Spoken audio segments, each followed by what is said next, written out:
Well, good morning, everyone, and welcome to Mandan Veterans Memorial Park here in Mandan and BNC National Bank Field. It is the day one of the State Class A Boys Baseball Tournament with game number one just around the corner will feature the Fargo-Shanley Deacons against the Bismarck Century Patriots. Game two at about 1:30 this afternoon, Dickinson against West Fargo. Then at 4:30 this afternoon, it'll be West Fargo Cheyenne and Minot High.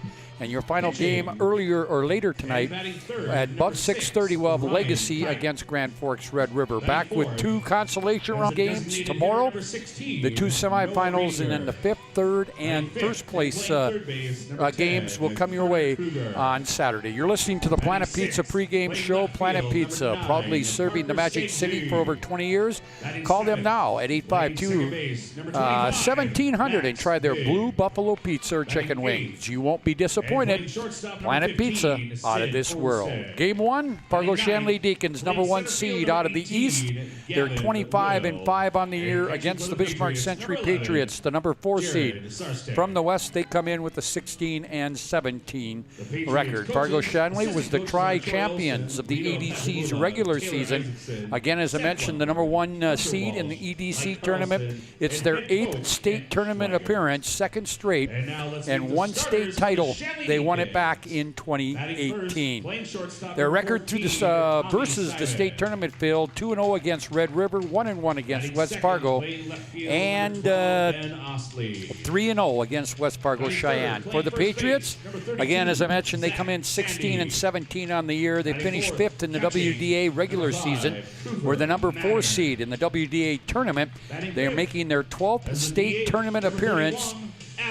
And they've won 2 state titles. They've won back-to-back in 18 and 19. Now remember, because of COVID last year, we did not have a 2020 state baseball tournament. So in reality, Century is your defending state champion since we did not play last year. Patriots is coached by Kent Schweigert, 14th year as the head coach of the Patriots, while Fargo-Shanley is coached by Luke Rusted. He is in his 8th year as the head coach, his 14th year with the program. Century will be the visiting team on the scoreboard. Let's take a look at their starting lineup here on the Planet Pizza pregame show. Well, ladies and gentlemen, before we give you the starting lineups, we will have our national anthem here from from the Mandan Veterans Ballpark, which has been remodeled over the last 3 or 4 years and is just an outstanding venue for high school baseball. Ladies and gentlemen, here is your national anthem. Oh, say, can you see by the dawn's early light what so proudly we held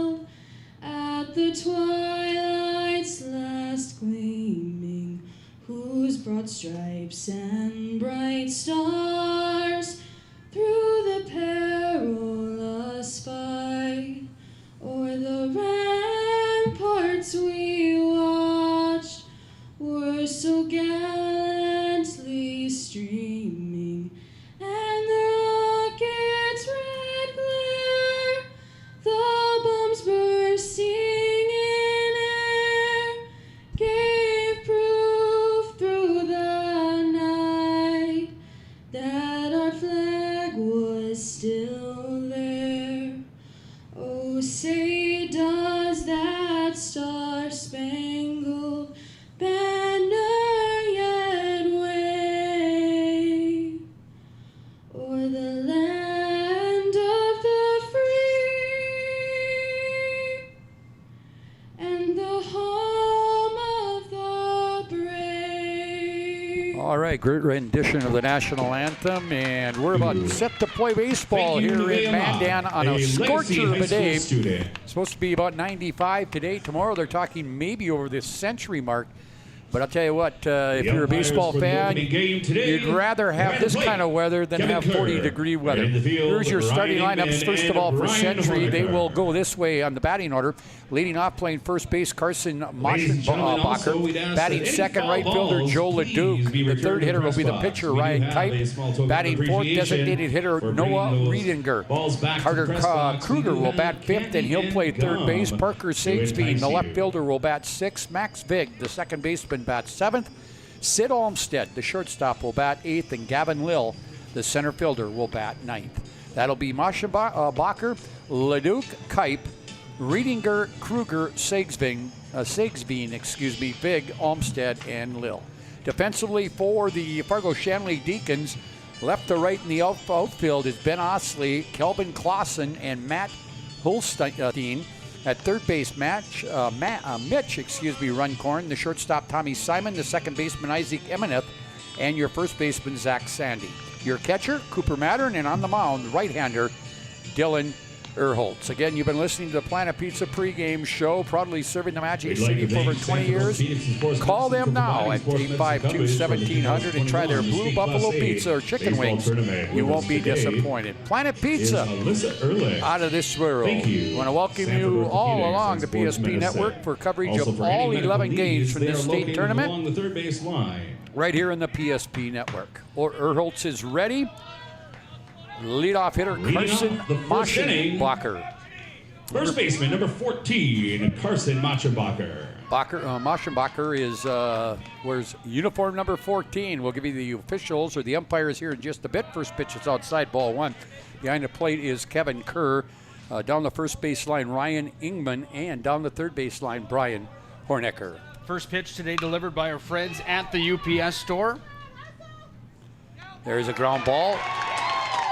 And let's see, we'll have a runner right off the bat. There's a bad throw there, I would think. Yeah, the runner advances over to first. UPS store located in the Magic City, located on South Broadway, is open Monday through Friday, 8:30 to 7, Saturdays, 8:30 to 3. UPS store for all of your packing and shipping needs. They delivered the first pitch of the ball game here today at 11:30 this morning. Current temperature 88 degrees. Joe Leduc bats from the left side. First pitch, strike. So that was an error for Maschenbacher to get the first base. You know, the big key in state tournament, especially a 3-day state tournament like this, is to get quality pitching and take care of the baseball defensively. There's the 0-1 pitch. That's outside. Ball one. Strike one. Batting for the Patriots, number 3. One of many state tournaments going on in the state of North Dakota as we wrap up the spring season. It'll all wrap up next Tuesday and Wednesday, or Monday and Tuesday, with the state golf, Class A golf tournament. That will be played just across the river here at Hawk Tree. Throw over to first now. Here is Erholtz. He is ready. He looks at Maschenbacher at first. Leduc bats from the left side. Pitch. They're going to bunt it down the third base line, but it'll be foul. So that'll return Maschenbacher to first base, and back Leduc will come back and grab his bat. The state softball tournament, both Class A, or the Class A softball tournament, just being played not too far here from Veterans Memorial Park at here in Mandan. State B baseball and softball in Jamestown, soccer and tennis being played out in Grand Forks. We'll keep you updated on all those scores as we get them during the course of the afternoon and evening. There's a swing and a miss. That'll be, no, he got a piece of it, so he'll stay alive. Count goes to 1-2. Nobody out. Top half of the first inning here. And standing on deck is Ryan Kipe, the pitcher, number 3 hitter in Century's order. And now we're ready. Erholtz takes a look at first. The pitch. That one will be grounded to the shortstop. Picked off first and safe at first. Tommy Simon with the relay to Emineth at second, but they can't get the speedy Leduc at first, so he'll reach on a fielder's choice. Mochenbacher is eliminated on the 6-4 force out. The batter now, Ryan Kipe. Ryan Kipe. Kipe with uniform number 6. Century, the only team with a losing record coming into this state tournament. That one's up high and inside, ball 1. Magic City Inspections, a locally owned company committed to providing exceptional inspection services to ensure you are ready to take the next step in your home ownership. Find them online at minuteinspections.com. 1-0 pitch is a ball. 2 balls, no strikes. Cleanup hitter Riedinger, Noah, designated hitter, stands on deck. Erholtz is ready. Here's the pitch. That one's fouled back off the screen. And count goes to 2-1. Again, game 2, Dickinson and West Fargo, Minot High and West Fargo Cheyenne at 4:30, and then about 6:30. Legacy will take on the number 4 seed Grand Forks Red River out of the East. Here is Erholtz. He takes a look, a pitch. That one's going to be fouled back as well. Count will even at 2-2. 1 out here in the top half of the first inning. Scheduled for 7. 10-run rule is in effect after 5. I'm thinking this will be a very competitive state tournament. Pitch. That one hit foul down the left field line. Hit pretty good, but it's well foul. And the count will stay at 2-2. Legacy making history in this state tournament. Their first ever state tournament appearance. And they won the WDA tournament last week. It's the first ever WDA title for any sport at Legacy. So congratulations to the Sabres. Here's the pitch by Erholtz. That ball is going to be grounded right to Sandy at short. He'll step on the bag on the first, double play.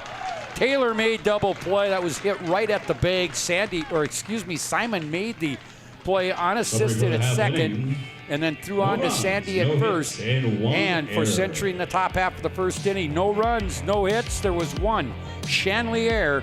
Nobody left on base. Half inning in the books. It's Bismarck Century, nothing. Fargo Shanley coming to bat. Down to combining different aspects of patient care. Here at Premier Chiropractic, we love combining soft tissue work, the adjustment, and exercises together. We found that this gets the best results for our patients. We have 3 chiropractors to fit the needs of the entire family, a rehab area for our exercises and equipment, for any athlete to improve performance. Give us a call and we will get you back to doing what you love. Minot is a uniquely connected community. We've been through a lot together, continually moving forward. First Western Bank and Trust has been a part of it all. A real local bank with good people, convenience, and the technology you want and deserve. Banks often claim we're here for you, but at First Western Bank and Trust, we can say we are you. First Western Bank and Trust, member FDIC, equal housing lender. Well, back to the bottom half of the first inning here from Mandan. Fargo Shanley will bat for the first time. Leadoff hitter Tommy Simon, the shortstop, will lead it off against right-hander Kipe. And it's a strike. Ryan Kipe. So it'll be Tommy Simon, Ben Osley, and Zach Sandy, the first 3 hitters for Fargo Shanley. Here's the 0-1. That ball popped up to shallow left field. Let's see, center fielder will call him off, and Gavin Lill will make the play. So 1 up, 1 down here in the Shanley first. It'll be Ben Osley, the left fielder, then Zach Sandy, the first baseman, Cooper Mattern, the cleanup hitter, the catcher, Adam Leininger.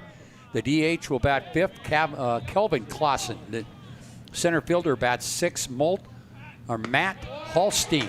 The right fielder will bat 7th, Dylan Erholtz, the pitcher, will bat 8th, and Isaac Imeneth will bat 9th. 0-1 pitch coming here to Osley.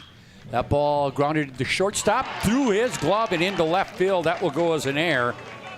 That'll be an error on shortstop Sid Olmstead. Olmstead kind of, I think he was took his eye off the ball as he wanted to make the throw before he had made the catch. So an error there on Olmstead. Yeah, just one of those routine ground balls that came right to him and had the brain working all the way over to first base before he gloved the baseball. The error will belong to infield number 6. Puts a runner on here for Shanley. All right, here is the left-handed hitting Sandy. Balls it down the first base line. Sandy was a key member of the Fargo American Legion team a year ago. Probably the best hockey player in the state of North Dakota as well. The goaltender that played for Fargo South Shanley here the last 4 seasons, and a player that was an absolute stud for them for their run deep into the tournament again here last year in 2021. Yeah, he hit that pretty good to center field, but right at the center fielder, Gavin Lill. 2 outs, runner at first, and the cleanup hitter, Cooper Mattern, the catcher, will bat. Defensively, for Century, in left field, Parker Sagsveen. Center fielder, Gavin Lill. The right fielder, Joe LeDuc. At third base, Carter Kruger. The shortstops, Sid Olmstead. Max Vig, the second baseman, Carson Maschenbacher. At first base, Jared Starston. Back behind the plate, and Ryan Kipe on the mound. 1-0 to the right-handed hitting cleanup hitter for the Deacons, Cooper Mattern. And there's a throw over to first. Diving back in over there is Osley. By the way, we want to tell you, when you're shopping for tires, shop at Tires Plus. All brands under one roof with the guaranteed lowest prices. And their service after the sale with the Tires Plus plan. Find them online, TiresPlusND.com. All right, a throw down to first by the catcher. Got by the first baseman, and that will move Osley up to second. And that's going to go an error. I don't know if that should be on the catcher. I didn't think it was that bad a throw, but we'll give it to the catcher for the time being. As Starston tried to pick him up, and now Osley moves to second. The pitch is high. It's 3-0 now to Mattern. Leininger, the DH, stands on deck for Shanley. Well, we talked about that earlier. The key to winning the state high school baseball tournament, you have to have 3 guys or more that can throw for you on the hill, and you have to play solid defense. And 2 errors early on here in this ball game for Century. Has 2 runners on now for Shanley as the walk delivered there. Yeah, Mattern walk and Leininger, Adam Leininger, left-handed hitting designated hitter, will bat. We have a courtesy runner for the Deacons. For the Number 23, Jordan Leininger. yeah, Jordan Leininger will run at first. One of the rules in high school baseball that you can courtesy run for your catcher or pitcher. That one high behind the plate. Does he find room? Nope. Starston went back all the way to the screen, but it fell foul. That was hit a long ways up in the air. Count will go to 0-1. 2 outs here in the bottom half of the first inning. No score, game 1 of the state baseball tournament. And it is baseball weather. No doubt about it, Nick. Well, it's going to play a factor as the day continues when we're talking near 100-degree temperatures. These guys are lucky that they get to play the early one today. This will be the coolest of all 4 games today, without a doubt, here in the capital city and at Mandan down in the south central part of North Dakota. My goodness, talking 100 degrees, not easy. You can't take your uniform off while you're out there. They're going to be certainly roasting by the time this one's all said and done. All right, Kipe, 1-1 count. That one's fouled into the Shanley dugout in the first base side. We have Osley at second, Mattern at first, and still we don't have a hit in the ball game.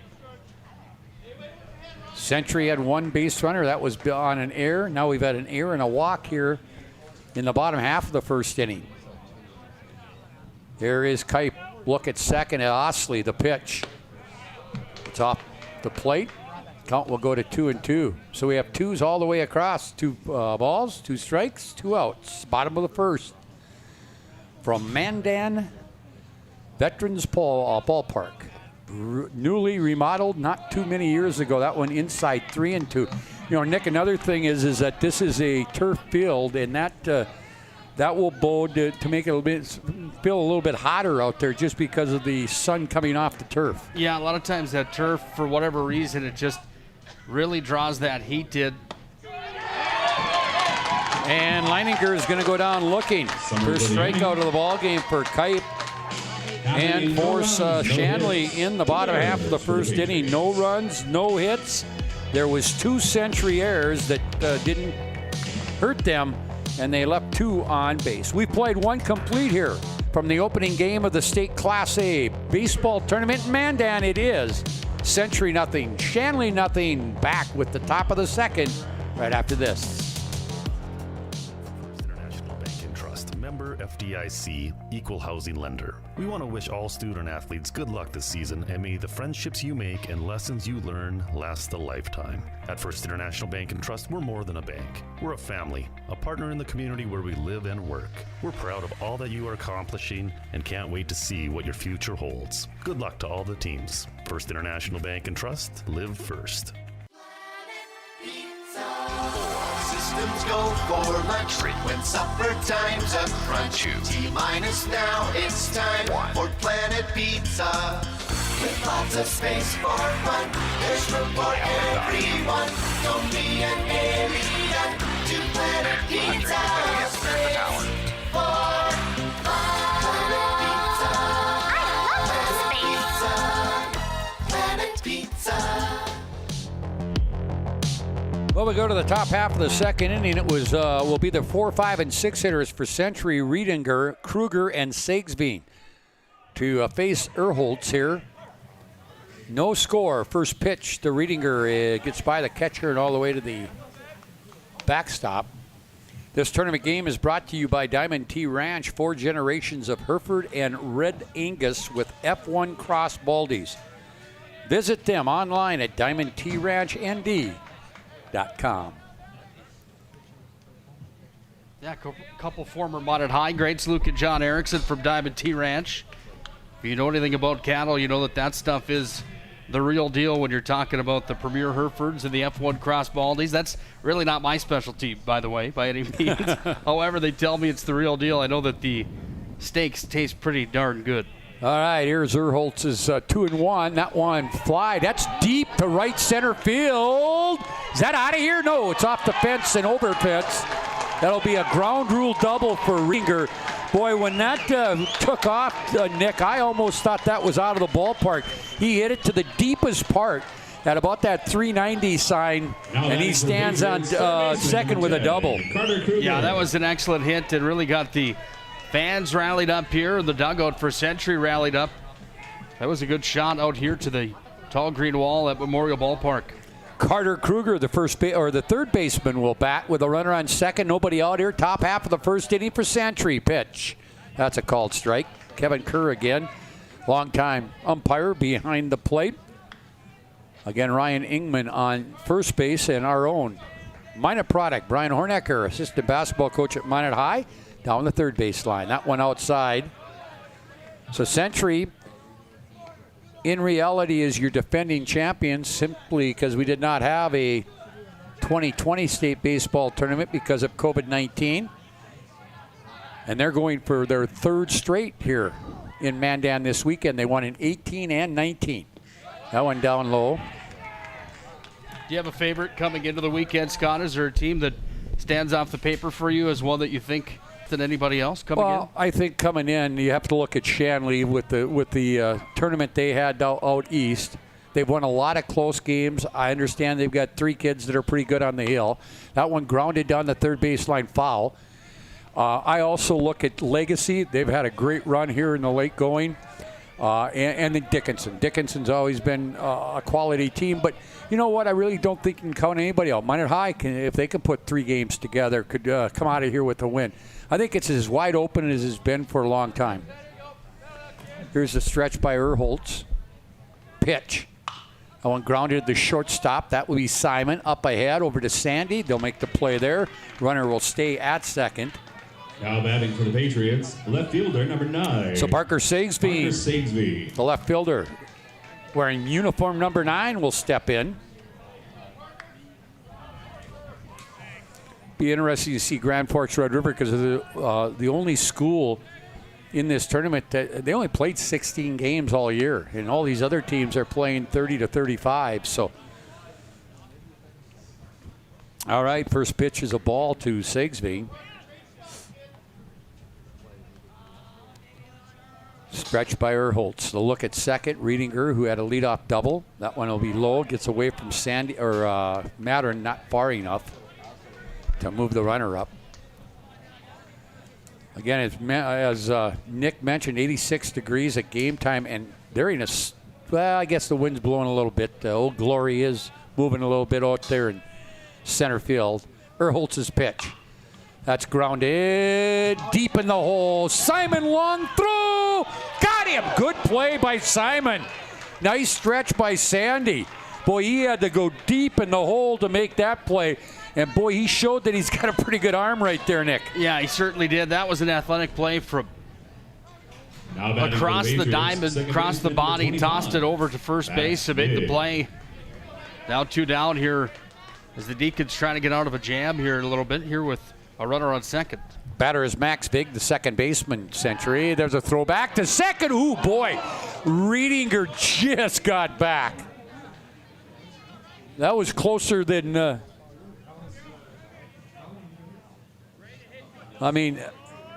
that was so close to being an out, but Riedinger survives. 2 outs, runner at second.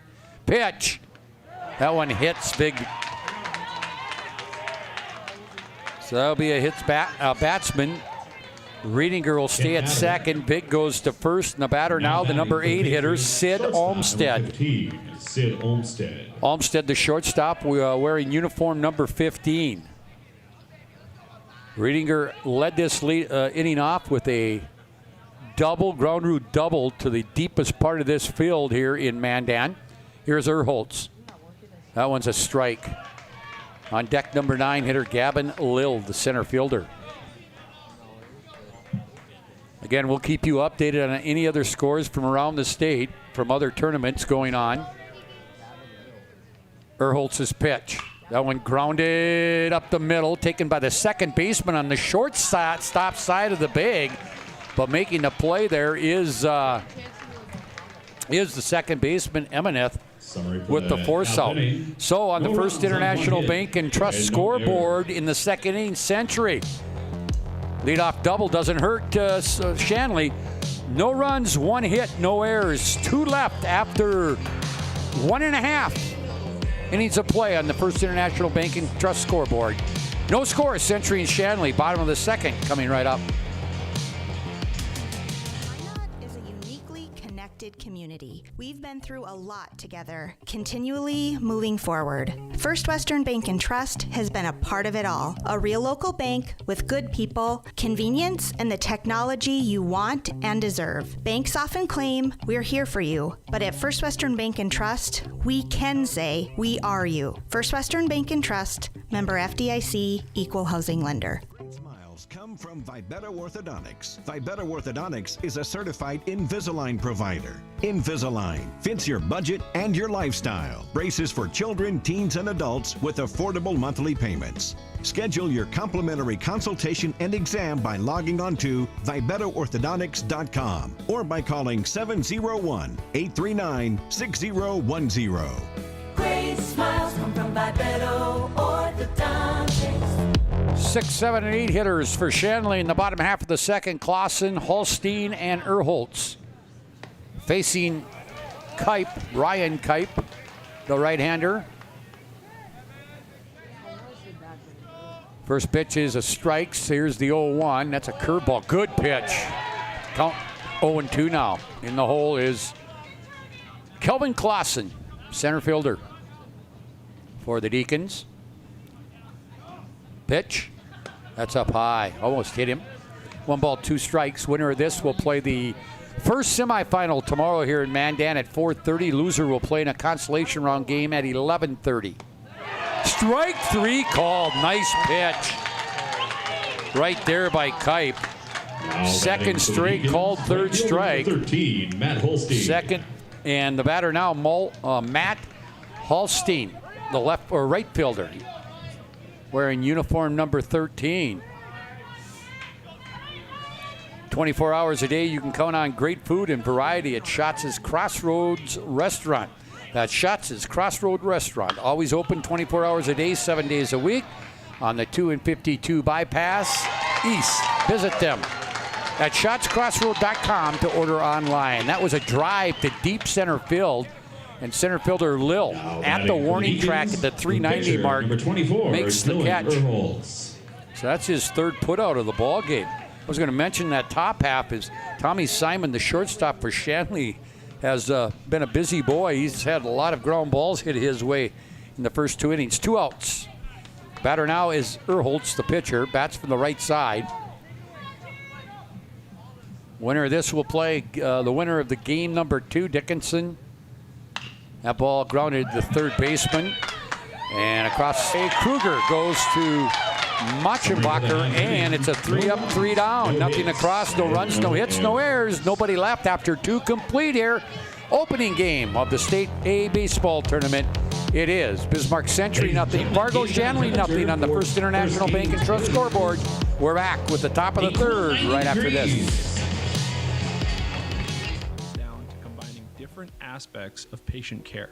Here at Premier Chiropractic, we love combining soft tissue work, the adjustment, and exercises together. We found that this gets the best results for our patients.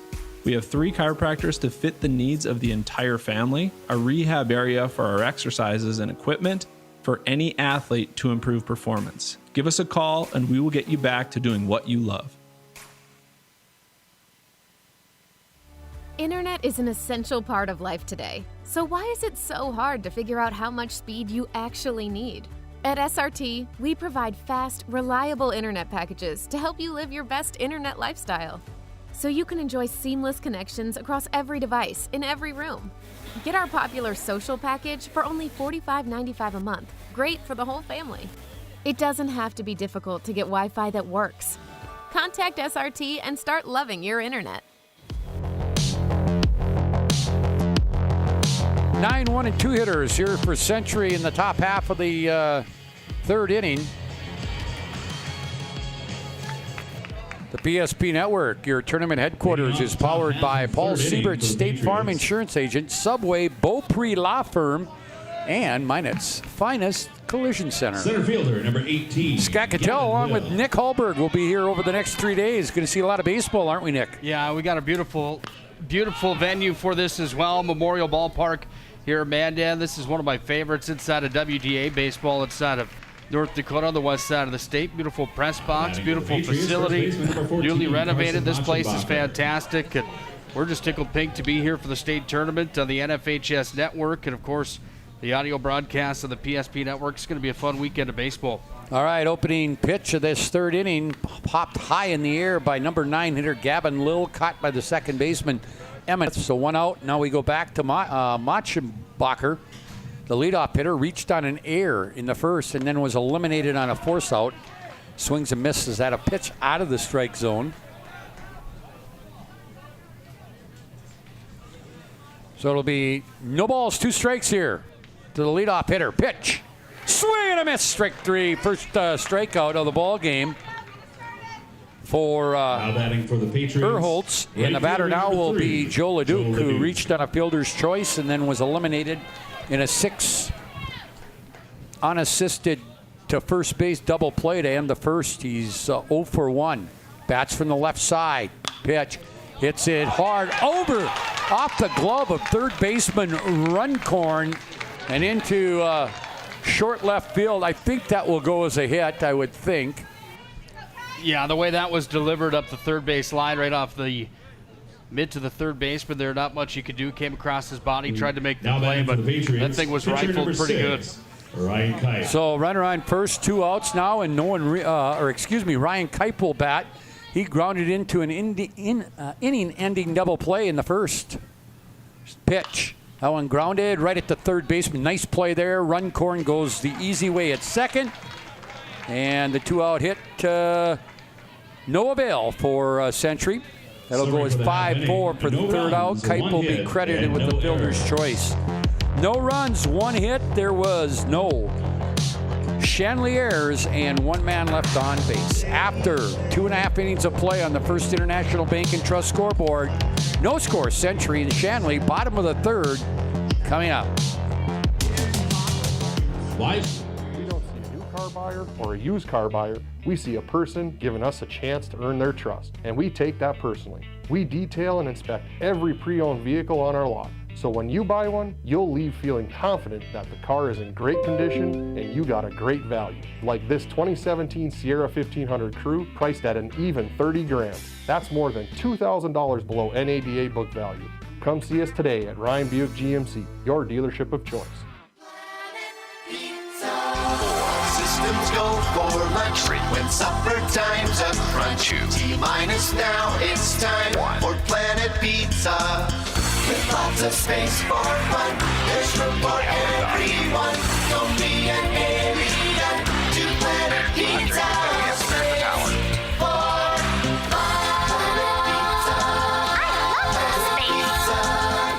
Planet Pizza. Well, to the bottom half of the third inning here for the Shanley Deacons. They will send up their 9-1 and 2 hitters, Emineth, Simon, and Osley. No score here in the top half or bottom half of the third. That one grounded foul down the third baseline. Again, defensively left to right. It's for Century. It's Sagsveen, Lil, and Leduc at third. Kruger, Olmstead, the shortstop. Big, the second baseman. Maschenbacher, the first baseman. Starston, the catcher, and Ryan Kipe, the pitcher. And that one hit sharply by Emineth by a diving third baseman, Kruger, and into left field for a solid hit. First hit of the ball game for the Shanley Deacons. And that will bring up the top of the order, Tommy Simon. Number 14. He flew out to the center fielder to start the ball game. Again, Luke Rusted, the head coach of Fargo Shanley. 8th year as the head coach, 14th year in the program. He's also the head coach of the Fargo American Legion team in the summertime. Throw over to first, back in time. For Century, Kent Schweigert in his 14th year at Century as the head coach. He formerly was at St. Mary's from 1993 to 2007 as their head coach. So he's put in some time on the baseball diamond. Yeah, without a doubt. That one's going to be bunting down the first baseline. It's going to get foul. Boy, that hit just where it needed to get foul. And actually, I think there was a steal on that play too, because it looked like Emineth made a break on the pitch, and then the foul ball on the bunt by Simon. So returning to first base is Emineth. Count will be 0-1. No outs here in the bottom half of the 30. No score here in game one from Mandan. That one's going to be bunted foul into behind the catcher. So the count will go to 0-2.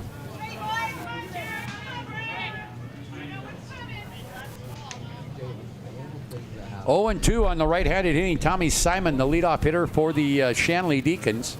Throw over, back in is Emineth.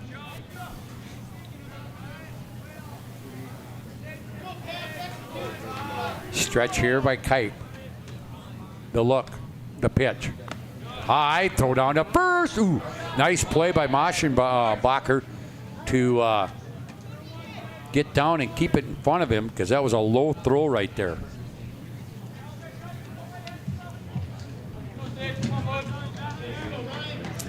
So we're ready again. Kipe into his stretch. The look at first. Nobody out.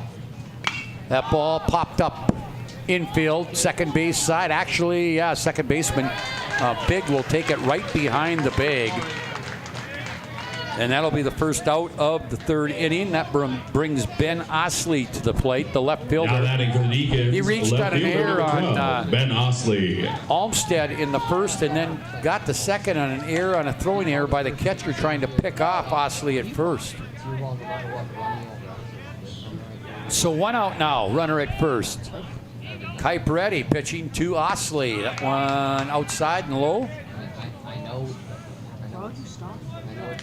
So it'll be 0-1, or 1-0, excuse me, 1-0.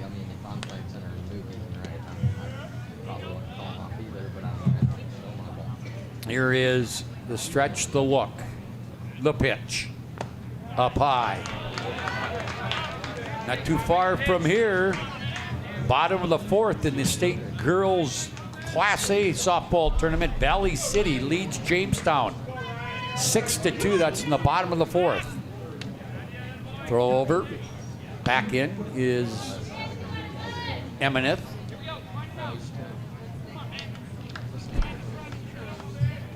Again, we have tennis, soccer, and Grand Forks. There goes the runner on a steal, and he is a dead duck. He was out by a mile right there. Looks like Olmsted took that throw at second. Nice throw by the catcher, Starston. And now nobody on base, 2 outs, and a 3-0 count on Osley. Rating on deck, the left-handed hitting first baseman Zach Sandy. There's a strike. Again, as I mentioned, soccer and tennis in Grand Forks, baseball here in Mandan, along with Class A softball, and then the Class B softball and baseball being played at Jack Brown Stadium out in Now batting for the Deacons, first baseman, number 32. So a walk for Osley. That is the Sandy. second walk of the ball game for Kipe, and now Sandy will bat. He flew out to center field in the first, officially 0 for 1 on the day. Look at first, the pitch, and that will be outside. Yeah, Zach Sandy, as Nick said, well, probably arguably the best goalie in all of North Dakota hockey. Hits a sharp one, second base, and let's see, they're gonna get him. Boy, it was bobbled there by Big. Sandy going hard down the line, and then the throw was a little bit off as well, but Maschenbacher went to get it. There was a collision, nobody got hurt, and that ends it for Shanley in the third. No runs, 1 hit. There was no Century errors, and 1 man left on base. After 3 complete from game 1 at the state Class A baseball tournament, we have no score. Century, Shanley battling. We're back at the top of the fourth right after this. Shop Drive Chevrolet Buick, the dealer with the hometown buying experience and the big town inventory. Drive Chevrolet Buick has locations in Botno, Rugby, and Harvey. Browse the massive inventory online at drivechevrolet.com. New and used selections with small town prices. Our deals are worth the drive. drivechevrolet.com. Internet is an essential part of life today. So why is it so hard to figure out how much speed you actually need? At SRT, we provide fast, reliable internet packages to help you live your best internet lifestyle. So you can enjoy seamless connections across every device in every room. Get our popular social package for only $45.95 a month. Great for the whole family. It doesn't have to be difficult to get Wi-Fi that works. Contact SRT and start loving your internet. 6 hitters here for the Century Patriots in the top half of the fourth inning. Riedinger, Kruger, and Segs being first pitch to Riedinger is a ball.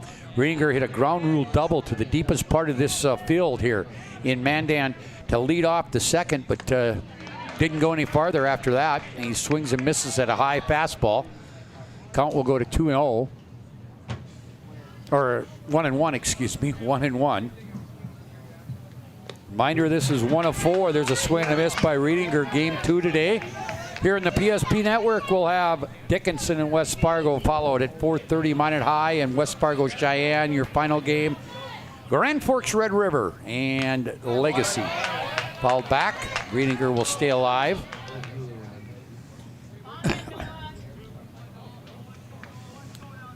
So here comes the 1-2 pitch. And that's grounded to the shortstop. Simon up with it across the diamond, and 1 up, 1 down. That'll go 6-3. Now batting for the Patriots. Now Carter Kruger will bat. Kruger grounded to shortstop Kruger. Simon back in the second. No hits, or no runs, 2 hits for Century. Shanley with no runs and just 1 hit. But 2 errors on Century and 1 on Shanley. There's a pitch, strike. 0-1. That one outside, 1-1. 1 ball, 1 strike. 1 out here in the 4th for Century, the number 4 seed from the West. Pitch. That hit hard, line drive into left field. It'll bounce in front of in front of Osley out there. 3rd hit of the ball game. First one for Kruger. He hit that sharply into left field. Patriots, left fielder number 9, Parker Sagsby. Sagsby, the left fielder for Century, will bat with 1 out and a runner on first. Nobody has had a runner beyond second. Reedinger, the only runner to get to second. Well, Shanley's had a couple there too, but nobody has advanced any farther than second base in this one. First pitch inside, ball 1. On deck is Max Big, the second baseman. Erholtz ready, takes a look at the runner at first. The pitch inside, ball 2. 2 balls, no strikes. 1 out here in the 4th. Top half of the 4th, scheduled for 7 again. 10-run rule is in effect. After 5. Don't look like we're going to get there. Pitch strike. Taken all the way right there.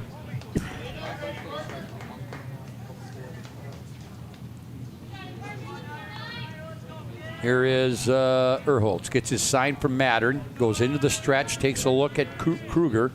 And delivers low, 3-1. Yeah, a lot of goose eggs on the board right now here, Scott. Top of the 4th inning. 3 hits for Century, 1 for Shanley, 2 errors for Century, 1 for Shanley. First International Bank and Trust scoreboard still reading 0-0. Here is the 3-1 coming here to Sagsby. It's high, ball 4. So 1 out. Now that is runners Patriots, now at first and second. baseman number 25, Max Big will bat. Big. He was hit by a pitch. Now we're going to get a visit out to the mound. And that gives us a chance to let you know, get COVID-19 deep cleaning services for your home or business with Clean Tech LLC. This proactive deep cleaning service includes disinfecting and sanitizing. Don't forget about Clean Tech's 24/7 disaster response and restoration services. Visit them online at cleantechllc.us. Clean Tech coming to the rescue since 1992. All right, Erholtz is ready now after the trip to the mound. Vig will bat.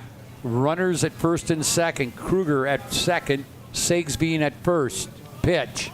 Tries to bunt it. Bunts it foul. I think he got jammed a little bit on that one.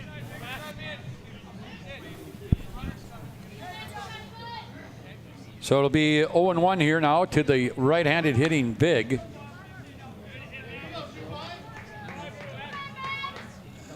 Stretch here by Erholtz. To look at second at Kruger, the pitch. That grounded to the shortstop. Simon up, across, and makes the play. Boy, Erholtz tried to get it himself, but it was hit that sharply right by him, but Simon makes the play. Shortstop, number 15. That'll move both runners up 90 feet, but more importantly, they get the out, and that was the only base he could go right there. And I think we got a pinch hitter right here. Yeah, we do for Century. Pitch hitting for Century, number 8. Pinch hitting for the Patriots, number 8, Davis Hoole. Davis Hooley. Davis Hooley will pinch hit for Olmsted right here.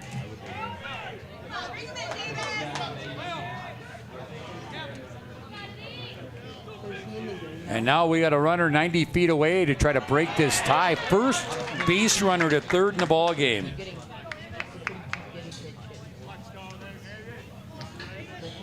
Hooley bats from the right side. And that will be down low. 2-0.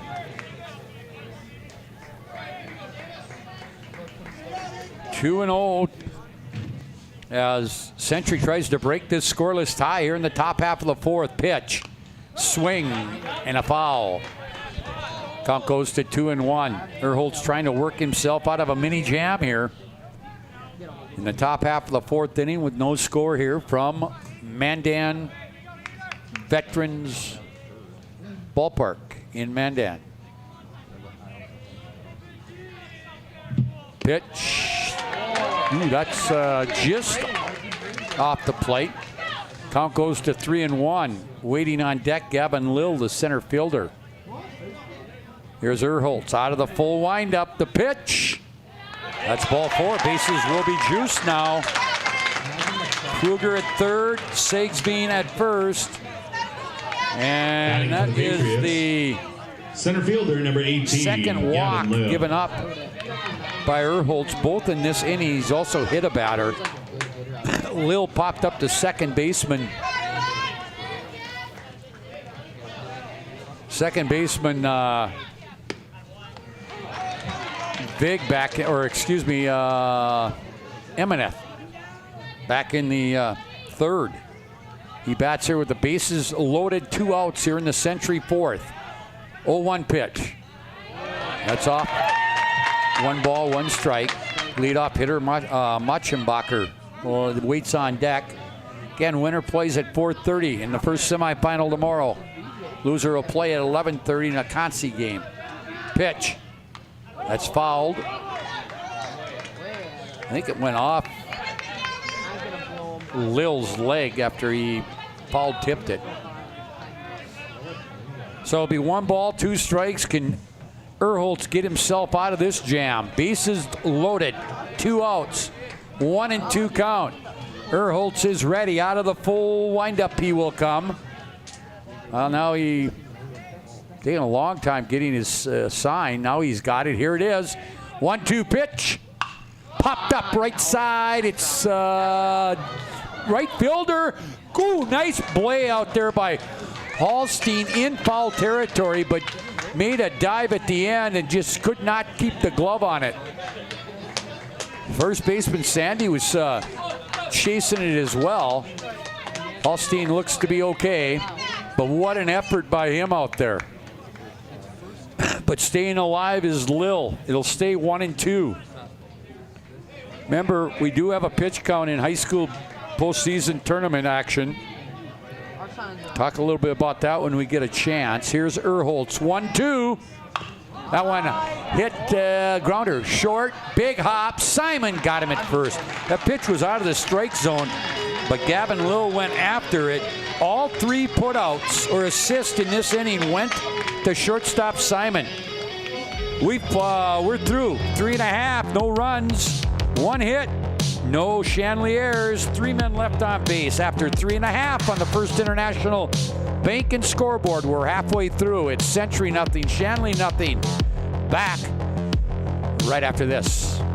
The magic of what we do really comes down to combining different aspects of patient care. Here at Premier Chiropractic, we love combining soft tissue work, the adjustment, and exercises together. We found that this gets the best results for our patients. We have 3 chiropractors to fit the needs of the entire family, a rehab area for our exercises and equipment for any athlete to improve performance. Give us a call and we will get you back to doing what you love. Minot is a uniquely connected community. We've been through a lot together, continually moving forward. First Western Bank and Trust has been a part of it all. A real local bank with good people, convenience, and the technology you want and deserve. Banks often claim we're here for you, but at First Western Bank and Trust, we can say we are you. First Western Bank and Trust, member FDIC, equal housing lender.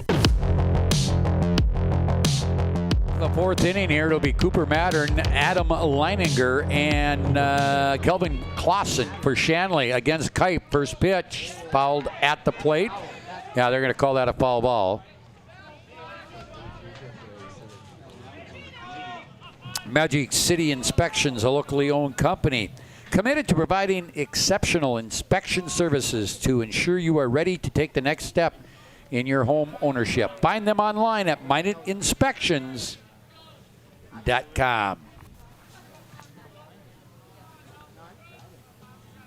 Second pitch was a ball. It's 1-1. Here's a pitch down low in the dirt. Actually, it's not dirt. It's turf. 1 ball, or 2 balls, 1 strike. We're in the bottom half of the 4th inning. Shanley and Century battling here in the opening game of the State A.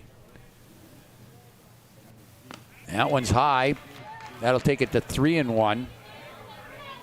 4, 5, and 6. Mattern Leininger, and Clausen. 3-1. That's grounded right back to the pitcher.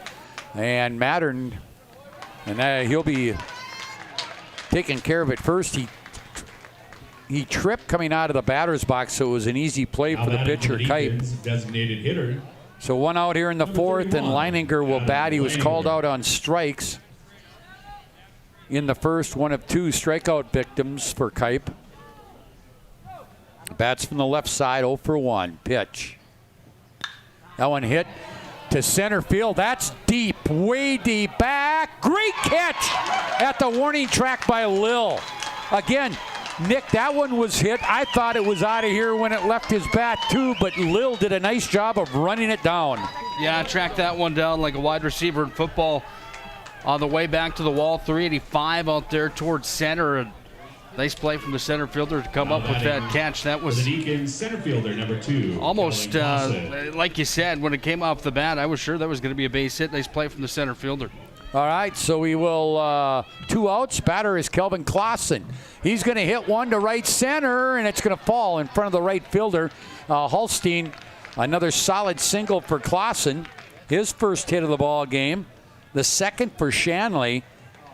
And Holstein will bat. He flew out to center field, also back in the now batting for the Deacons, right fielder number 13, 4th inning. Matt Holstein.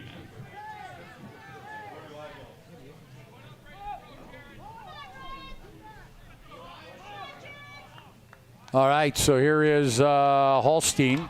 Now we got a balk called. There'll be a balk called here on Shanley, or on Kipe. There was a ball.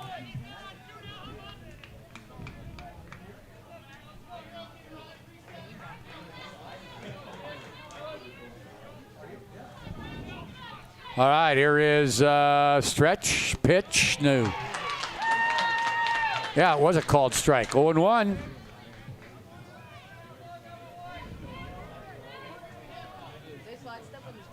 No balls, 1 strike. 2 outs here in the 4th. Shanley with that ball hit the left field. That one hit deep and off the wall. That's going to score a run. Scoring from second is Clausen. Holstein in with a stand-up double. And the Goose Eggs are off for Shanley. They score the first run of the ball game. Take the lead 1-0 on the double to left field Batting for the Deacons, pitcher by Holstein. Dylan Erholz. And Kipe will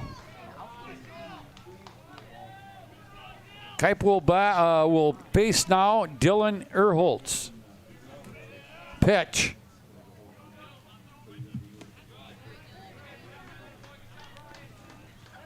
And that's a ball. Ball 1. 1 ball, no strikes. 2 outs here in the 5th or 4th, but Shanley has broken the ice here. Here's the pitch by Kipe. There's a called strike. 1 ball, 1 strike, 2 outs here. By the way, Kipe is up to 48 pitches. Maximum you can throw in one day is 120. That one outside.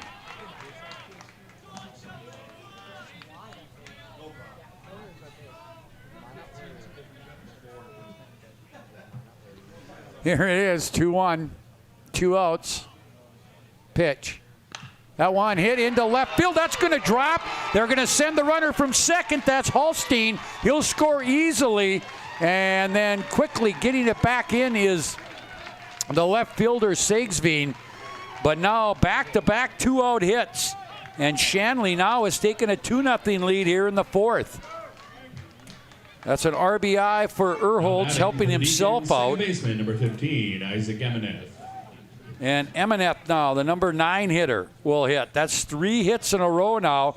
And now Kent Schweigert will make his way out to the mound to talk to his right-hander. That gives us a chance to tell you Premier Chiropractic, focused on improving the health of the Minot and surrounding areas through the most cutting-edge advances in natural health care today. Dr. Kirk Mason, Dr. Cody Haugen, and Dr. Becky Perry Domries can be found at PremierChiropracticND.com. Also, when shopping for tires, shop Tires Plus. All brands under one roof with the guaranteed lowest prices. and their service after the sale with the Tires Plus plan. You can't go wrong with Tires Plus.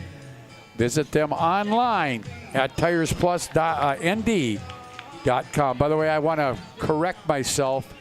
That wasn't Kent Schweigert that was going to the mound. That was Troy Olson, one of the assistants. Long meeting out there, but staying in is Kipe. Emaneth will bat. He singled the left. Runner at first, 2 runs in here in the 4th for the Shanley Deacons. Pitch. Outside.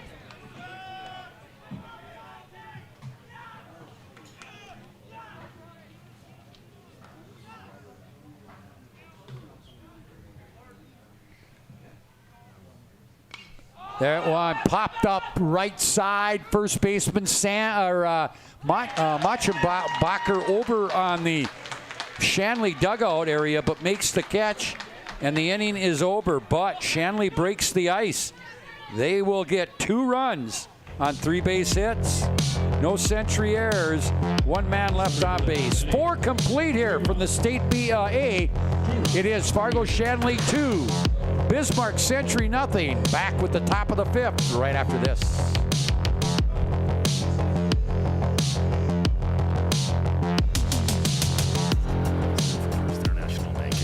Member FDIC, Equal Housing Lender. We want to wish all student athletes good luck this season, and may the friendships you make and lessons you learn last a lifetime. At First International Bank and Trust, we're more than a bank. We're a family, a partner in the community where we live and work. We're proud of all that you are accomplishing and can't wait to see what your future holds. Good luck to all the teams. First International Bank and Trust, live first. When shopping for your next vehicle, shop Drive Chevrolet Buick, the dealer with the hometown buying experience and the big town inventory. Drive Chevrolet Buick has locations in Botno, Rugby, and Harvey. Browse the massive inventory online at drivechevrolet.com. New and used selections with small town prices. Our deals are worth the drive. drivechevrolet.com.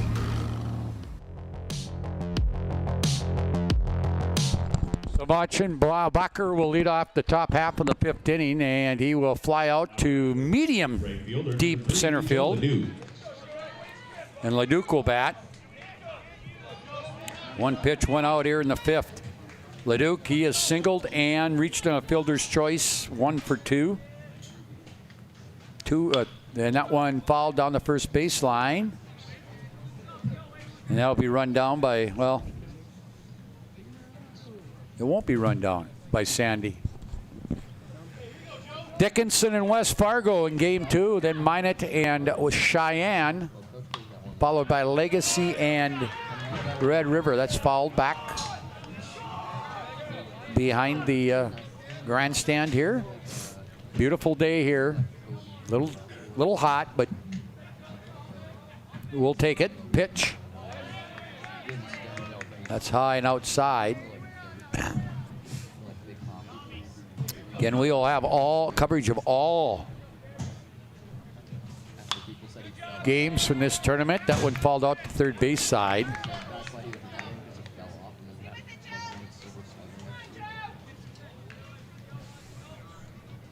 And it'll be 1-2, 1 out here in the Century 5th. Pitch coming. That one down the left field line, but just gets foul. That could have been a little trouble right there. If that one would have got down fair, that might have been a double there for Leduc. Ryan Kipe stands on deck. Holtz in his 5th inning of work. He's thrown 65 pitches right up to now. Pitch. Outside.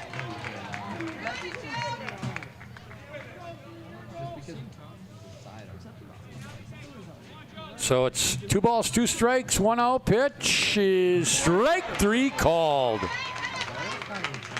I think that might, yeah, that's the second strikeout. First one called. Ryan Kipe. 2 outs, and Ryan Kipe will bat. He's grounded into a double play and reached on a fielder's choice, 0 for 2.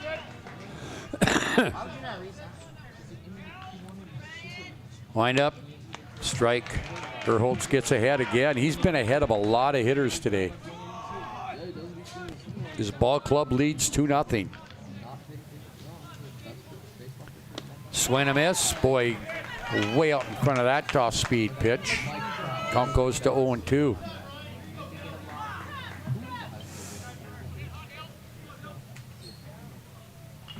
Here's the 0-2. Ooh, did he stay? Yeah, they're going to say he broke the plane of the plate at a high fastball. So back-to-back strikeouts to end the fifth for Erholtz. No runs, no hits, no errors, nobody left. 4.5 in the books on the First International Bank and Trust scoreboard. It is Fargo Shanley 2, Bismarck Century nothing. Back with the bottom of the fifth right after this. Go for lunch when supper time's a crunch. T-minus now, it's time for Planet Pizza. With lots of space for fun, there's room for everyone. Don't be an alien to Planet Pizza.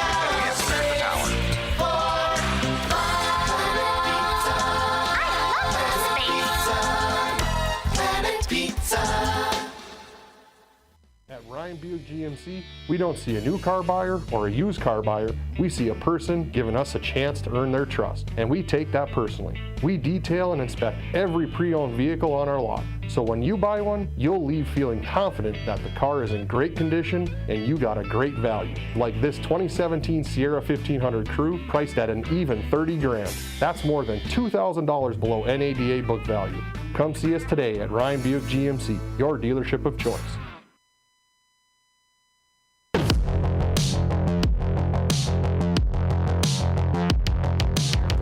They'll set up 1, 2, and 3. Simon Osley and Sandy Simon 0 for 2. Flied out and popped out. 0 and 1 on him right now to start this at bat. Kipe still on the mound. High 1 and 1. Quarterfinal score from the girls tennis tournament in Grand Forks. Fargo Davies shuts out Bismarck Century 5-0. That one hit deep. Right center field, but Lil will run it down. Boy, I tell you what, Lil does a nice job out there, Nick, in covering a lot of ground. Yeah, certainly has the motor working out at center field. And certainly a key to this defense here for Century. Fielder, number 12, Ben Osley. So Osley will bat with 1 out. He's reached on an air and walked, officially 0 for 1. And that one's going to be outside. 1-0. Again, the PSP Network, your tournament headquarters, is powered by State Farm Insurance Agent Paul Siebert. Also, Subway Beaupre Law Firm and Minus Finest Collision Center. Ball hit sharply down the third baseline all the way to the left field fence. And a double, stand-up double for Osley. By the way, dimensions here, 305 down left field, 338 to, well, actually to about left center, 385 to deep center, 390 the Deacons first baseman, number just 32, off the right Zach field Sandy. side. And down the right field line, 320. 1 out, runner at second. That is Osley on the double. That one hit by Sandy. That's hit hard. Left field, caught out there by left fielder Sagsveen. And moving up to third will be Osley. Boy, he hit that one. He just missed that one, didn't he? Number 5, Cooper Matter. A couple here for Sandy today with the opportunity to fly out of the ballpark. Just that wind and that breeze was helping him a little bit. He might be 2 for 2 there with sending him yard here today. All right, so 2 outs now. Runner moved up to third. That is Osley, and batting is the cleanup hitter, Mattern. Walked and grounded out. First pitch is a ball.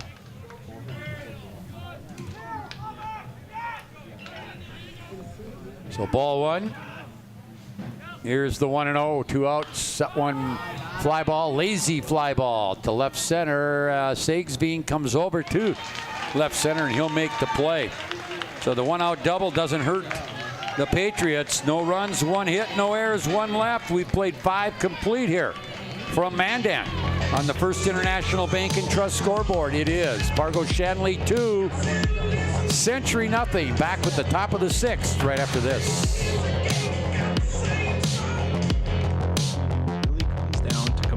different aspects of patient care. Here at Premier Chiropractic, we love combining soft tissue work, the adjustment, and exercises together. We found that this gets the best results for our patients. We have 3 chiropractors to fit the needs of the entire family, a rehab area for our exercises and equipment for any athlete to improve performance. Give us a call and we will get you back to doing what you love.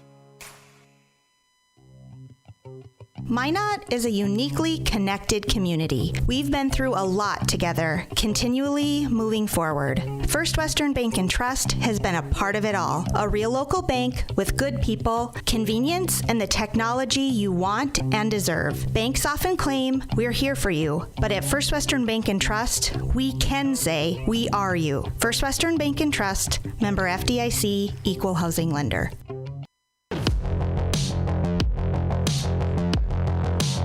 Well, another final from the state girls tennis tournament out in Grand Forks. Mandan, the number 1 seed from the west, shuts out Valley City 5-0. Number 1 seed from the east, Fargo Davies, they knocked off Bismarck Century 5-0. Minot High in the quarterfinals played Grand Forks Central. Here we go to the top half of the sixth inning. Leading off the top half of the 6th inning for the Patriots. Erholt's still in Number there. 16, designated hitter, Noah Riedinger. Riedinger will bat. He is 1 for 2. Ground rule double back in the second and grounded to short in the fourth. First pitch to him, called strike. Erholt's up to 71 pitches now. Again, the maximum for one day is 120. And that one hit the center field, but right at the center fielder, Clausen. He makes the play. Now batting for the Patriots. That is 1, 2, 3, 4, 5. That's 5 straight now set down by Erholt since walking Davis Hooley back in the fourth, when Century loaded the bases but could not get any runs across.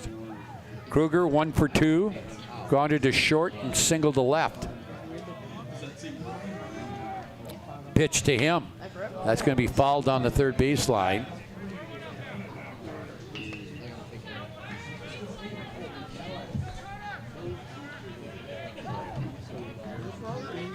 And here comes the 0-1. That one grounded foul again. Same spot down the third baseline, 0-2. Again, Scott Cattell along with Nick Hallberg be here the next 3 days.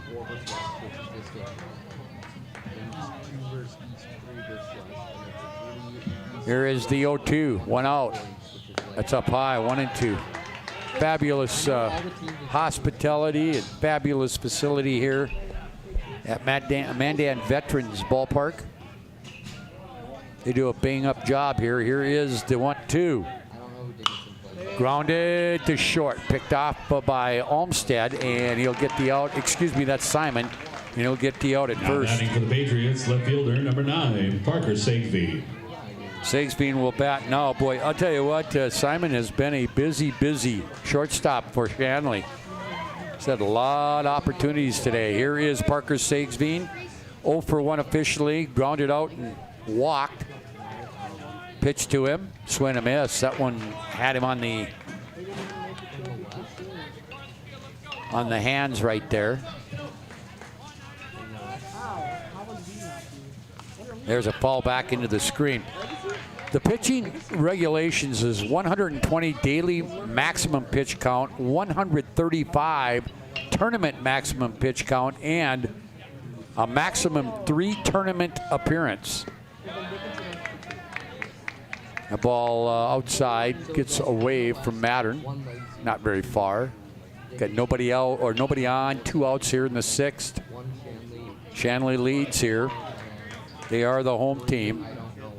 Dickinson and West Fargo waiting in the wings. Pitch. Swing and a miss. Strike 3.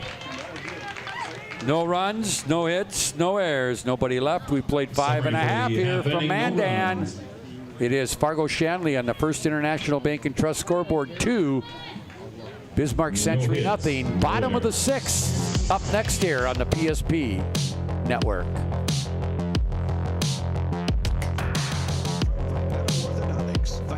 Orthodontics is a certified Invisalign provider. Invisalign fits your budget and your lifestyle. Braces for children, teens, and adults with affordable monthly payments. Schedule your complimentary consultation and exam by logging on to VibettoOrthodontics.com or by calling 701-839-6010. Great smiles come from Vibetto Orthodontics.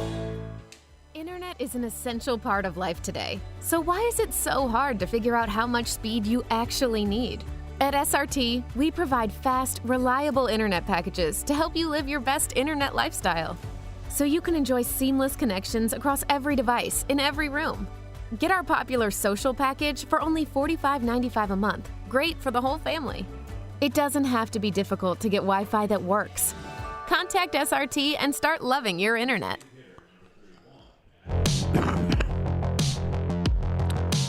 Well, we go to the bottom half of the sixth inning. It'll be 5, 6, and 7. Leininger, Clausen, and Holstein. 2-0 Shanley leads it. Kipe's still on the mound. Century will have one more at bat to try to, that one high on the right side, first base side. Here's Bacher, now the catcher goes after it, Startson, but he can't make the catch right in front of the Shanley first base dugout. Another final from the state tennis quarterfinal. Legacy 3-2 over Cheyenne. Only one final we do not have is Minot High Grand Forks Central. Here's the pitch. That one's down low. 1-2.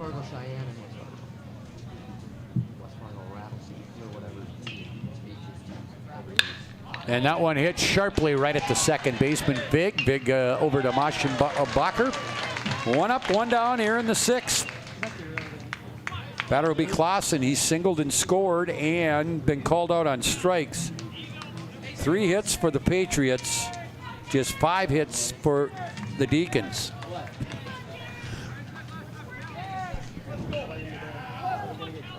All right, we do have a final. Thanks to Matt from the WDA. Minot High moves on to the semifinals of the state tennis. There's a swing and a miss. So Mandan will take on Legacy in one semifinal. Davies and Minot High will battle in the other. That one popped up right side. That's going to get out of play on the first base side. That entire team tennis dual tournament is run today, and then the individual starts and will run tomorrow and Saturday in Grand Forks. Pitch. That is Deacon center fielder. Yeah, that's going to be called strike. Catcher tags him. That'll be a swinging strikeout, and there's 2 outs, and the batter will be Holstein, who had a big double back in that 4th inning when Shanley scored both their runs. He's 1 for 2. He scored a run. Pitch to Holstein. That one, fly ball to left center. Left fielder over, and Sigsbee will make the play. So easy inning right there for Kipe. No runs, no hits, no errors, nobody left.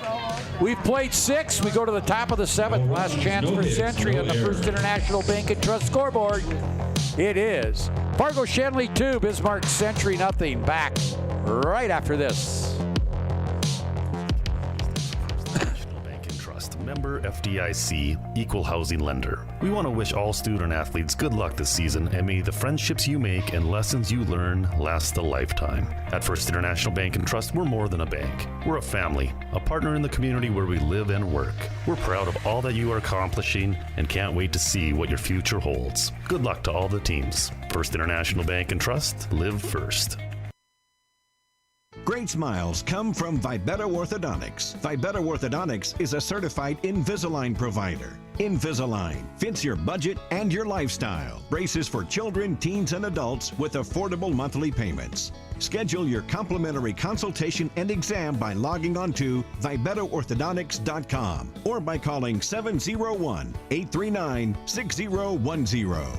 Great smiles come from Vibetto Orthodontics. Last chance here for the Bismarck Century Patriots. They'll send up their 6 or 7, 8, 9 hitters. By the way, the UPS store. Located on South Broadway in Minot, it is open Monday through Friday, 8:30 to 7, 8:30 to 3 on Saturdays. The UPS store. Located in the Marketplace Foods Plaza for all your packing and shipping needs. Do we have a new pitcher in there? No, that's still Erholtz. And we're going to get another pinch hitter. For the Patriots. For the Patriots, number 4. Tyler Kleingen. Tyler Kleingen will bat here for Max Vig.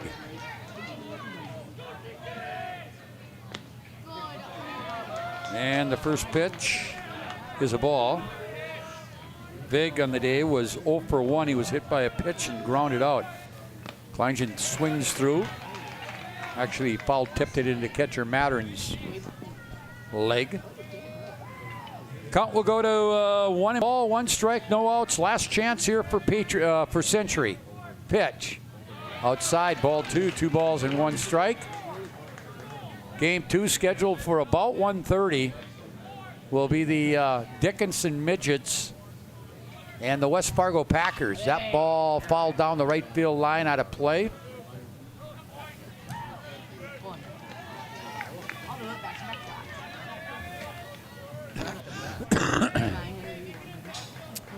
So ready, here is Erholtz, 2-2. Kleingen stays off it. It's called ball 3.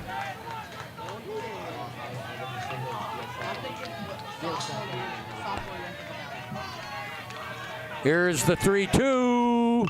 That ball hit into center field. He got by the diving Simon, and Kleingen delivers a pinch hit single right back up the middle. The batter now will be number 12. That's another pinch hitter, Luke Pengilly. For the Patriots, number 12, Luke Pengilly. Pengilly will bat. He represents the tying run. Erholtz looks in.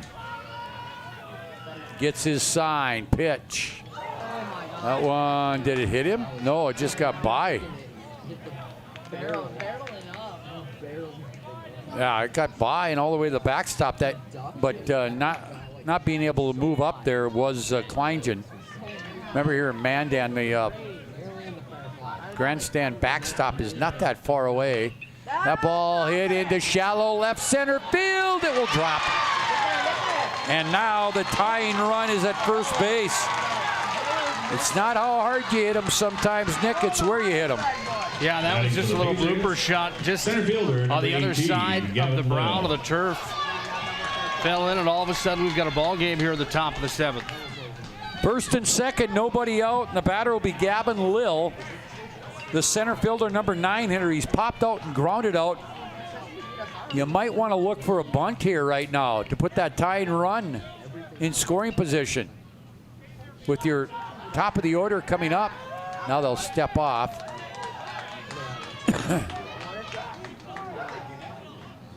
So Kleingen and Pengilly, the 2 pinch hitters, come through for the Patriots. Here's the pitch. That'll be bunted down to third base side. Don't go third. Got him. Nice play. Boy, I tell you what, he just got a little bit too much of that one. But third baseman Runcorn made a nice play. Number 14. That'll go 5 to 6. Moving to second will be Pengilly. On it first with the fielder's choice is Lill, and Maschenbacher will bat. Carson on the day is 0 for 3. Reached on an air, struck out swinging, and flied out to center.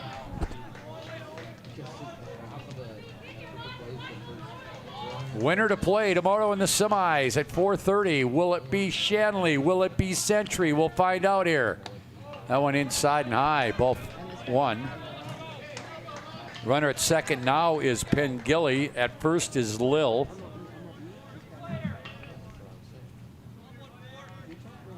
Look at second. That ball is going to be hit to center field, but right at the center fielder, Clausen. He'll make the play, and let's see, they're going to try to move the runner up and to the third base. Oh, they got it. He got in there. If it would have been just a bit better throw, they probably would have got him. So he'll move up to third. The runner at first doesn't go anywhere. 2 outs. We're down to our last out here for Century. Batting for the Patriots. And to the plate will come 3, Joe Leduc. Leduc. Reached on a fielder's choice, singled to left, and struck out looking. 3.5 innings in the books in Jamestown. Game 1 of the State B baseball tournament. Renville County leads Central Cass 4-3. Right here, it's 2-0. Shanley trying to close it out here. Century got the first 2 runners up on, but now are faced with 2 down. And a pitch is a strike to Leduc.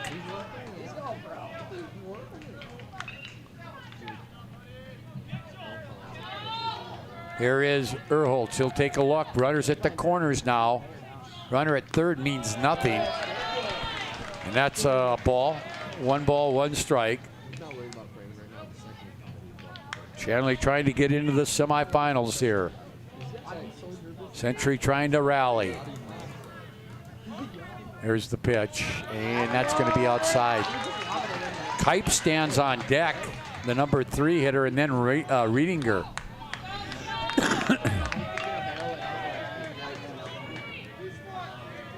Erholtz ready. Here's the 2-1 coming. 2 outs. That's going to be grounded at the third baseman. Up run Corn to second, and this one's in the books. For the first 2 runners got on base, but Erholtz put out the fire. For Century in the 7th, no runs, 2 hits, no errors, 2 left. Final score, game 1 of the State A baseball tournament on the First International Bank and Trust scoreboard. It was Fargo Shanley 2, Bismarck Century nothing. Your Pro Style Productions. For that win, the Shanley Deacons move DJ Services postgame show coming up when we return to Mandan right after this. Tomorrow morning. Really comes down to combining different aspects of patient care. Here at Premier Chiropractic, we love combining soft tissue work, the adjustment, and exercises together. We found that this gets the best results for our patients. We have 3 chiropractors to fit the needs of the entire family, a rehab area for our exercises and equipment for any athlete to improve performance. Give us a call and we will get you back to doing what you love.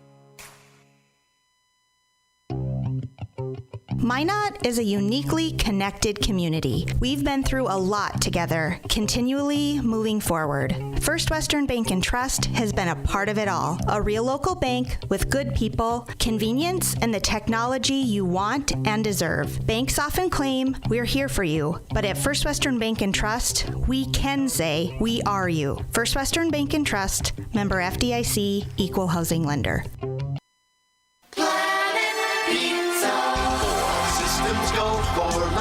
When supper time's a crunch, T-minus now, it's time for Planet Pizza. With lots of space for fun, there's room for everyone. Don't be an alien to Planet Pizza. Space for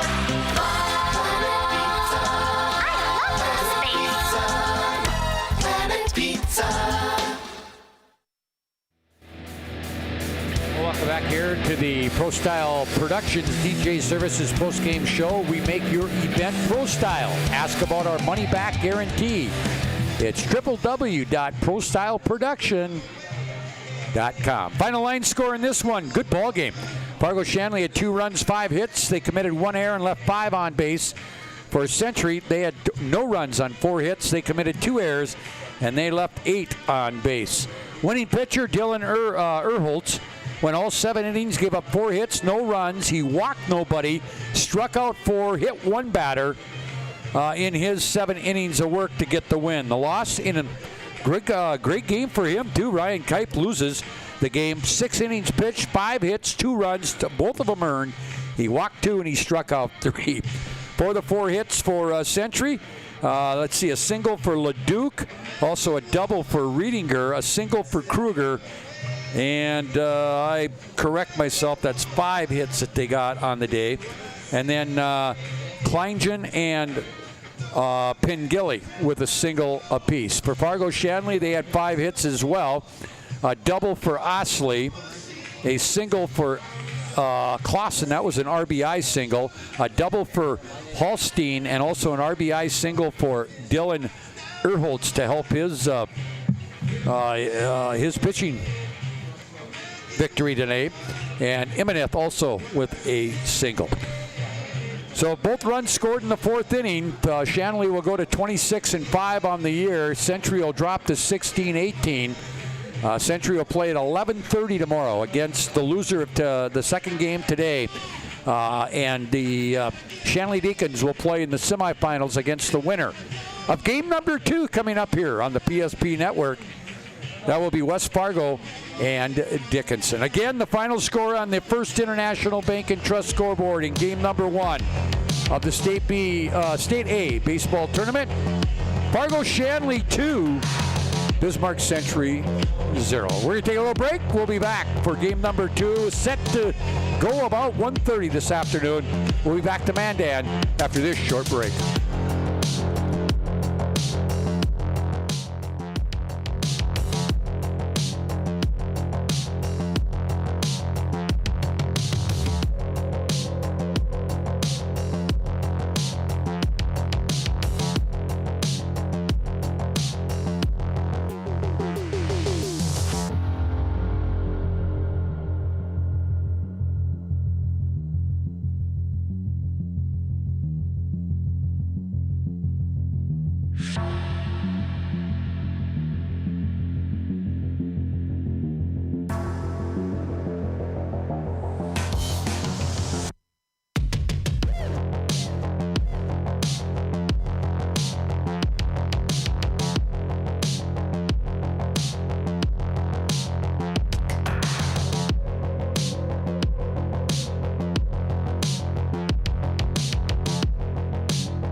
different aspects of patient care.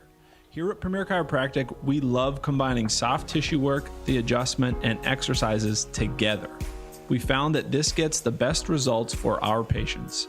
We have 3 chiropractors to fit the needs of the entire family, a rehab area for our exercises and equipment for any athlete to improve performance. Give us a call and we will get you back to doing what you love.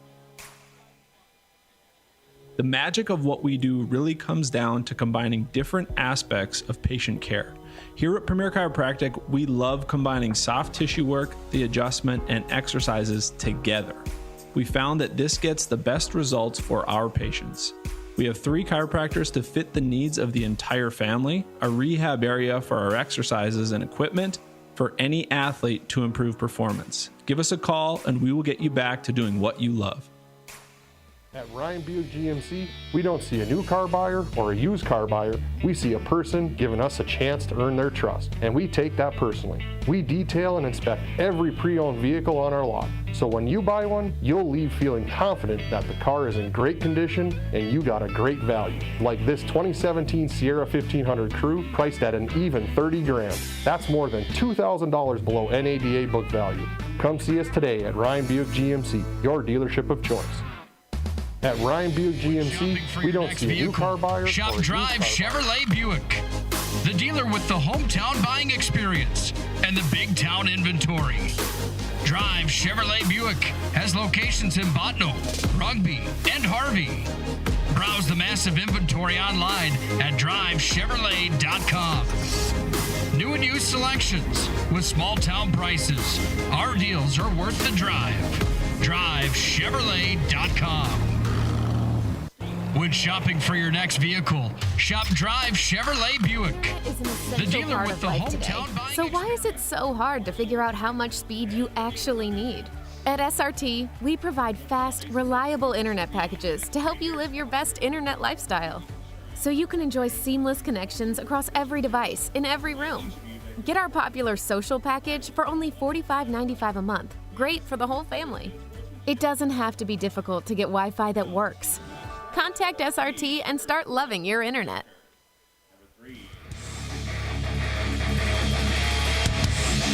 Well, good afternoon, everyone, and welcome back to Mandan Veterans Ballpark here in Mandan for the State Class B, or A, baseball tournament. One game already in the books, and Fargo Shanley scoring 2 runs in the bottom of the 4th inning, held off Bismarck Century 2-0 to move into the semifinals tomorrow.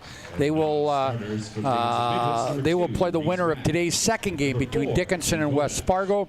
The loser will play Bismarck Century at 11:30 tomorrow in the consolation round game.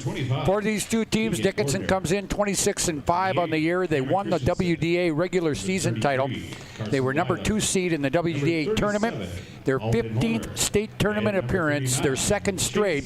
They have 5 state titles back in 01, 04, 07, 09, and 2016. They have appeared in 8 state tournament title games in their history. For the West Fargo Packers, they come in 19.5 and 15.5. They finished 5th in the EDC. They were number 3 in the EDC tournament. It's their 14th straight tournament appearance. Their 11th straight, or 14th state tournament appearance. Their 11th straight. They've won 2 titles.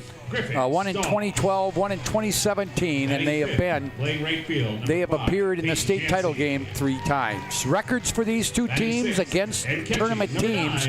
For the Packers, they are 1-1 against Legacy, 0-2 against Dickinson, 1-1 against Shanley, and 1-1 against Grand Forks Red River. For the Midgets, 3-0 against Century, 2-1 against Legacy, 3-1 against Minot High, and 2-0 against West Fargo. Let's give you the starting lineups again. You're listening to the Planet Pizza pregame show, proudly serving the Magic City for over 20 years. Call them now at 852-1700 and try their Blue Buffalo Pizza or chicken wings. You won't be disappointed. Planet Pizza, out of this world. Here are your starting lineups. First for the visitors on the scoreboard, the Packers of West Fargo under Brett Peterson, who is in his 18th year as the head coach of the Packers. Again, the number 3 seed from the East. They'll lead it off with pitcher number 6, Braden Jacobson. Batting second, the center fielder Carter Birincott. Batting third will be Jaden Grefsrud, the first baseman. Batting cleanup, the designated hitter Griffin Stahl. Batting fifth and playing right field, Peyton Jancy. Batting sixth, the catcher, Easton Heisler. Tyler Rood will bat sixth. He will play, he will bat seventh and play third base. Mason Stoltine will play left field and bat eighth, and Aiden Wolf will play second base and bat ninth. Carson Tweeto will not bat, but will play defensively at shortstop. Jacobson, Berencott, Grefsrud, Stahl, Jancy, Heisler, Rude, Stolting, and Wolf. For the Dickinson Midgets, 26-5 on the year under Pete Dobetz, who's in his 21st year as the head coach. They'll lead it off this way. Batting first, playing center field, Chase Henderson. Batting second, the shortstop, Landon Amon. Batting third baseman, Troy Berg. The cleanup hitter will be Isaac Daly. Batting fifth will be Aiden Hike. He is the first baseman. Logan Bentz will bat sixth and catch. Jaden Bast will play right field and bat seventh. The eighth hitter, Nathaniel Gillick, the left fielder, and batting ninth, the second baseman, Britton Cranston. Again, Henderson, Amon, Berg, Daly, Hike, and Bentz, Bast, Gillick, and Cranston.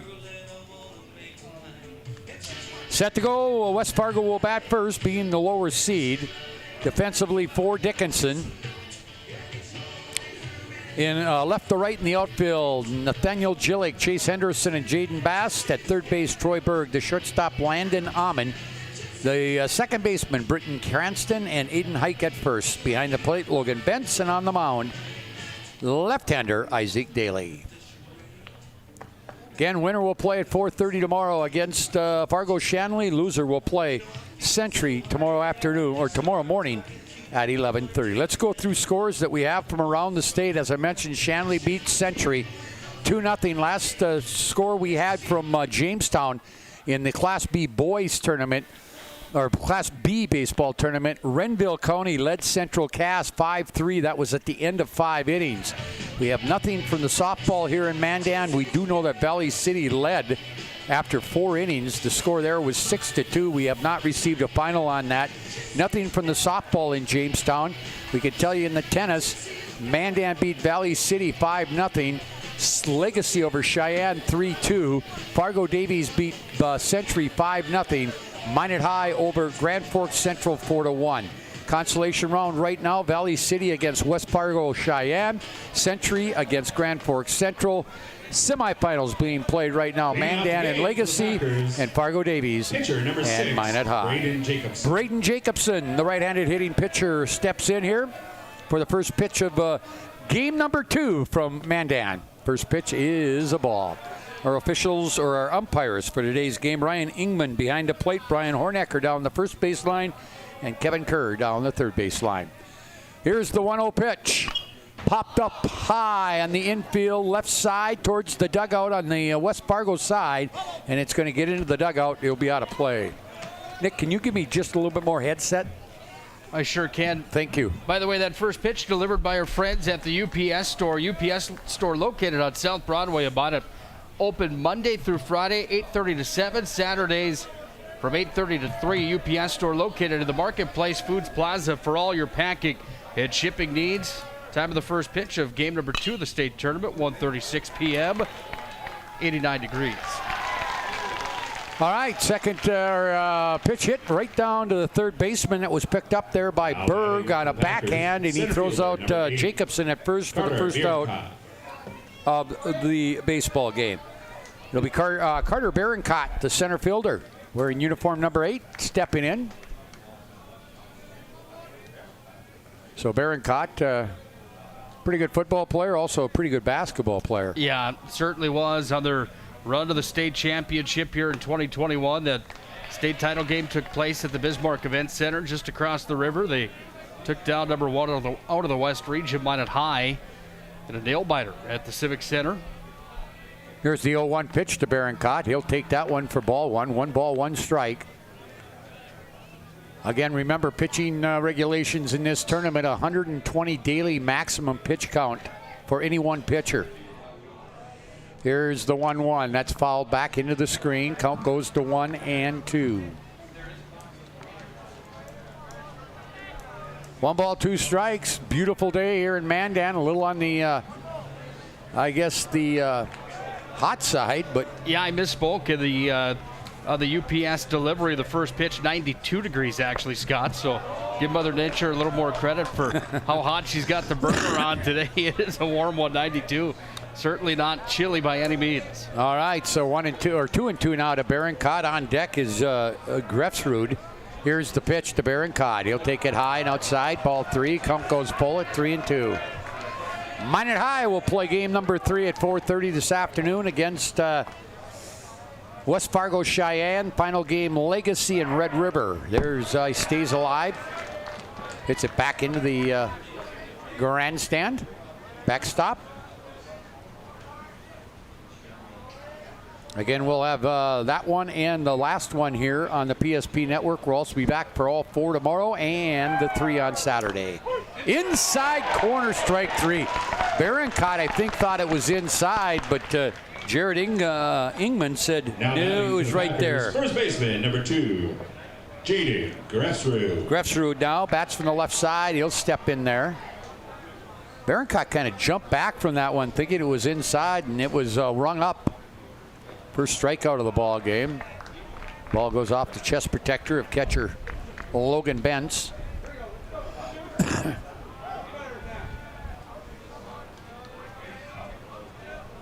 And we'll do it again here. No balls, 1 strike, 2 outs here in the top half of the first inning. Scheduled for 7. 10-run rules in effect after 5. Pitch up high. 1 ball, 1 strike, 2 outs. Lefty versus lefty matchup here. Pitch number 12 of the ball game so far for the starter here for Dickinson. That one down low, outside. Count will go to 2-1. Nick Hallberg and Scott Cattell alongside here for all the coverage here. That one's in the dirt, ball 3. Midgets in their white tops, white bottoms with orange numbers trimmed in black. That one's outside as well. Nope, that was a called strike. Okay. Count goes full at 3-2. And they've got white and, orange and black hats. Here's the pitch. That stays alive. It's into the screen. West Fargo in their green tops, white numbers, gray pants. All right, here's Daly with the payoff pitch again. That one popped up. Is it going to stay in play? No. Bentz never saw it, but it did get out of play. Hit the top of the net here on the grandstand and rolls back into play, but retrieved over here by one of the Packers. On deck is their designated hitter, the cleanup hitter, Griffin Stahl. Daly ready again. Payoff pitch once again. That's down low, ball 4. So first walk of the ball game given up. Designated hitter, number 15, Griffin Stahl. So Griffin Stahl will bat with 2 outs, runner on first. He bats from the left side as well. Stahl, the designated hitter. Pitch here. That's outside. So Daly having a little trouble finding that strike zone right now.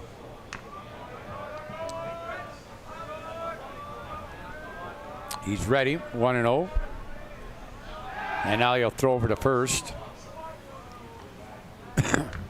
When shopping for tires, shop Tires Plus. All brands under one roof. With the guaranteed lowest prices and their service after the sale with the Tires Plus plan, you can't go wrong with Tires Plus. Visit them online. TiresPlusND.com. And now a pop fly over to the third base side by the dugout for West Fargo. And third baseman Berg ran out of room. Yeah, he had to come all the way over to the West Fargo dugout.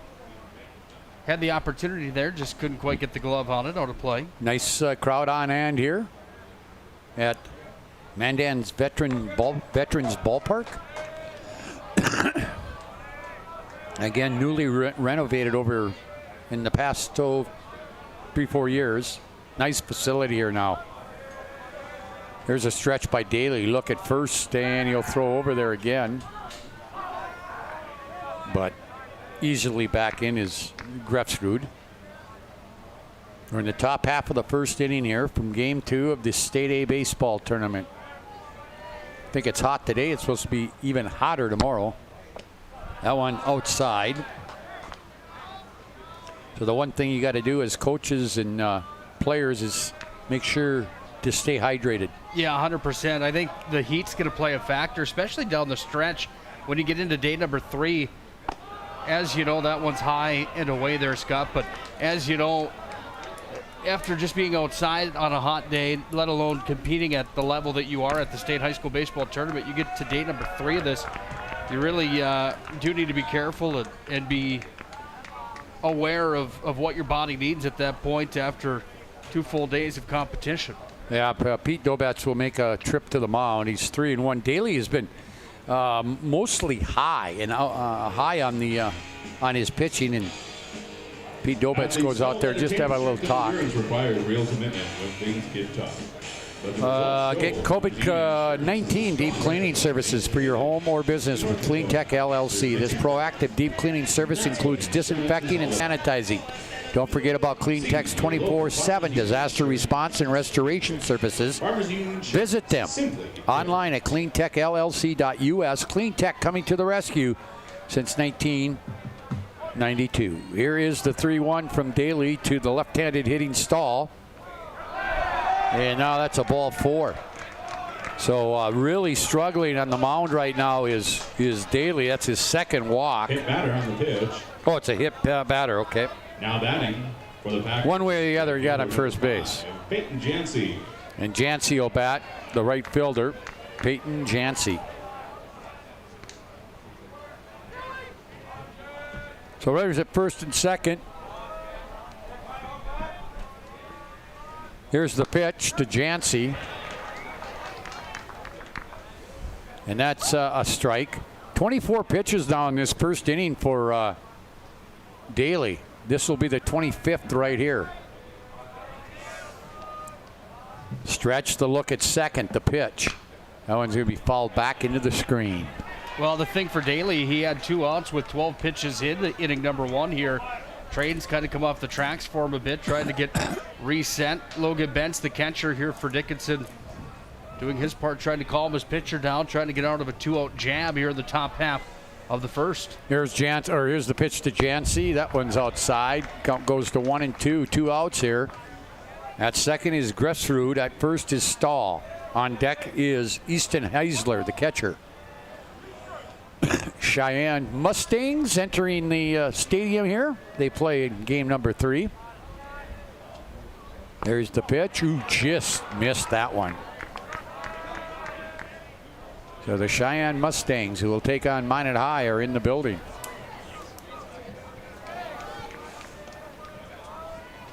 All right, here's the 2-2. 2 outs. Look at second by Daly. He'll come home with it. And he's high with that one. So he goes full after getting him down 0-2. Now he's a pitch away from walking the bases loaded.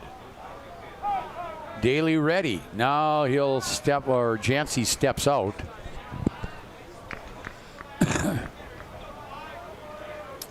Now we're set to go. Daly peers in at Bentz to get a sign.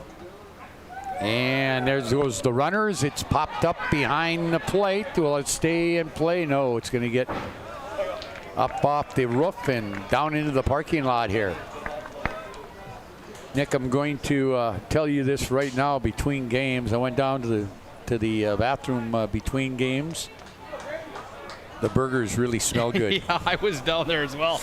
That was the first thing you said when we entered the ballpark today here at Van Dam Memorial Ballpark. You talked about having nothing better than burgers and dogs on the grill at the ballpark. No different here, Amanda. They are looking and smelling good. Jancy hits another foul. High behind the plate. Again, out of play. West Fargo Cheyenne has some Minot connections as well. Their head coach is Ryan Bodell, who played a graduate of Minot High, played Legion baseball, played high school and Legion baseball for Minot. Yeah, he's actually an old classmate and friend of mine from back in 2004 from Minot High School. Runners were going on that pitch on the 3-2, and it's a ball. Bases are now loaded without the benefit of a hit. Second walk given up, and the batter now will be Easton Heisler, the catcher, number 6 hitter. So we have Grefsrud at third, Stahl at second, Jancy at first. Daly will work out of the stretch. Pitch. That's a good inside fastball for a strike. No balls and 1 strike. Pitch. That one's down low. 1 ball, 1 strike. That was the 33rd pitch of this inning for Daly. Remember, it's 120 max, so he's almost a third of the way already there. That's down low. Looks like, yeah, we've got activity down in that Dickinson bullpen. And it looks like he's trying to get ready fast. Berg comes in to talk to his pitcher, and I think that's more so to give that reliever some more time to get loose out down in the bullpen. Can't pick up the number of him. But I tell you, Daly in trouble right now. Bases loaded. He's 2-1 on the right-handed hitting Heisler. No place to put him. Pitch. That's down low. 3. Ooh, strike. Say it got the knees. Yeah, late on the delivery for the call there, but one that certainly helps the confidence of Daly. 2 balls, 2 strikes, 2 down. Bases loaded here, Scott. Huge pitch coming. Here's the 2-2. That one fouled off to the right side, first base side. How to play out into the parking lot. But I tell you, West Fargo's did a good job of staying alive with 2 strikes. And they've made Daly work hard after he got the first 2 outs. 2-2 pitch. Strike 3 called. I think Heisler was looking for something other than what he got. So, no damage done, no runs, no hits, no errors. 3 left after a half inning of play. It's West Fargo, nothing. And Dickinson coming to bat on the First International Bank and Trust scoreboard.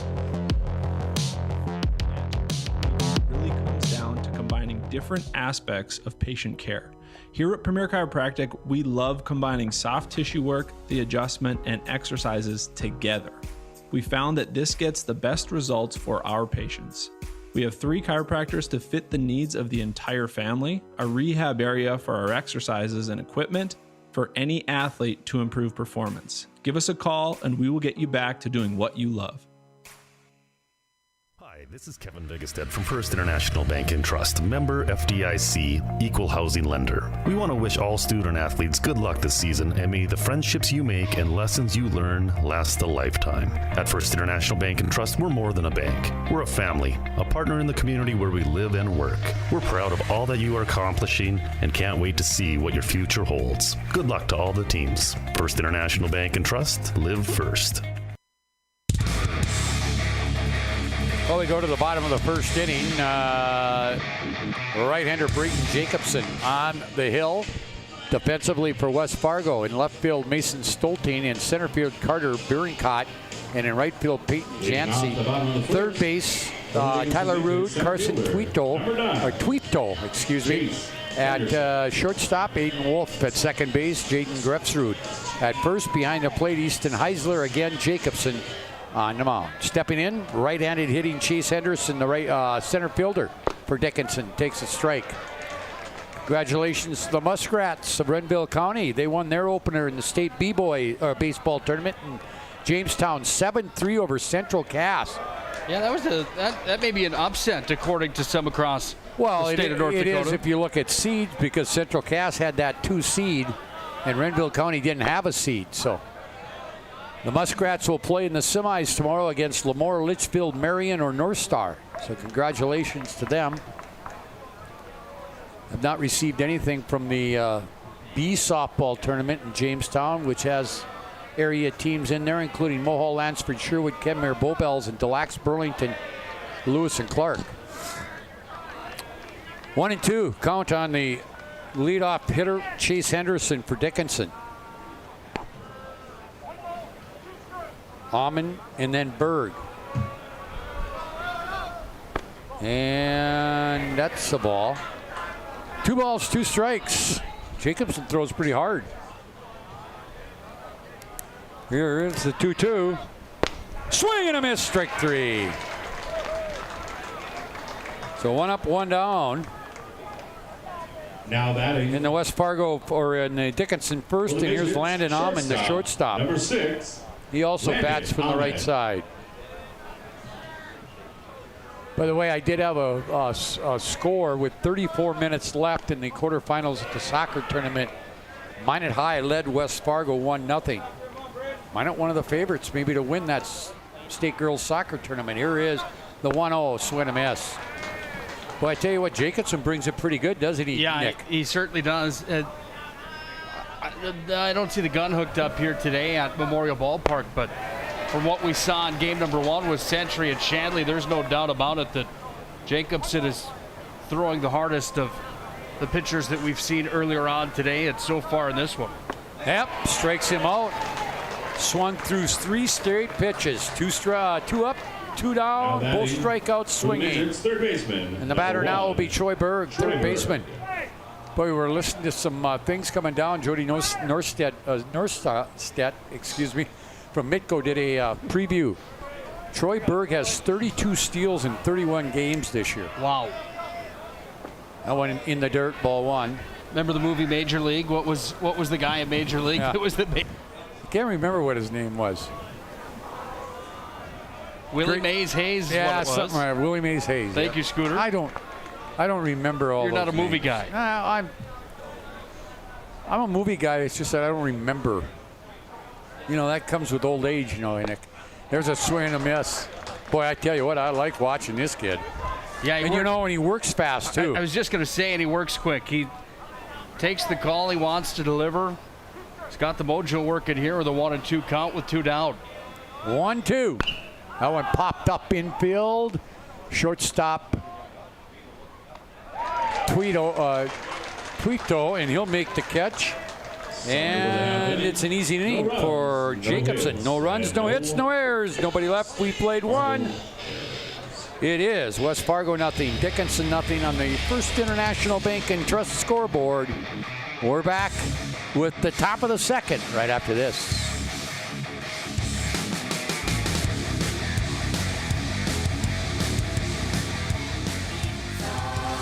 Systems go for lunch when supper time's a crunch. T-minus now, it's time for Planet Pizza. With lots of space for fun, there's room for everyone. Don't be an alien to Planet Pizza. Space for fun.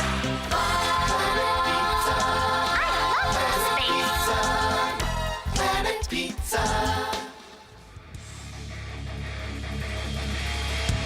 0-0 ball game of the First International Bank and Trust scoreboard. West Fargo comes back to the dish. Ball game brought to you today by Magic City Inspections, a locally owned company committed to providing exceptional inspection services to ensure you're ready to take the next step in your home ownership. You can find them online, modernInspections.com. Back with the play-by-play of the inning. Here's legendary voice of the Magic City in Region 6 and the MSU Beavers, Mr. Scott Cattell. Thank you, Nick. And Daly out for his second inning of work. He's already at 37 pitches for the day.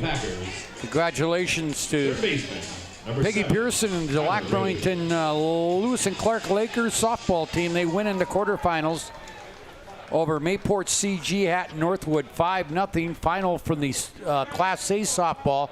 Valley City beat Jamestown 10-3. Here we go. First pitch to the leadoff hitter is a strike. This is Tyler Rude, then it'll be Stolting, and then Wolf.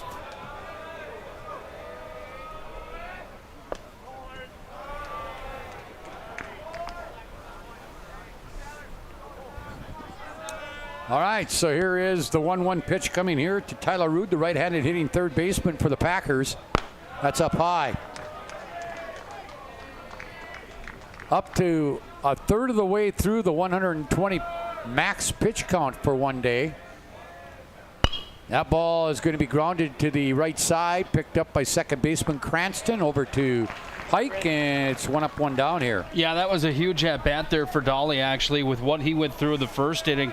Just about got shelled, loaded the bases up, got himself out of a jam, and starts the top half of the second off, putting a player into a ground-out situation. This tournament game is brought to you by Diamond T Ranch, 4 generations of Hereford and Red Angus with F1 Cross Baldies. Visit them online at diamondtranchnD.com. First pitch, ball. Hey, next time I run into Luke, he's going to have to explain to me what an F1 cross baldy is. It's outside 2-0. I know what a Hereford is. I know what a Red Angus is. Basically, what it means is that the cattle that they have is top of the line with the papers on them. Then they breed these things with the best of the best. Is basically what that means. Is what I understand. Okay. All right. I didn't know you were such a guru of that. Well, that's just in conversation. That's in conversation. All right. 3-0 now to the left-handed hitting Mason Stolting as we get our farm and ranch part of our broadcast. 101, yeah. Hey, I tell you what, the walk will put a runner on with one down here, by the way. But I tell you what, Scotty, I think it would be, I don't know, I doubt we could there would be too many people upset about a broadcast of that, but should get you out there for the branding sometime. Maybe you could put a cowboy hat on and be a part of that whole thing. That would be worth the price of admission, wouldn't it? Yeah, well, we'll see. We'll see, he says. All right, here we go. Batter now will be Aiden Wolf, the second baseman. Runner on first, one out. There's a strike. Up to 46 pitches now. And we're only in the second inning. So at this rate, Daly's not going to last the whole 7 because he's going to, good chance that he's going to reach his pitch limit. They'll throw over to first. Just a token throw.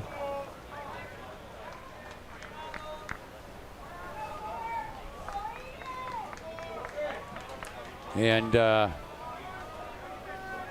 here's the 0-1. That ball hit high and medium deep left center field, and left fielder Gillick over to make the play.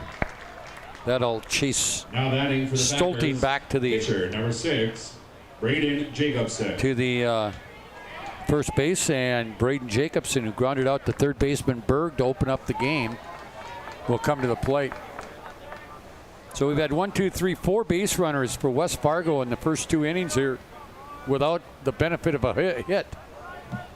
Pitch. Curveball, strike 1. Yeah, good pitch there. The off-speed pitch lands. 48th pitch of the outing here for Dawling.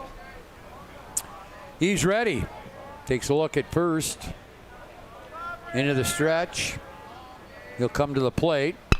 And that's hit right at the shortstop. Good job, Amon. Takes the easy one at second. Hit sharply, but right at Amon. And the inning is over. For West Fargo in the second. No runs, no hits, no errors, 1 left. We played an inning and a half here on the First International Bank and Trust scoreboard. It's West Fargo nothing, Dickinson nothing. We're back with more from Mandan right after this timeout. Is a uniquely connected community. We've been through a lot together, continually moving forward. First Western Bank and Trust has been a part of it all. A real local bank with good people, convenience, and the technology you want and deserve. Banks often claim we're here for you, but at First Western Bank and Trust, we can say we are you. First Western Bank and Trust, member FDIC, equal housing lender. Great smiles come from Vibetta Orthodontics. Vibetta Orthodontics is a certified Invisalign provider. Invisalign fits your budget and your lifestyle. Braces for children, teens, and adults with affordable monthly payments. Schedule your complimentary consultation and exam by logging on to VibettaOrthodontics.com or by calling 701-839-6010. Great smiles come from Vibetta Orthodontics. Well, Nick, we have to say congratulations to Matt Powell and the girls soccer team from Minot. Shutout win in the quarters. Yeah, they knock off West Fargo 4-0. Pitcher, number 2. Here's Daly, Hike, and Bentz, 4, 5, and 6 for Dickinson. Daly bats from that left side, same way that he throws. We're in the bottom half of the second. And 2-0 now from Jacobson. Jacobson got through that first inning with just 14 pitches. He had 2 strikeouts. Here's the 1-1. I'm sorry, 1-1. That's hit right at the second baseman. That will be a Wolf over to first baseman Grefsrud. 1 up and 1 down. 4 up, 4 down to start this one for Jacobson. Again, that was hit right on the, was hit sharply, but right Now at the second baseman, Aiden first Wolf. Baseman, number 3, Aiden Hike. Hike. If I'm not mistaken, here's the pitch to him. Because I know there's some Trinity kids that play baseball in the spring, or in the summer, or in the spring, excuse me, with Dickinson. I think Hike was a member of that state tournament team from Dickinson Trinity in basketball this year, as was their left fielder, Nathaniel Gillick. That one way high by Jacobson. Trinity doesn't have Class B baseball, is that right? Nope. There is the 2-0. Strike corner, strike on the inside corner. Hike wearing uniform number 3. Winner will play Shanley tomorrow. Swing and a miss. So 2-2 now. 1 out here in the second. Jacobson ready. God, I like how he works on the mound. He's very quick. 3-2. He doesn't take a lot of time between pitches. He wants it back, and he's ready to go. And here is the full count. Swing and a miss. Strike 3. That's his 3rd strikeout. Yeah, he put the burners on and threw that one over the outside corner of the plate, the swing and the miss. And there's 2 outs now. He's really working well here. You know, and I was going to say, you know, defensively, when you play behind a pitcher like Jacobson who works so quickly, here's the first pitch to Logan Bentz, and that's a ball. You like that when your pitcher, I mean, it keeps you in the game. It keeps you ready to go on each and every pitch. Because you get some of those pitchers out there, they'll just take forever and ever between pitches. Here's the 2-0 pitch to Bentz, 3-0. Well, the other thing about it, Scott, you get some run support in a situation like this, and you've got all the momentum in the world on your side when you've got a guy in the hill that works the way he does. 3-0 pitch coming with 2 down. Yep, here's a 3-0, that right down Broadway, as they say. 3 balls, 1 strike.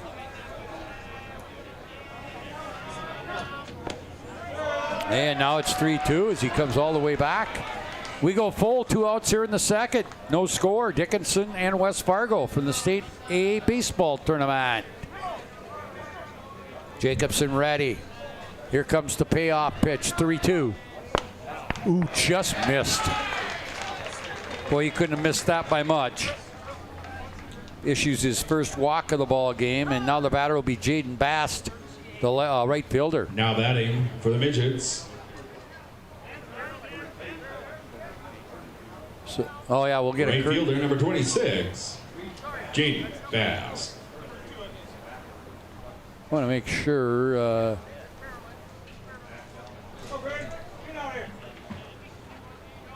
Yeah, I'm right. Okay, we do have a courtesy runner. I didn't pick up the number over there. 2, I believe. All right, thanks, guys. Courtesy runner in for the Midgets, number 2, Reese Mack. All right, we got a courtesy runner at first. Here's the pitch. Ooh, curveball, strike 1. Number 2 for Dickinson. Courtesy runner is Reese Mack. All right, Jacobson ready. Mack gets his lead at first. He'll throw over, and the ball gets by the first baseman. Down the right field line, that will move Bentz up to second. That will go as an error on the pitcher, an errant throw. And now we've got the first base runner for Dickinson in scoring position in the person of Reese Mack. 0-1 count, 2 outs here in the second. Jacobson working to the right-handed hitting Jaden Bast. Gillick on deck. Pitch. Too high fastball, swung through it. Jacobson's gotten some of these Dickinson kids to go after that high fastball. Yeah, they want a third Dickinson team. However, Scott, when you look at what they did in the regular season at 26-5, they had the bats moving all year long. They're not afraid to hit the ball. And that's strike 3 swinging. That's a 4th strikeout of the ball game for Jacobson. And for the Midgets in the second, no runs, no hits, There was one West Fargo error and one man left on base. No hits. After 2 complete here on the First International Bank and Trust scoreboard, it's Dickinson nothing, West Fargo nothing.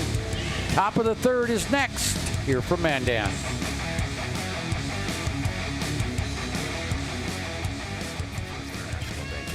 Member FDIC, Equal Housing Lender. We want to wish all student athletes good luck this season, and may the friendships you make and lessons you learn last a lifetime. At First International Bank and Trust, we're more than a bank. We're a family, a partner in the community where we live and work. We're proud of all that you are accomplishing and can't wait to see what your future holds. Good luck to all the teams. First International Bank and Trust, live first. At Ryan Buick GMC, we don't see a new car buyer or a used car buyer. We see a person giving us a chance to earn their trust, and we take that personally. We detail and inspect every pre-owned vehicle on our lot, so when you buy one, you'll leave feeling confident that the car is in great condition and you got a great value. Like this 2017 Sierra 1500 Crew, priced at an even 30 grand. That's more than $2,000 below NADA book value. Come see us today at Ryan Buick GMC, your dealership of choice. Go to the top of the third. First pitch hitting is Carter Barincott. High lazy fly ball to right field, which is taken out there by Bast. And that quickly, it's 1 up, 1 down in the West Fargo. Number 2, Jaden Grefsrud. Third inning, and Jaden Grefsrud, who walked in number 1, he was stranded at third base. He'll bat from the left side. First pitch is a strike. No balls in 1 strike. And that one high and outside, ball 2, or ball 1, excuse me. 1 ball, 1 strike, up to 52 pitches now for Daly here in the third. Pitch outside. 2-2. Or 2-1 count, excuse me. 1 out. Pitch here by Daly. That one hit sharply foul down the first baseline.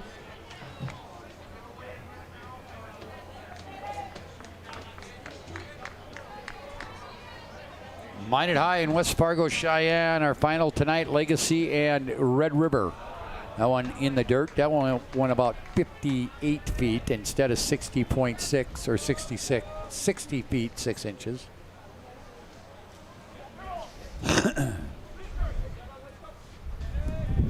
Here's the windup by Daly. Here's the pitch. That ball hit sharply by a diving first and second baseman into right field, and Grefsrud will get the first hit of the ball game. A sharp single between in the hole between first and second. Both Hike and Cranston dived for it, but didn't have a chance for it. Here's Griffin Stahl, who was hit by a pitch back in the second. So first hit of the ball game for either team are off the bat of Jaden Grefsrud. No action down in the Dickinson bullpen. They'll bunt down the third baseline, but it's going to get foul.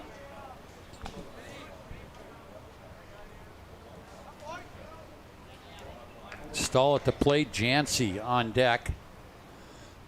Is West Fargo trying to break the ice here?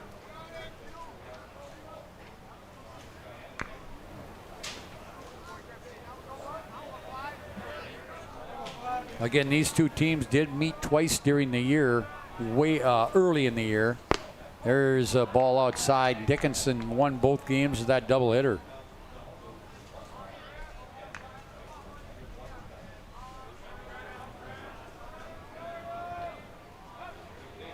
Here is the pitch. There's a strike called. Count goes to 1-2, 1 out. Runner on first is Grefsrud. Stahl at the plate. Jancy on deck. Here's the 1-2. That one's going to be grounded. Cranston will go to second for 1. They won't get. It was hit. It doesn't hit. It wasn't hit sharply enough to turn the double play. Cranston makes the play to Amon at second. On with the fielder's choice is Stahl, and the batter now is Peyton Jancy. Now batting for the Packers, Right fielder. He reached on a walk. Jancy.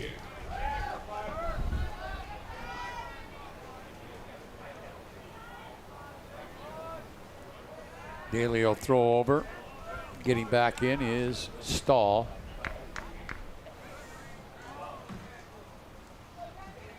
So Daly ready again here. We're in the bottom half or top half of the third. No score here.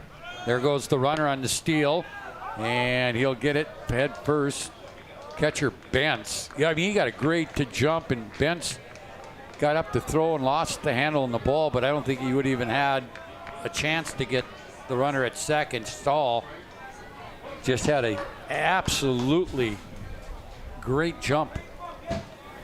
So runner in scoring position, 2 outs. Jancy will swing through a fastball.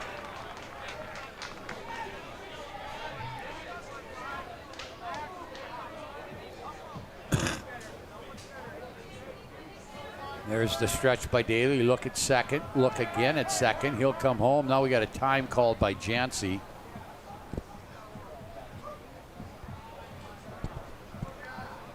Now, timeout was called. 0-2, 2 outs. Runner at second in the person of Griffin Stahl. Here's Daly. He stays alive. Fouls it back to the backstop.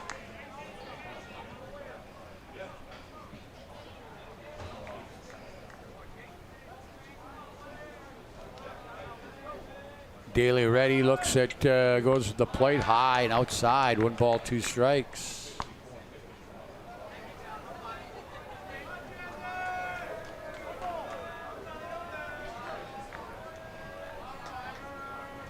Ready again, here's Daly.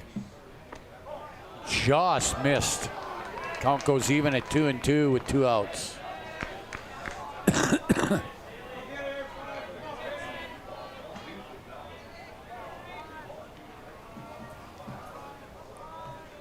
Pitch. That one stays alive again. Falls it back to the backstop. On deck is Easton Heisler. Trying to bring in the first run of the ball game. Stahl at second. Here's the pitch. That one fouled off the first base side into the parking lot. Well, actually didn't get to the parking lot. Again, Nick Hulberg and I will be here for all 11 games. 2 more tonight, or this afternoon and tonight, and 4 tomorrow and 3 on Friday, or Saturday. And now count goes full, 3-2. He's up to 68 pitches now. Again, max of 120. And we're only in the 3rd inning.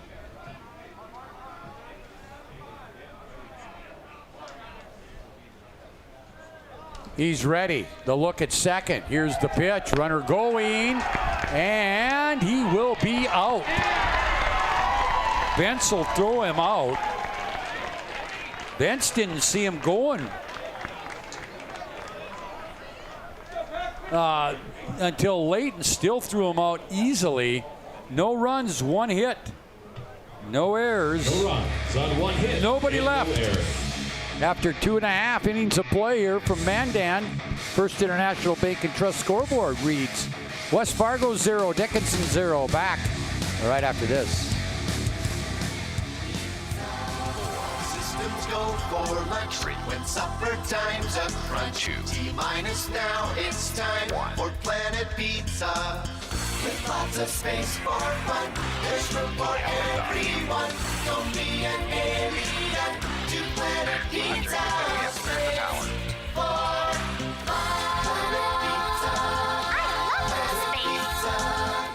Planet Pizza. Is an essential part of life today. So why is it so hard to figure out how much speed you actually need? At SRT, we provide fast, reliable internet packages to help you live your best internet lifestyle. So you can enjoy seamless connections across every device in every room. Get our popular social package for only $45.95 a month. Great for the whole family.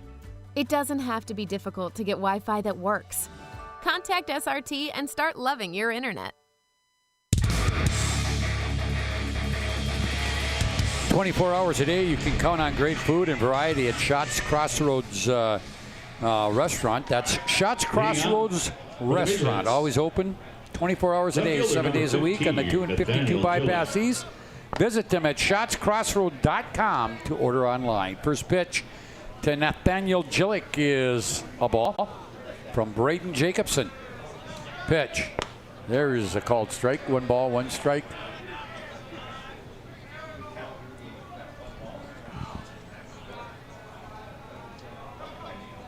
Now high. 2 balls, 1 strike. We're in the bottom half of the 3rd inning. No score here. Game 2 of this State A baseball tournament. The 2-1 inside. Nope, they're going to call that a strike on the corner. Thought he called it a ball, but 2-2 now on the leadoff hitter, Nathaniel Gillick. Here's the pitch. Fouled it back to stay alive. Wind coming up a little bit there. You can hear that. But you know what? I think we take that wind. Yeah, the players, especially if you're sitting out there. Yeah, the players certainly will. Here's the 2-2. That's fouled at the plate. Gillick stays alive.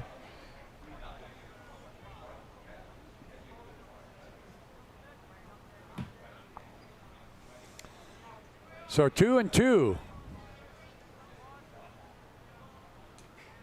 Jacobson ready. The look in at Gillick, the right-handed hitting left fielder for Dickinson.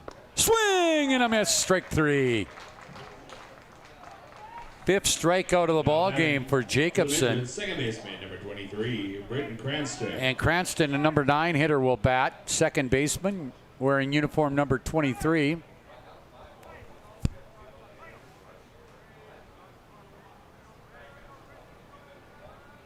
Here is the first pitch from Jacobson. Fouled back. Cranston used to go to school in Watford City back when his dad was principal and basketball coach in Watford City. Now has moved on to the Dickinson Public Schools. There's a bunt. It's a fair ball picked up by catcher Heisler, and he makes the play at first. Good play there by Heisler. 2 outs. We go back to the top of the order. Chase Henderson, strikeout victim in the first. Back to the top of the order, center fielder, number 9, Chase Henderson. So Chase Henderson will step in. 41 pitches now for Jacobson. Pitch. Just missed. Nope, strike. I'm sorry. He's got a different kind of strike call, our umpire here. That one goes a little outside. Ball 1. 1 ball, 1 strike. 2 outs here in the 3rd from Mandan in the State A baseball tournament. Here's the 1-1 from Jacobson. That's outside. 2-1.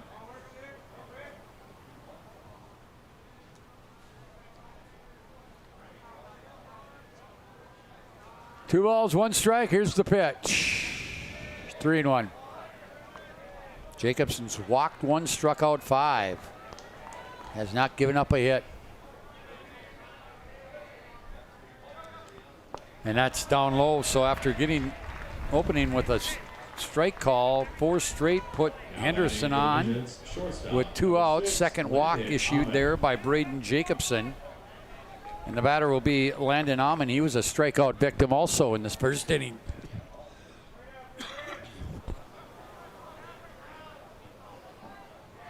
Stretch here by Jacobson. The look at Henderson at first. He'll come home with it. And it's a called strike on the inside corner. Looking ahead to West Fargo's top of the 4th. They'll have their 6, 7, and 8 hitters. Throw over. Getting back in is Henderson, diving back in. PSP Network, your tournament headquarters, is powered by State Farm Insurance Agent Paul Siebert, Subway, Beaupre Law Firm, and Minot Spinus Collision Center. There goes the runner. Throw down to second is in time. Nice peg there by Heisler to second baseman Wolf. And the inning is over. No runs, no hits, no errors. Nobody left after 3 complete here from Mandan. Scoreless on the First International Bank and Trust scoreboard. West Fargo nothing. Dickinson nothing. Back right after this. go for lunch. When supper time's a crunch. T-minus now, it's time for Planet Pizza. With lots of space for fun, there's room for everyone. Don't be an alien to Planet Pizza.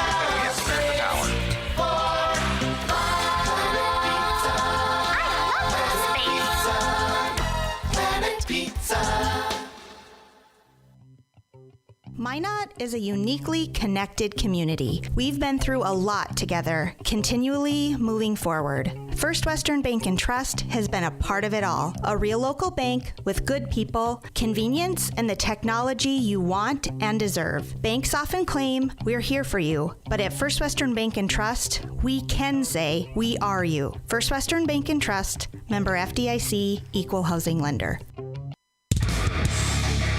For the top of the fourth inning, it'll be the 6, 7, 8 hitters here. Heisler, Rude, and Stoltine. First pitch is a strike called from Daly, who now has just hit the 70 pitch mark. He's got 50 left to reach his max. That one down low. 1 ball, 1 strike. Looks like Dickinson's going to send somebody out to the bullpen. Looks like number 8 will go out and warm up. That is Nick Deschamps.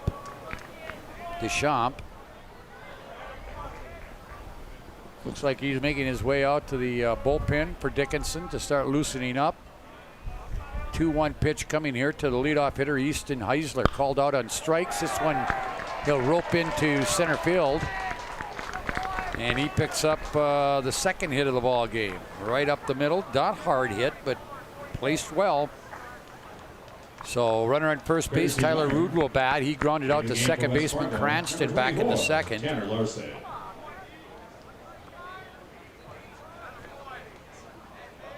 batting for the Packers, third baseman, number 7, Tyler Rude.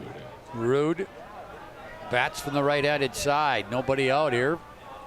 Leadoff hitter on with a single. Here's the pitch. They squared a bunt, pull back.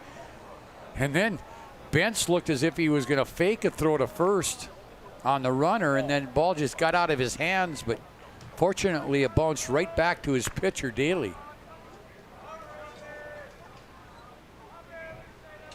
Stretch the look at first. Pitch.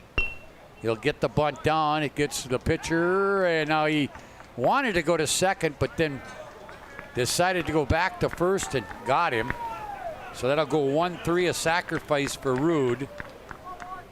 And now into scoring position with 1 out is Heisler at second. The batter will be Mason Stoltine.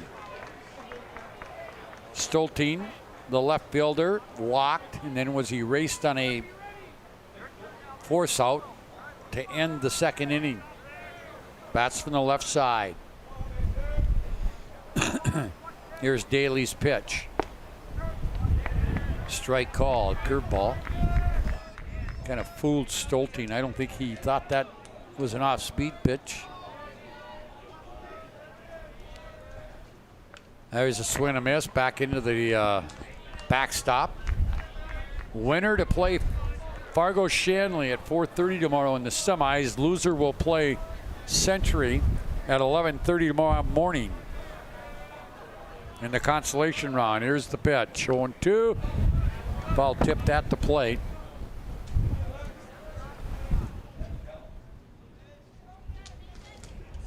No balls, 2 strikes, 1 out here in the top half of the fourth inning for the West Fargo Packers.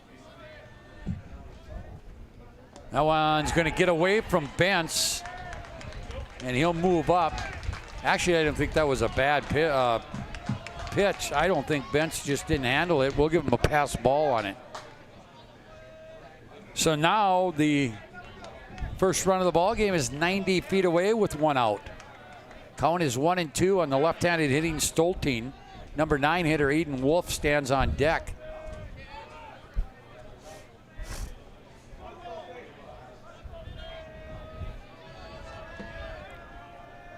Stretch, the look, the pitch.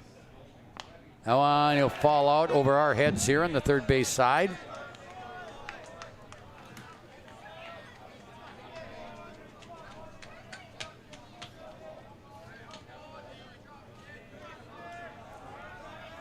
So 1-2 remains the count.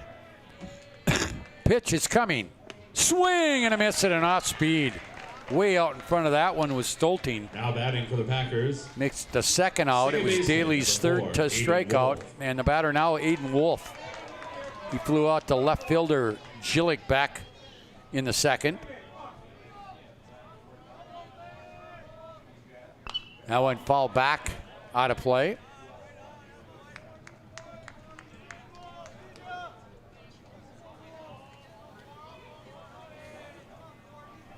Stretch by Daly. The pitch. That one's high and outside. Ball one. 1 ball, 1 strike, 2 outs. We are in the top half of the 4th inning. Game 2 of 4 here from the State B baseball. There's a called strike. 1 ball, 2 strikes. Again, Easton Heisler, who opened the inning up with a single to center. Moved up to second on a sacrifice and to third on a pass ball. Trying to score the first run here. Here's the pitch. And yeah, he did go. He did go, and Daly strikes out the final 2 of the inning. So no damage on the leadoff single. No runs, 1 hit. There was no errors and 1 man left on base. 3.5. We're halfway through here from Mandan. Game 2 on the First International Bank and Trust scoreboard. West Fargo nothing, Dickinson nothing. Back to Mandan right after this short break.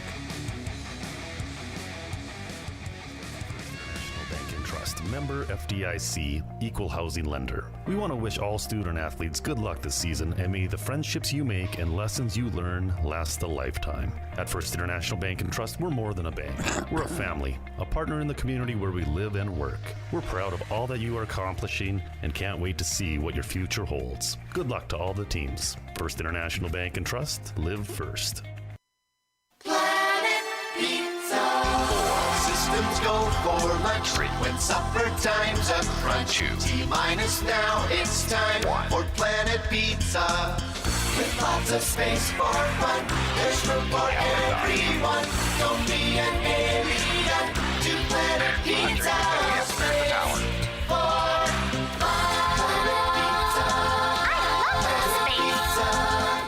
Planet Pizza. Don't have an inning, but we can tell you at the State A softball, Dickinson leads West Fargo Cheyenne 5-1. We do not have the inning on there. Here we go to Dickinson's bottom half of the 4th inning. 2, 3, and 4 hitters. Amon will foul the first one back. Do have another final from the State B softball in Jamestown. Thompson shuts out Beulah 10-0. That one hit right back at the pitcher, Jacobson. He'll pick it up, throw it on to first. 1 up, 1 down. Troy Berg will bat. He popped out to shortstop Beetle. Third baseman number 1, Troy Berg. In the first.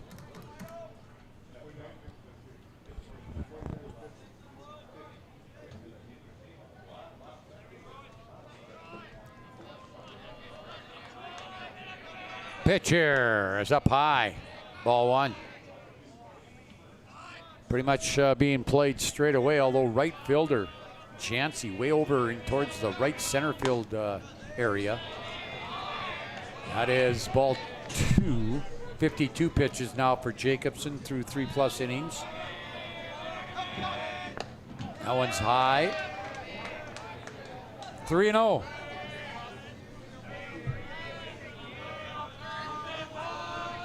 Ready, pitch. Down low, 4-pitch walk. The third walk given up by Jacobson. He struck out 5. And Isaac Daly will bat. He now batting grounded to second baseman Wolf. Number 10, Isaac Daly. Back in the second inning. He bats from the left side. Big lead over there for Berg. And he has 32 steals on the year. And I'm thinking that he wants to go here.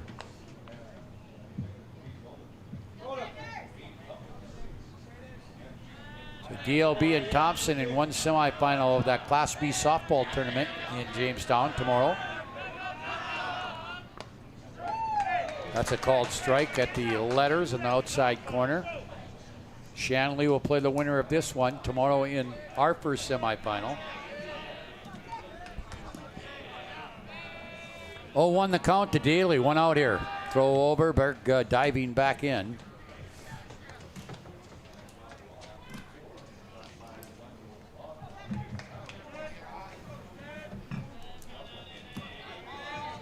So here's Jacobson ready again. That one high. Bluffed back to first by Heisler there.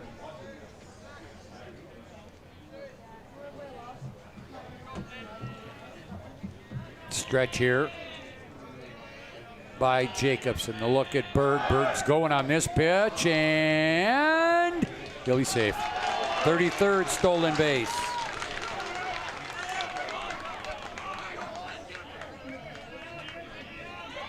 Didn't see what the pitch. It's they say 2-1. Didn't really see what that pitch did because I was watching Berg on the steal. It says 2-1, one out. Runner in scoring position. Swing and a miss. Strike two. 2-2. One out here.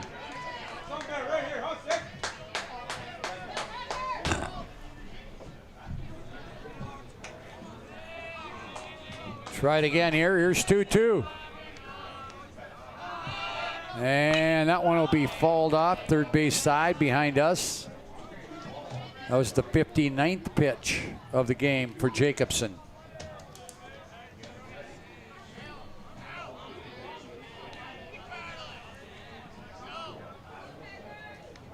Stretch. Jacobson again takes a look at the runner at second. The pitch. Swing and a miss. Strike three. Sixth strikeout of the ball game for Braden Jacobson. The batter now will be Aiden Hike. First baseman now with 2 outs. He struck out swinging in the second. One of 6 strikeout victims of Braden Jacobson. So look at second. He'll come home with it, and he'll miss.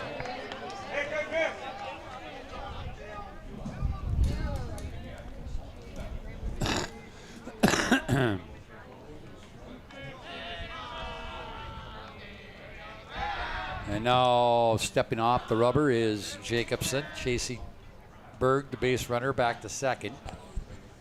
Minot and West Fargo Cheyenne next, followed by Legacy and Red River. That one's high. 2 balls, no strikes to the right-handed Aiden Hike with 2 outs here in the fourth. No score, runner at second.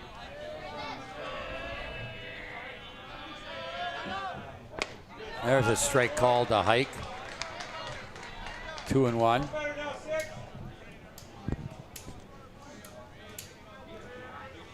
So Jacobson ready. He'll take his stretch. The look at second base and Berg. Here's the pitch. There's strike 2. Now comes all the way back, evens it out. Everything says 2s on the scoreboard. 2 balls, 2 strikes, 2 outs. Bottom of the fourth. No score here. Jacobson ready. Again, a look at Berg. And that's going to be outside. Count will go full. Berg really got about halfway down the baseline right there.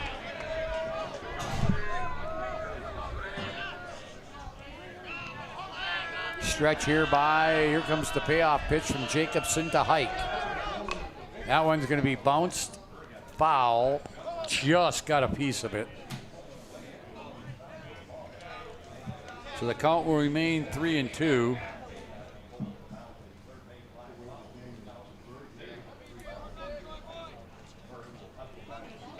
So Jacobson will do it again. He's out of the stretch.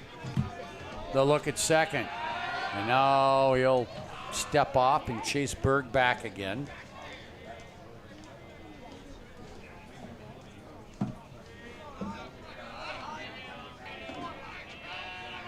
And now again, he'll chase Berg back. At least he's aware that Berg can run.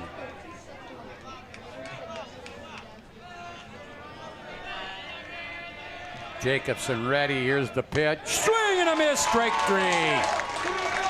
So he pitches around the one-out walk, strikes out the last two in the inning. No runs, no hits, no West Fargo errors, and nobody left on, one left on base. We played 4 complete here from Mandan on the First International Bank and Trust scoreboard. West Fargo nothing, Dickinson nothing. Back with the 5th inning right after this. Down to combining different aspects of patient care. Here at Premier Chiropractic, we love combining soft tissue work, the adjustment, and exercises together. We found that this gets the best results for our patients. We have 3 chiropractors to fit the needs of the entire family, a rehab area for our exercises and equipment for any athlete to improve performance. Give us a call and we will get you back to doing what you love. When shopping for your next vehicle, shop Drive Chevrolet Buick, the dealer with the hometown buying experience and the big town inventory. Drive Chevrolet Buick has locations in Botno, Rugby, and Harvey. Browse the massive inventory online at drivechevrolet.com. New and used selections with small town prices. Our deals are worth the drive. drivechevrolet.com. Jacobson will lead off this 5th inning. And he hits first pitch, fouled down the left field line sharply. He's reached on a fielder's choice and grounded out. He's 0 for 2.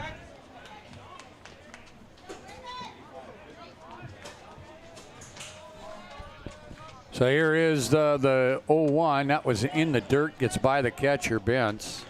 Ooh, they're going to say he swung at that. They say Jacobson offered at that pitch that was about 60 feet because it hit the front of the plate. 0-2. Up high, 1-2.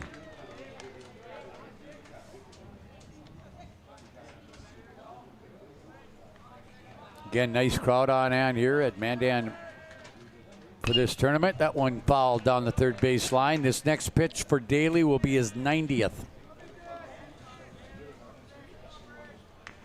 So he'll have 30 more before he has to exit the baseball game.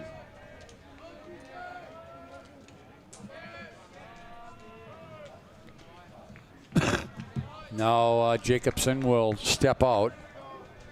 Had 2 hits in this ball game, both by West Fargo. One by Heisler, one by Grefsrud. That ball hit down the right field line. It's foul, and it will get out of play. So Jacobson stays alive.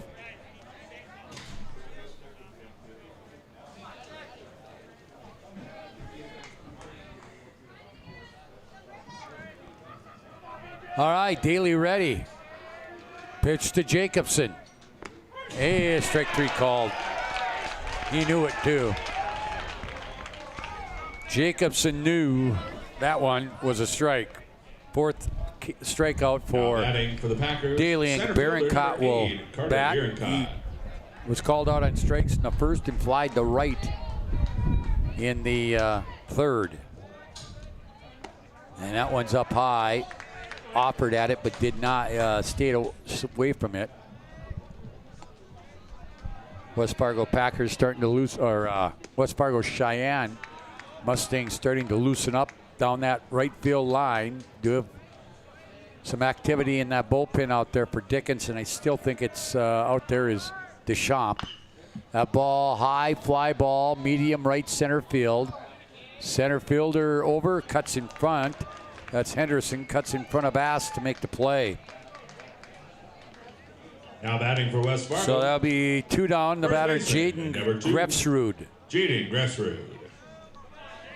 Grefsrud 1 for 1. He walked and stranded at 3rd in the 1st, and then singled, and then was erased on a fielder's choice in the 3rd. Pitch to Grefsrud is a ball.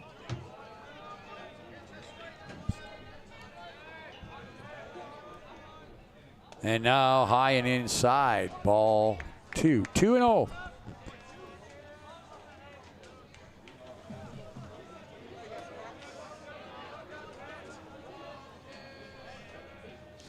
Here's Daly with the delivery here, 2-0. That one hit down the third baseline by a diving Berg into the corner.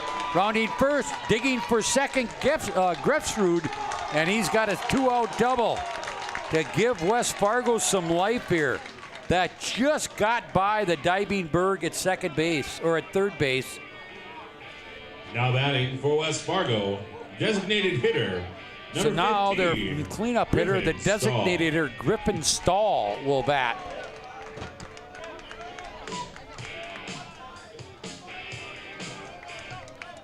Well, the Magi have made it. Walking into the stadium here from Minot. Again, they'll battle Cheyenne. Be interesting to see what that pitching matchup may look like. There is the pitch to Stahl. That one hit hard and deep to right center field. But back on the warning track, making the catch is Chase Henderson. Who he got a lot of good wood on that, but or metal on that one. But it comes up short. For West Fargo in the fifth, no runs on one hit, no errors, one left. 4.5 in the books on the First International Bank and Trust scoreboard. It's Dickinson nothing, West Fargo nothing. We're back to Mandan right after this. Trust, member FDIC, equal housing lender. We want to wish all student athletes good luck this season, and may the friendships you make and lessons you learn last a lifetime. At First International Bank and Trust, we're more than a bank. We're a family, a partner in the community where we live and work. We're proud of all that you are accomplishing and can't wait to see what your future holds. Good luck to all the teams. First International Bank and Trust, live first. The magic of what we do really comes down to combining different aspects of patient care. Here at Premier Chiropractic, we love combining soft tissue work, the adjustment, and exercises together. We found that this gets the best results for our patients. We have 3 chiropractors to fit the needs of the entire family, a rehab area for our exercises and equipment for any athlete to improve performance. Give us a call and we will get you back to doing what you love.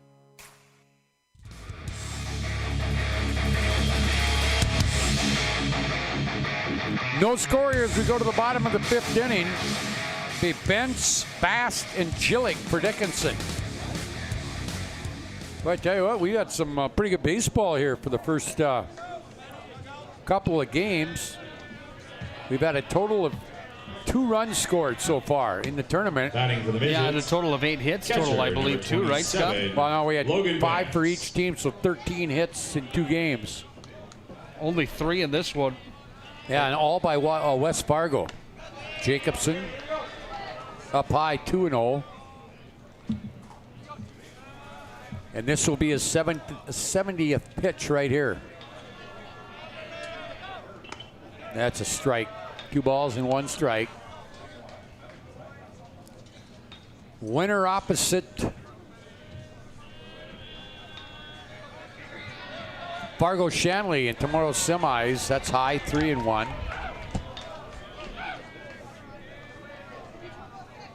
Dickinson has not had a runner beyond second base. West Fargo has had some runners in third, but just can't get him in. Leadoff walk here to Logan Bentz. 4th walk given up by Braden Jacobson, and now we're going to get a trip to the mound. Magic City Inspections, a locally owned company committed to providing exceptional inspection services to ensure you are ready to take the next step in home ownership. Runner has entered the game. Find them online at minutinspections.com. Premier Chiropractic focused on improving the health of the Minot and surrounding areas through the most cutting-edge advances in natural healthcare today. Dr. Kirk Mason, Dr. Cody Haugen, and Dr. Becky Perry Dombries can be found at PremierChiropracticMD.com. Number 33, Carson Weiler. And I think we got a pinch hitter for Dickinson here. Batting for Jaden Best will be number 33, Carson Weiler. And we do have a courtesy runner at first, too. I think that's Mack again.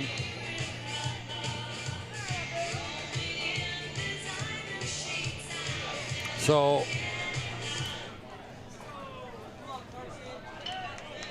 Carson Weiler will bat here.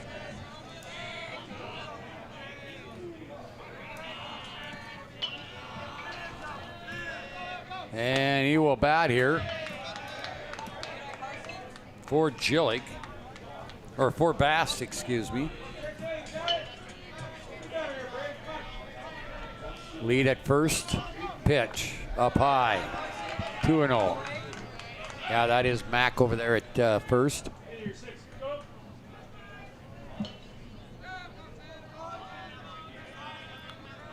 Stretch, pitch. There is a called strike. 2 balls, 1 strike.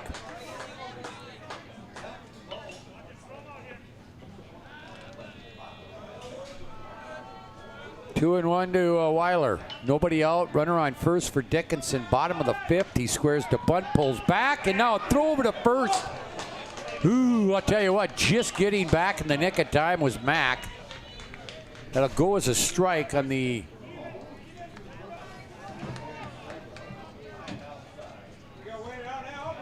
Oh, okay. Yep. 2-2 is what the count is now.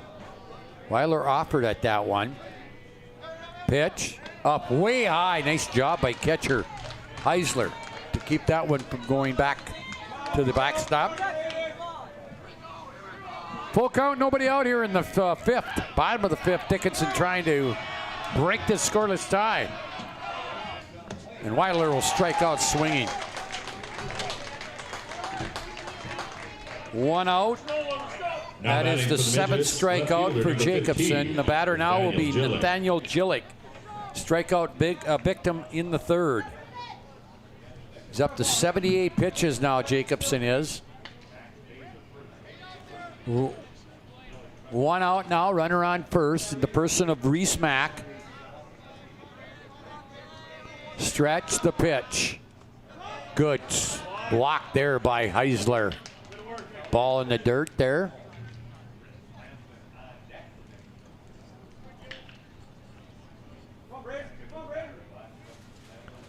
So we're set to go. Stretch here by Jacobson. Pitch. Strike called. 1-1. Interesting. 2 Bismarck schools. We have 2 West Fargo schools in this state tournament.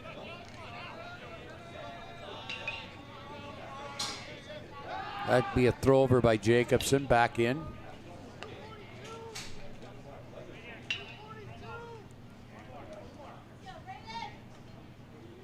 Now we got a delay over at first base. Is Mack having some equipment issues? Now they're all settled.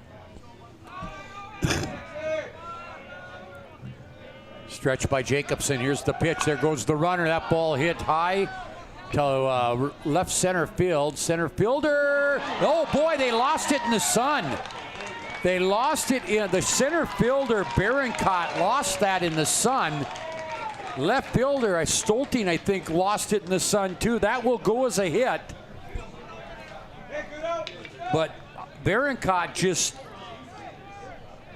he was over there, looked like he was under it and ready to take it, and for some reason, well, I think it was because of the sun that he couldn't find it. Without a doubt, Scott, this ball field, BNC Bank Field, Garrett Memorial Ballpark, faces the press box of the third baseline, are on the same side. So where we sit right now, we face straight to the east, and where the sun is right now in the sky, anybody in the infield minus the third baseman or the catcher have some issues with where the sun is angled at them right now. And he came over to make the play on the ball, and all of a sudden he had to duck for cover and put his glove up over his head. He certainly did.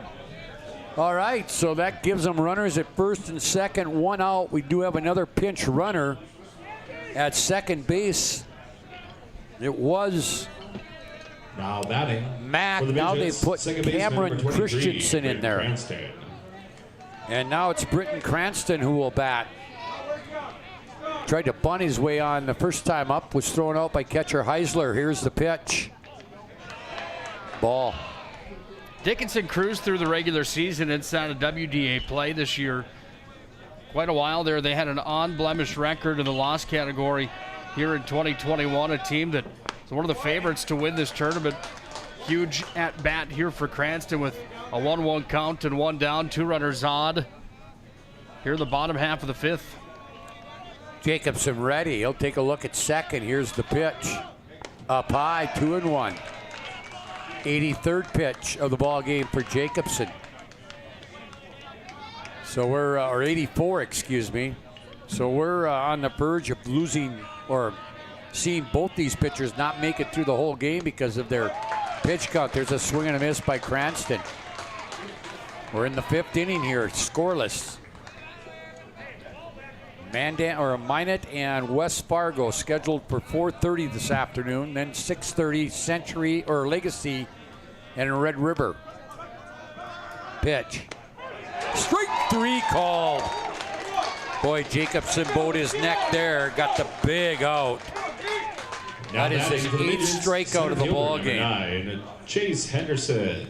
And we go back to the top of the order, Chase Henderson. Back, the last 4 outs for Dickinson have all been strikeouts. 3 of them swinging, 1 of them called. Jacobson trying to work out of this jam. Pitch down low, ball 1. Henderson 0 for 1, struck out swinging to start the game. Reached on a walk in the 3rd. He bats in the 5th. No score. That one fouled back out of play.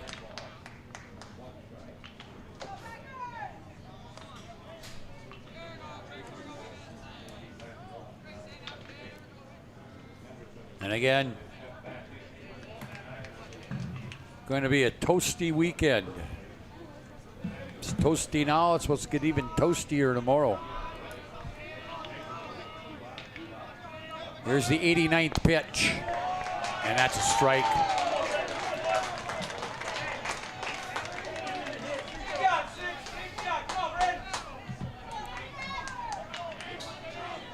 One ball, 2 strikes, 2 outs here in the 5th for Dickinson. Runners at first and second. Here's the 1-2 pitch from Jacobson to Henderson, up high, 2-2. 94 now, they say. 94 degrees here in Mandan.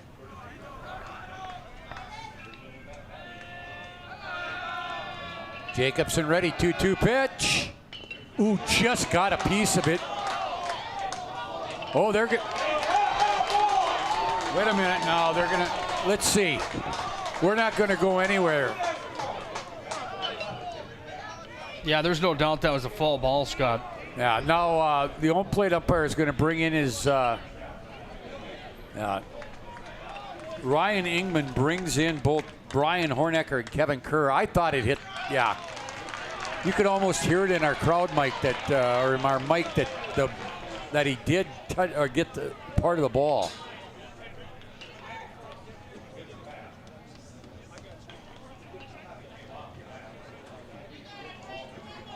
Yeah, so I think they got that one right.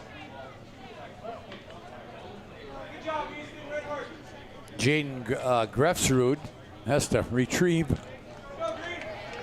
the baseball mitt and get back for his base. So 2-2 the count, 2 outs. Runners at first and second, no score here from Mandan. Jacobson's pitch, up high, count goes full. Guess what, we'll have the merry-go-round here now. The runners will take off. Bentz from second, actually that's Christensen from second. Chillick from first, 3-2 count, payoff pitch. Jacobson to Henderson. And now he'll step off the mound and chase Christensen back to the base.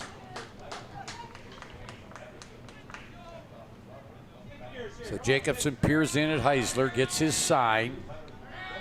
And here's the pitch. There goes the runners, and it's down low. Bases are loaded. So a 2-out walk loads the bases.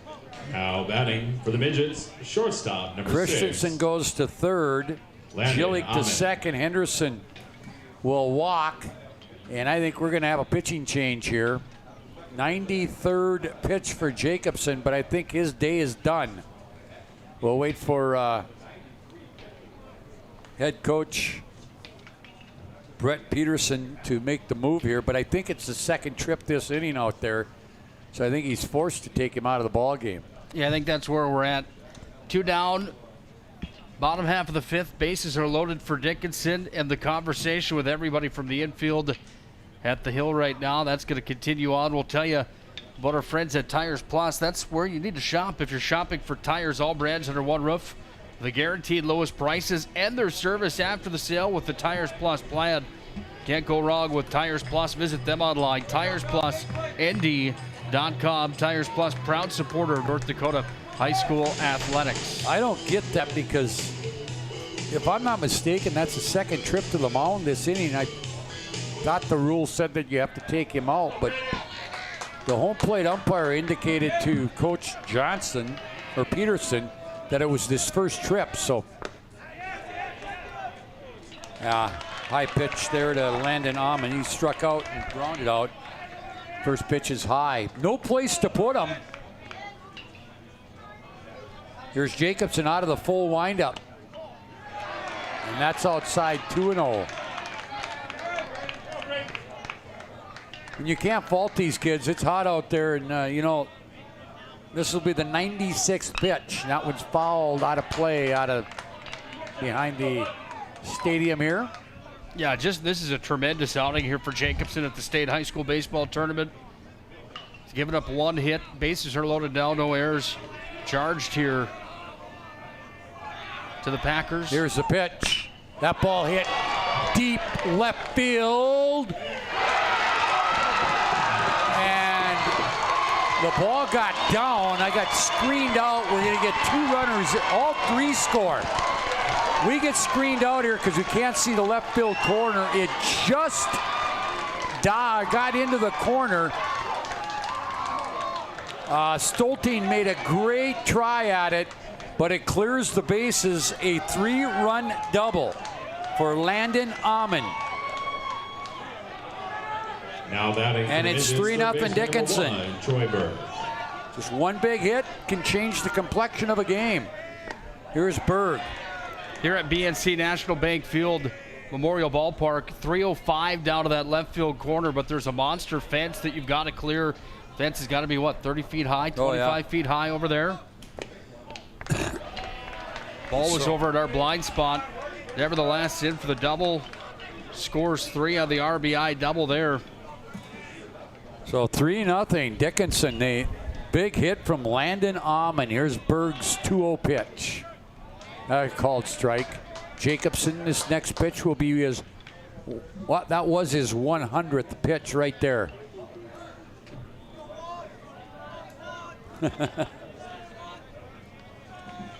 And here's the 2-1. And now we even it at 2-2.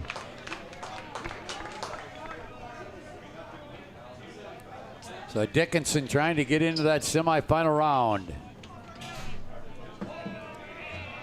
Stretch by Jacobson. The look at second, the pitch. Boy, he just stays alive, fouls it off. Bought that one off into the parking lot on the first base side. Yeah, good place to be if you want to give Bonnet's Finest Collision Center a call.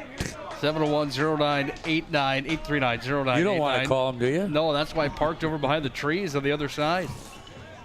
There's a throwback to second. And back in is Amon. Scoring on that double was Christensen, Jillick, and Henderson as they cleared the bases. Jacobson's pitch. Oh, that's high. But he might. There's Barrencott. Long run makes the catch. But that was a high pitch, but Berg went after it. And Barrencott had to come a long way to get to that. But the damage was done. 3 runs, 2 hits, no errors, 1 left. 3 runs and 2 hits. After no errors for that. 5 complete here in the First International Bank and Trust scoreboard. It is Dickinson 3, West Fargo nothing. We're back with the top of the 6th right after this.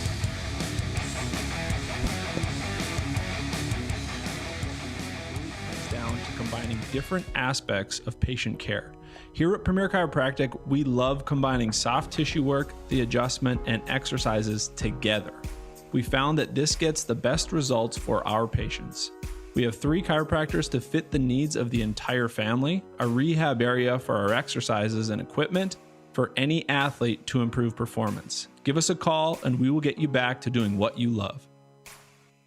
Hi, this is Kevin Vigestead from First International Bank and Trust, member FDIC, equal housing lender. We want to wish all student athletes good luck this season, and may the friendships you make and lessons you learn last a lifetime. At First International Bank and Trust, we're more than a bank. We're a family, a partner in the community where we live and work.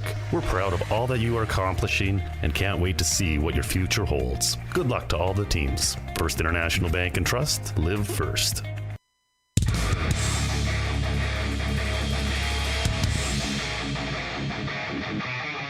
Well, it'll be the 5, 6, and 7 hitters here for West Fargo. Jancy, Heisler, and Rude. Now they find themselves down 3-0. Daly now 99 pitches. Strike there. Count goes to 1-1. If he could have a quick inning here, he would still have some pitches left for that 7th. He has labored a little bit in control, but hasn't given up a run yet. That one hit sharply foul down the third baseline.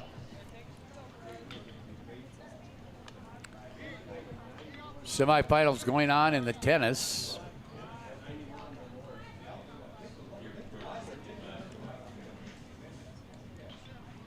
And now we're ready, set to go.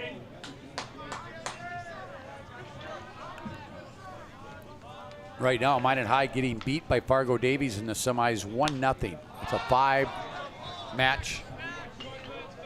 And now running out of room over here on the third base side is Berg on the foul ball.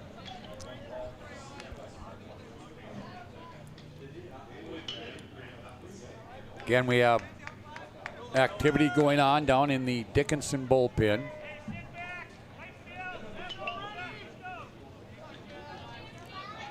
So Daly ready here to Jancy, 1-2.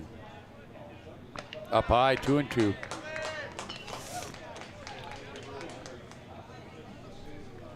West Fargo will try everything they can here, try to get something going here in the 6th. Here is Daly's pitch.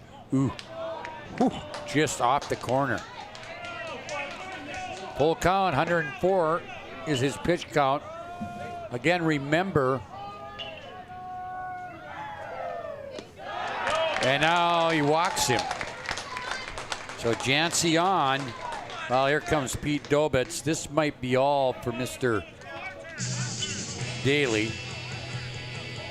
Pete Dobitz looks out to the bullpen. It looks like they will make a change. So we'll take a break. You're listening to the State Class A Boys Baseball Tournament here on the PSP Network. We're in the bottom half, or top half of the 6th inning. Right now, Dickinson leads it 3-0. We have a pitching change. We'll come back to Mandan right after this.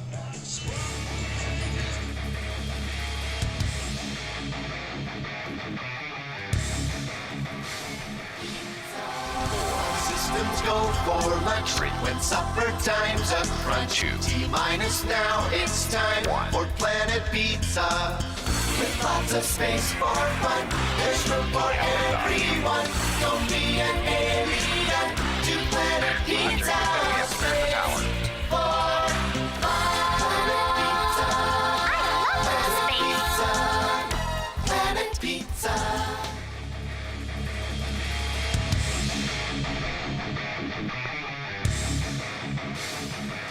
Pitching change for Dickinson on the hill here in the top half of the 6th after 3 runs were scored in the bottom half of the 5th.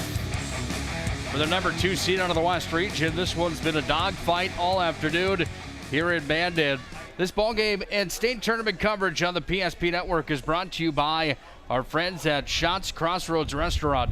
24 hours a day, you can count on great food and a variety at Shots Crossroads Restaurant. That's Shots Crossroads Restaurant, always open 24 hours a day, 7 days a week on the 2 and 52 Bypass East. You can visit them online as well, shotscrossroads.com. You can order online at Shots Crossroads. The UPS store located on South Broadway in Minot is open Monday through Friday, 8:30 to 7, and Saturdays, 8:30 to 3. UPS store located in the Marketplace Foods Plaza for all your packing and shipping needs. We also want to thank our friends at Clean Tech, where you could get COVID-19 deep cleaning services for your home or business with Clean Tech LLC. This is a proactive deep cleaning service that includes disinfecting and sanitizing. Don't forget about Clean Tech's 24/7 disaster response and restoration services. Find them online, cleantechllc.us. Clean Tech coming to the rescue since 1992. Back to the play-by-play here in the top half of the sixth with Mr. Scott Cattell. All right, we have a new pitcher. Right-hander Nick Deschamps is in there now. Deschamps will throw the first pitch away. Batting for the Packers, catcher, and we'll give you your final line on Daly. Once it's completed, he is responsible for that runner at second base in the person of Jancy. 1-1 now to the right-handed hitting Easton Heisler. Daly moved from the mound to first base. Don't know who actually came out of the game.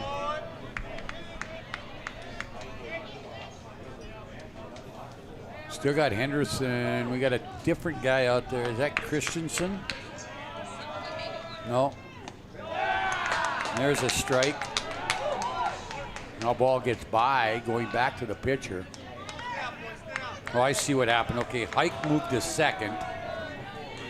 So I'm thinking Cranston came out of the game. So Hike now playing at second, moves from second to first. And we got another ball right there.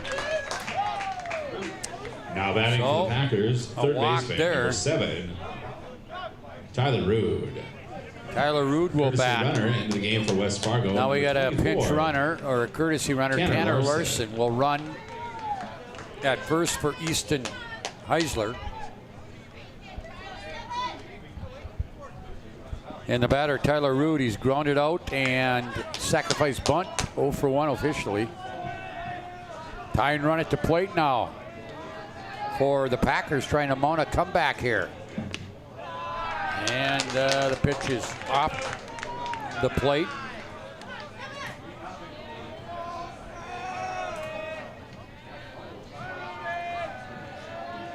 There's the 1-0. That's a strike.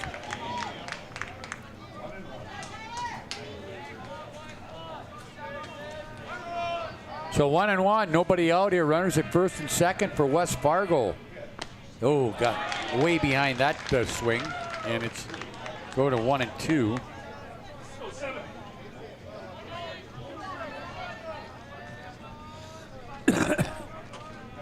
So Deschamps ready.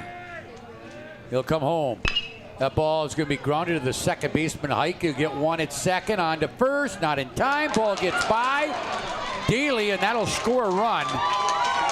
So West Fargo gets on the board.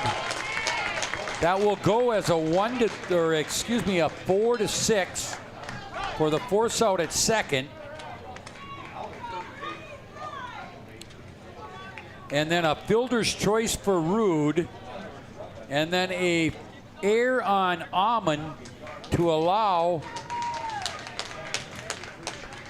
Jancy to score. He will not be recorded for an RBI on that.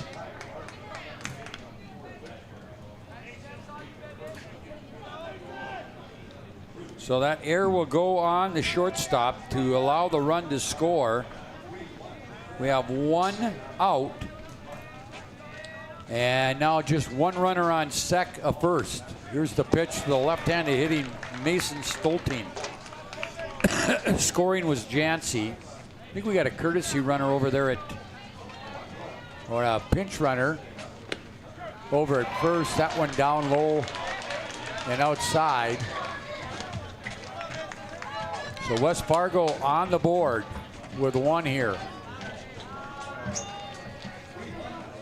Ball was not hit hard, and it was a hard high chopper. That's outside.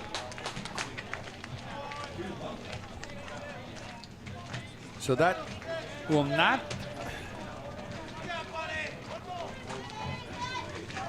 Here is. Here is the 2-1. Pop behind us out of play. Back here at 4:30 this afternoon. Minot High in West Fargo, Cheyenne, followed by Legacy and Grand Forks, Red River. Pitch fouled off again to the third base side.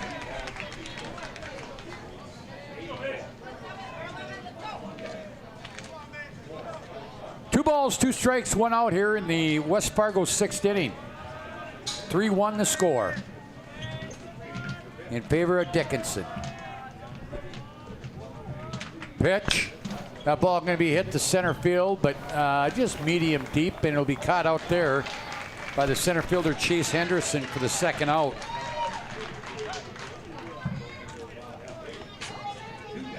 And now we're going to get a pinch hitter for West Fargo. Pinch hitting, number 21, Pinch Matt hitter Heupel. For the Packers, number 21, Matt Heupel. Heupel will bat for Wolf.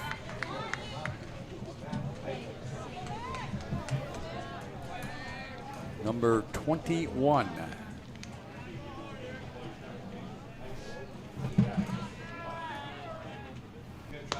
First pitch is high. Away.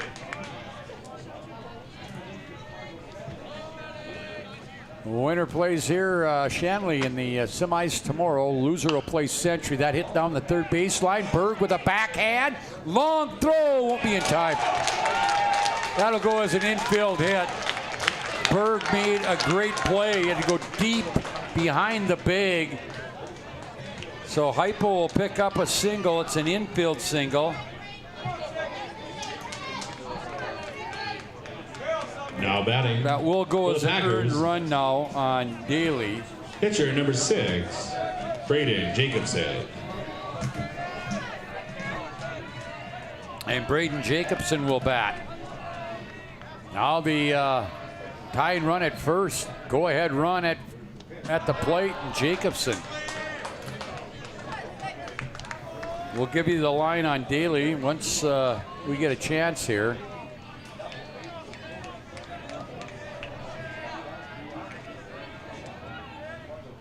And that ball hit high, right side into mid right field, and the catch made out there by the right fielder. And that will end the inning. No further damage done. So for West Fargo, in the sixth, they got one run on one base hit. There was one Dickinson error, and there was two left on base. After 5.5 innings of play now, it's Dickinson 3, West Fargo 1. We're back to Mandan for the bottom of the sixth right after this short timeout.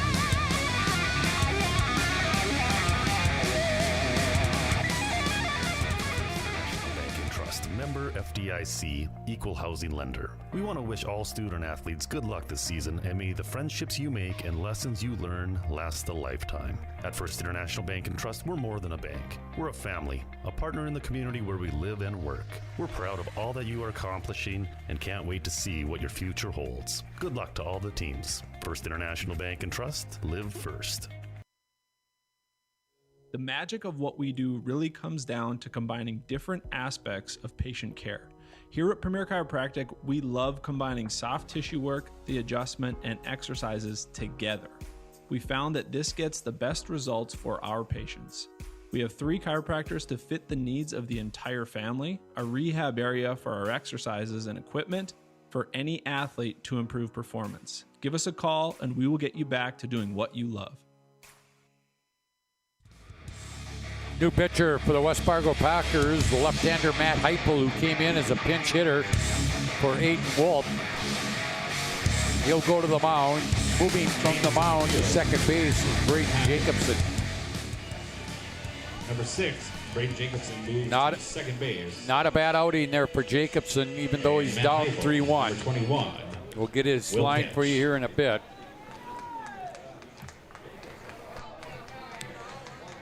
3.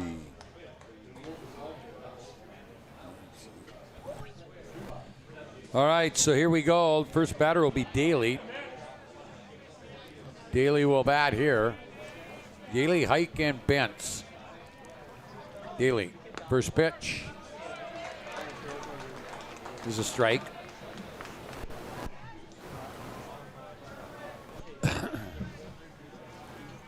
And here is Heupel. Ready. That's down low.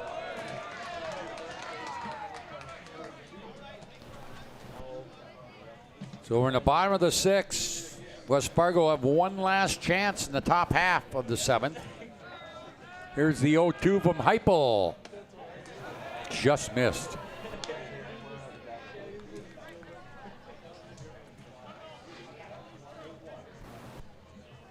All right, so here's Heupel, the left-hander. 1-2. Strike 3 as he swung through that one. Now batting for the Midgets. 1 out. Second baseman, number 3, Aiden Hike. Hike will bat. He's playing second base now. He's playing second base now after Daly moved to first off the mound. Here is the pitch. Swing and a miss. Hike has struck out swinging twice today.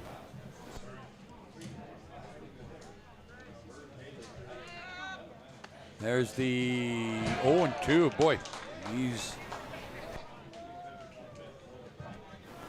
Heupel coming in, throwing a lot of strikes. Going just low.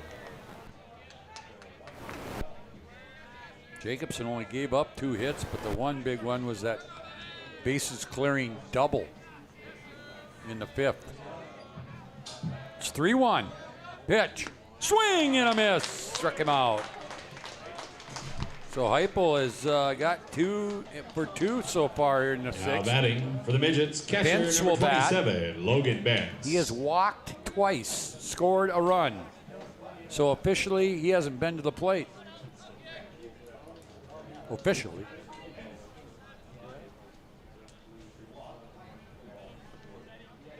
So here is Heupel's pitch, just low.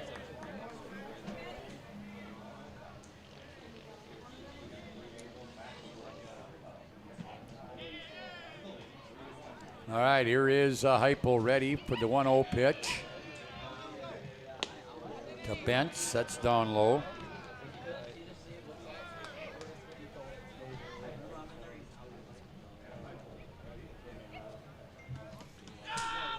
So here comes the 2-0 pitch from Heupel to Bentz. Yeah, that's 3-0. So he's 1 ball away, or 1 pitch away from walking for his 3rd time today. 3 runs, 2 hits, 1 error for Dickinson. 1 run, 4 hits, 1 error for the Packers.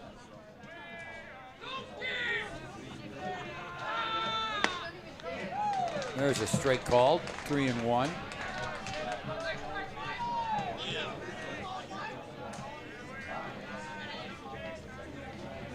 So here's the 3-1. And that is inside ball 4. Now and that'll bring up Carson Weiler. We're getting a courtesy runner over there for Bentz. Number 33, Carson Weiler. Weiler came in as a pinch hitter, stayed in the game in right field.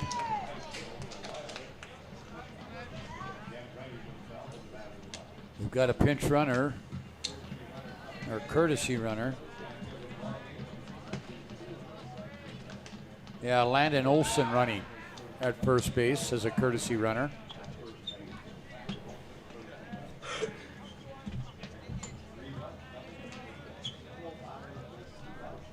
Stretch here by Heupel. The look at first. Looks again. Now he'll come to the plate, and he's down low. Looking ahead to West Fargo's top half of the 7th, it'll be their 2, 3, and 4 hitters. Barincott, Grefsrud, and Stahl. Cameron Christensen is In a courtesy runner at first. Okay, that is Cameron Christensen, the courtesy runner at first. Pitch, swing and a miss. Count goes to 1-1. 2 outs here. Dickinson with a runner on first. They lead it 3-1. They're 3 outs away from moving to the semifinals.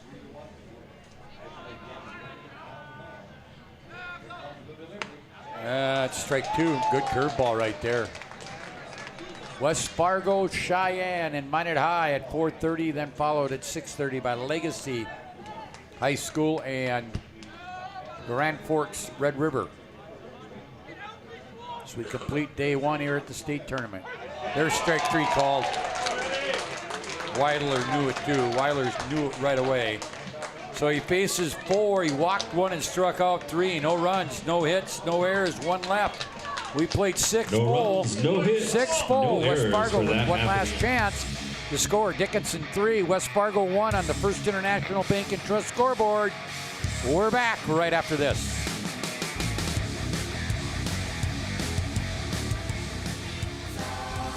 Systems go for lunch when supper time's a crunch. T-minus now, it's time for Planet Pizza. With lots of space for fun, there's room for everyone. Don't be an alien to Planet Pizza. Space for fun. Planet Pizza. I love space. Planet Pizza. Minot is a uniquely connected community. We've been through a lot together, continually moving forward. First Western Bank and Trust has been a part of it all. A real local bank with good people, convenience, and the technology you want and deserve. Banks often claim we're here for you, but at First Western Bank and Trust, we can say we are you. First Western Bank and Trust, member FDIC, equal housing lender.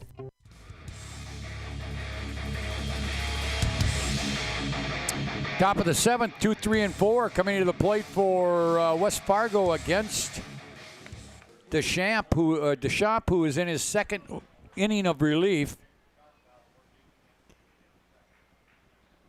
Here is Barancott, who's 0 for 3. He's been called out on strikes and flew out twice, once to right and once to center. Only 4 hits for West Fargo, only 2 for Dickinson. But the one big one, the bases empty, or bases clearing, double. There's a strike called, 2 balls, 2 strikes. The last chance for West Fargo. They need 2 to tie.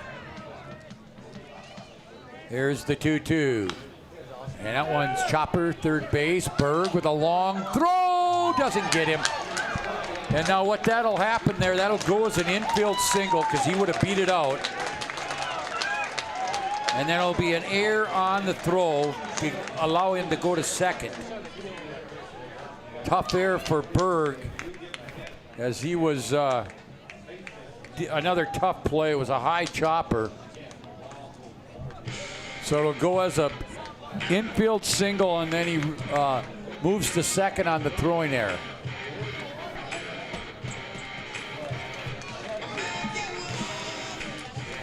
One semifinal already set in the Class B girls softball tournament. The Lac Burlington, Lewis and Clark and Thompson will play tomorrow. DLB LNC defeated Mayport CG Hatton Northwood 5-0. Thompson shut out Beulah 10-0. Right here it's 3-1, tying run at the plate in the person of Jaden Grefsrud. There's a strike. 1 ball, 1 strike. Unfortunate for Berg. He made a nice, another nice play, but it was a high hopper and he had to hurry his throw. Barancott beat it out and then it got by and got out of the fenced area, and so we reached second. Deschamps ready, 2-1 count. Nobody out. Earn a 7th. 3-1. So 1 pitch away from putting the tying run at the plate, or on the bases winning run, or go-ahead run at the plate. That one fouled back into the screen. Count goes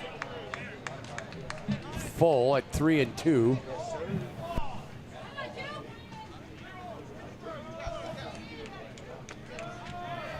You're listening to the State A baseball tournament here on the PSP Network. Pop fly, left side, shortstop Amon. Now left fielder's going to call him off. Left fielder Gillick called off Amon. Now and it was about a step on the outfield grass. That'll be the first out of the ball of the designated inning. hitter number 15, Griffin Stahl. So Stahl will bat. He is 0 for 2. He was hit by a pitch, reached on a fielder's choice, and flied to center. So Dickinson down to 2 outs to survive here and move on to the semis. Strike. We've had a total of 6 runs scored in this tournament so far. 2-0 in our first game. Shanley wins 3-1 right now here. Dickinson leads West Fargo. That one outside. 1 ball, 1 strike. 1 out. The runner on second is Barroncott.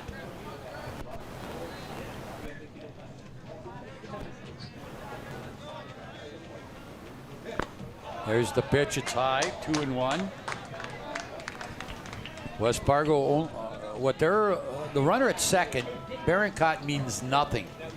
That would only cut it to a one-run game.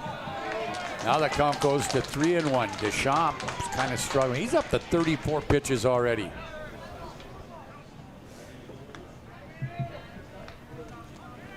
Pitch. That one hit down the left field line. It's fair. It's fair. Barroncott will score. 3-2, and ending up at second is Grefsrud, or Stahl, excuse me. And that hit barely hit on the white chalk line, but it's a single or a double, excuse me. Hey, and the tying run is for the Packers, at second base. Right fielder number 5. It'll go as an RBI as well for Stahl. 3-2. And here is Peyton Jancy. Don't go away. This one's not over yet. Stretched by Deschamps. Here's the pitch. That one's grounded. Foul. Down third baseline. Boy, I tell you what, the Bird kid at third base has had a lot of those tough plays today. He's made about 3 or 4 backhands going to the base. Stretch here by Deschamps. The look at second. The pitch. Strike 3 called. He just froze him right there. Jancy had no chance right there. Catcher number 9, Easton Heisler. And now Heisler will try to keep it alive for West Fargo. Deschamps trying to close it out. Pitch. Down low, ball 1. Almost got away.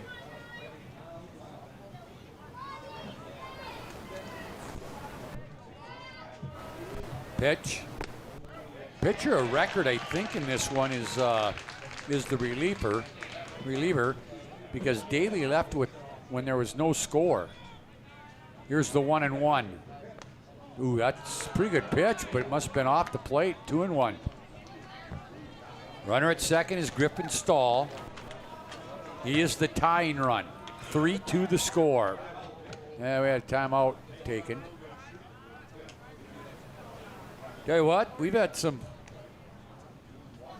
fun games here so far today. Yeah, if it's any indication on how the rest of the tournament's going to go, this is going to be one for the record books and the memory bank. Only game number 2 of 11. All right, here's the stretch by Deschamps. Here's the pitch. That's a called strike. We're down to the last strike. Everything says 2 on the scoreboard. 2 balls, 2 strikes, 2 outs. Dickinson trying to close it out here. Here is the 2-2. Down low. Count will go full. So a pitch away of putting the go-ahead run on base. On deck, Tyler Rude, the third baseman. Here it is. Deschamps wants to get it over right here. Here's the payoff pitch, 3-2.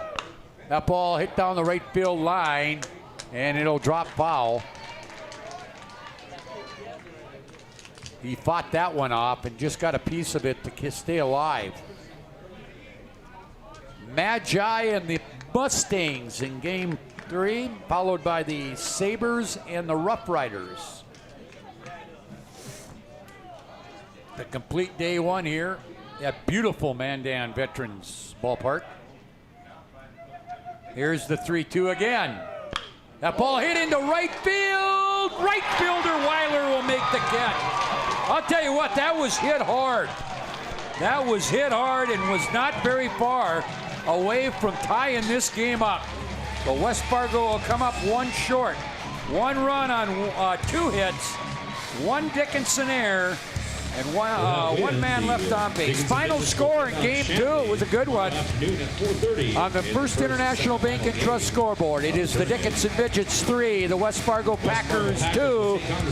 We'll come back. Your Pro Style Productions DJ Service post-game show is right around the corner.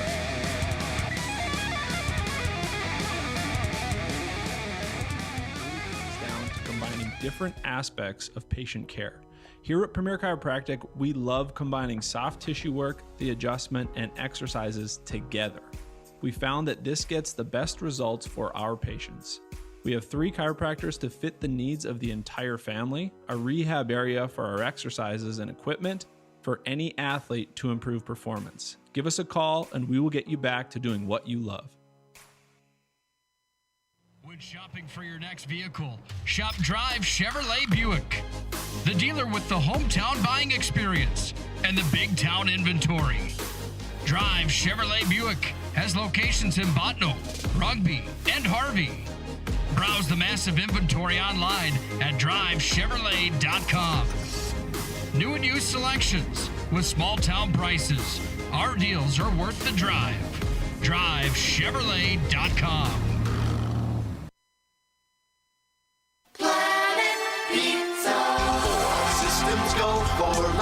When supper time's a crunch, T-minus now, it's time for Planet Pizza. With lots of space for fun, there's room for everyone. Don't be an alien to Planet Pizza. Space for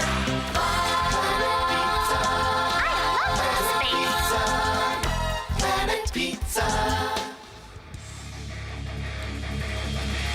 Welcome back here to Mandan Veterans Ballpark, BNC National Bank Field. Game 2's in the books. We've had 2 good ones, 2-0 in our first game. Shanley beat Century right down to the wire in game 2. Dickinson survives, moves on to the semifinals, 3-2 over West Fargo. Final line score for Dickinson, 3 runs. They just had 2 hits, but one of them was a bases clearing double in the 5th. To score 3 runs. 3-0 was the score then. West Fargo scratched out a couple of runs in the last 2 to make it 3-2. But only 2 hits. Hamann had that double, and the other hit was by Nathaniel Gillick with a single in that same 5th inning. They got both of their hits in that inning. They committed 2 errors. They left 3 on base for West Fargo. They had 2 runs, 5 hits. They committed 1 error and left 6 on base. Hitters, 1 hit, single for Berincott, a double and a single for Gefsrud, a double for Stahl, and a single for Easton Heisler, and a single for Matt Heupel. Winning pitcher is Nick Deschamps was Daly. Okay, Isaac Daly will get the win. He went 5+ innings, gave up 3 hits, 1 run, 1 earned. He struck out, walked 5, struck out 4, and hit 1. Deschamps, 2 innings pitched, gave up 2 hits, 1 run, 1 earned run, a walk, and a strikeout, and he picks up the save in the game. The loser, the starter, Braden Jacobson. Pretty good start for him today, even though he loses. 5 innings pitched, 2 hits. He gave up 3 runs, all earned. He walked 5, struck out 8. Heupel in 1 inning of work. He went no hits, no runs, 1 walk, and 3 strikeouts. So West Fargo will move to 19 and a half and 16 and a half in their record. Yeah, they had a tie during the year. Don't see ties in baseball very often, but we did there. Dickinson Midgets will move to 27 and 5, but more importantly, we'll move into the semifinals. So we have 2 games set for tomorrow, 11:30. It will be a consolation game, Bismarck Century and West Fargo, and then the 4:30 semifinal game will have the Dickinson Midgets and the Fargo Shanley Deacons. 2 more to come here. 4:30 start for our next one. That will be the hometown Minot High Magicians, the number 3 seed from the West. They'll take on number 2 seed West Fargo Cheyenne.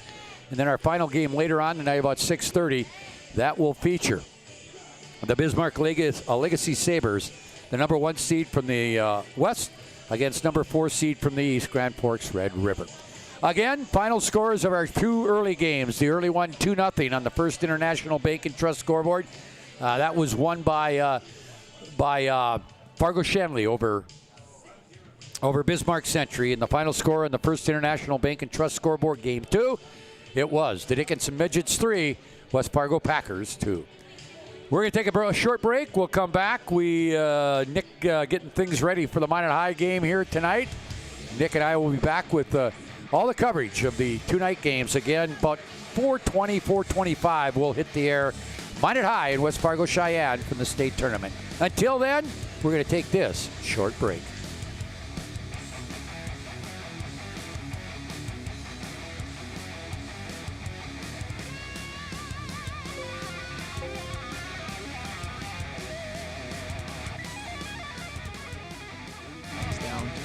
Different aspects of patient care. Here at Premier Chiropractic, we love combining soft tissue work, the adjustment, and exercises together. We found that this gets the best results for our patients. We have 3 chiropractors to fit the needs of the entire family, a rehab area for our exercises and equipment for any athlete to improve performance. Give us a call and we will get you back to doing what you love. Minot is a uniquely connected community. We've been through a lot together, continually moving forward. First Western Bank and Trust has been a part of it all. A real local bank with good people, convenience, and the technology you want and deserve. Banks often claim we're here for you, but at First Western Bank and Trust, we can say we are you. First Western Bank and Trust, member FDIC, equal housing lender. Systems go for lunch when supper time's a crunch. T-minus now, it's time for Planet Pizza. With lots of space for fun, there's room for everyone. Don't be an alien to Planet Pizza. Space for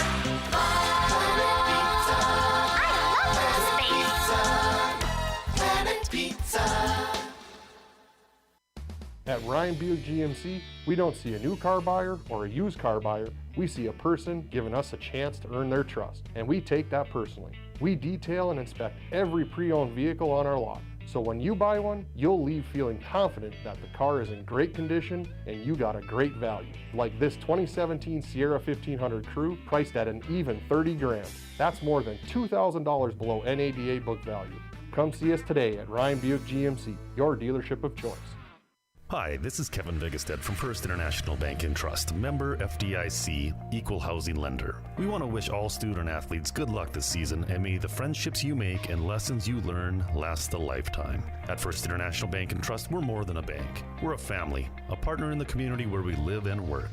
We're proud of all that you are accomplishing and can't wait to see what your future holds. Good luck to all the teams. First International Bank and Trust, live first. When shopping for your next vehicle, shop Drive Chevrolet Buick, the dealer with the hometown buying experience and the big town inventory. Drive Chevrolet Buick has locations in Botno, Rugby, and Harvey. Browse the massive inventory online at drivechevrolet.com. New and used selections with small town prices. Our deals are worth the drive. drivechevrolet.com. Great smiles come from Vibetta Orthodontics. Vibetta Orthodontics is a certified Invisalign provider. Invisalign fits your budget and your lifestyle. Braces for children, teens, and adults with affordable monthly payments. Schedule your complimentary consultation and exam by logging on to VibettoOrthodontics.com or by calling 701-839-6010. Great smiles come from Vibetto Orthodontics. Internet is an essential part of life today. So why is it so hard to figure out how much speed you actually need? At SRT, we provide fast, reliable internet packages to help you live your best internet lifestyle. So you can enjoy seamless connections across every device in every room. Get our popular social package.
Here at Premier Chiropractic, we love combining soft tissue work, the adjustment, and exercises together. We found that this gets the best results for our patients. We have 3 chiropractors to fit the needs of the entire family, a rehab area for our exercises and equipment for any athlete to improve performance. Give us a call and we will get you back to doing what you love. The match. Systems go for lunch when supper time's a crunch. T-minus now, it's time for Planet Pizza. With lots of space for fun, there's room for everyone. Don't be an alien to Planet Pizza. Space for fun.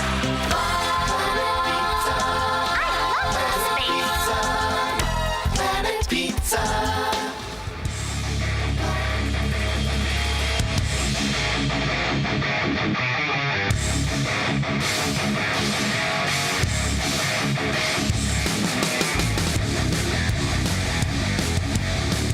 Blistering temperatures in Mandan, North Dakota for the State A baseball tournament.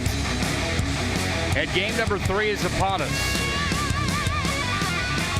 2 teams have punched their tickets into the state semifinals. 2 more to go. It's the night session of the State A boys baseball tournament. The Class A ranks here on the PSP Network and along with the NFHS Network. Nick Holberg alongside of Scott Cattell for the call here on the PSP Network tonight. It is the Planet Pizza pregame show. Planet Pizza, the area's ultimate party location. School parties, team parties, birthday parties, and so much more. They truly are out of this world. Planet Pizza can be reached tonight at 701-852-1700. Number 2 out of the East, West Fargo Cheyenne coming in at 23-7. They had a tie on the year, so technically 23.5 for a win record, 7.5 for the losing record on the season. They take on number 3 out of the West region, the Magi from Minot High, 21-10 on the year for Pete Stenberg's crew. And the Magi, who will be the visitors today, taking on former Minot High stud, you could call him, Ryan Bodell. He went on to play at UND and then Minot State. He's the head coach of Cheyenne here in year number 7 with his coaching tenure for the Cheyenne Mustangs. Let's take a look now at the tournament bracket brought to you by our friends at Tires Plus. When shopping for tires, shop Tires Plus.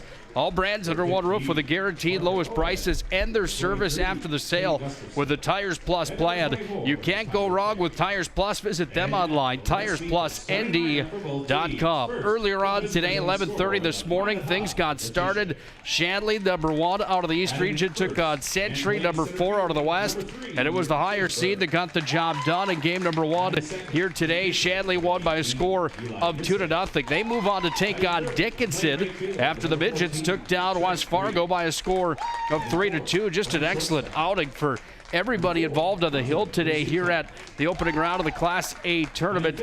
As again, Shanley advances, Dickinson does as well. That's a number 1 out of the East, first 2 out of the West matchup scheduled for tomorrow in the semifinals at 4:30. We'll start our day tomorrow with loser outplay where Century will take on West Fargo again at 11:30. You can hear both those games on the PSP Network. You can watch both of those games at the NFHS Network as well. Again, Century tomorrow taking on West Fargo at 11:30.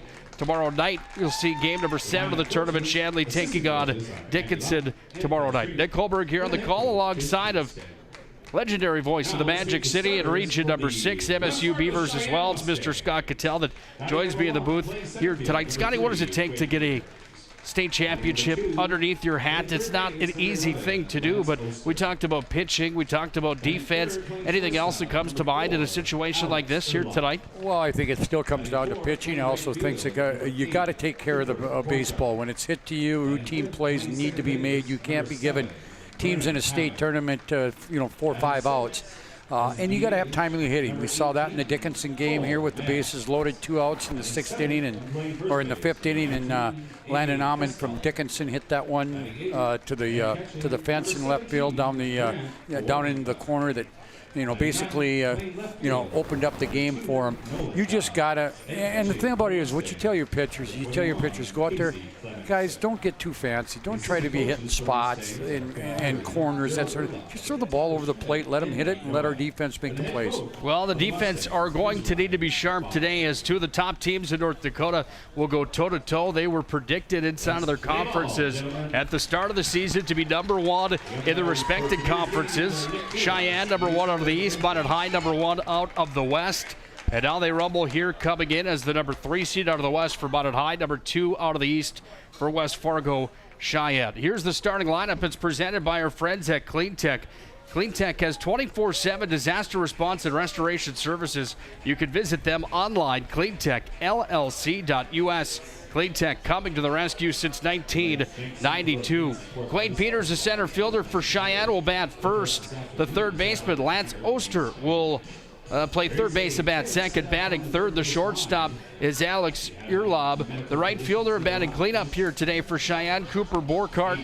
The second baseman bats fifth. That's Brennan Hammond. Designated hitting here for Cheyenne is Colt Meds. Batting seventh is Abe Hesdalen. He's the first baseman. Batting eighth, Grant Workentine, is the catcher. He'll bat eighth. Nola Dodds, the left fielder, will bat number 9. On the hill today for Cheyenne, Casey Clemenson. He's going to face the Mountain High lineup that looks like this. Chase Burke, the center fielder, batting in the number 1 spot. The pitcher today, Eli Nissen, one of the best bats in the WDA, one of the best arms in the WDA, will be on the hill and bat second. Trent Greek with home run power. The right fielder, he'll bat third. Batting cleanup, Hunter Ruziska. He plays shortstop today for the Magi. Kellen Burke, the designated hitter. He's only an 8th grader. He'll bat in the number 5 spot. Dylan Buchanan plays third base today. He's going to bat 6th. Kelvin Baker playing left field. He'll bat 7. And Braden McCarty will be behind the dish today. He bats number 8. And in the 9 spot, it's Morgan Nygaard, the second baseman for the Magi. Well, let's get things started here from Memorial Ballpark in the beautiful Mandan, North Dakota, directly in the south center portion of the state, right off the Missouri River. Beautiful ball field, beautiful venue for high school baseball, and a beautiful day as pitch number 1 delivered in, and it's going to be sent foul by Burke. 97 degrees, the time of the temp at the first pitch tonight at the time of 4:29 p.m. here in Mandan. 0-1 pitch into Burke. That one missed outside, 1-1.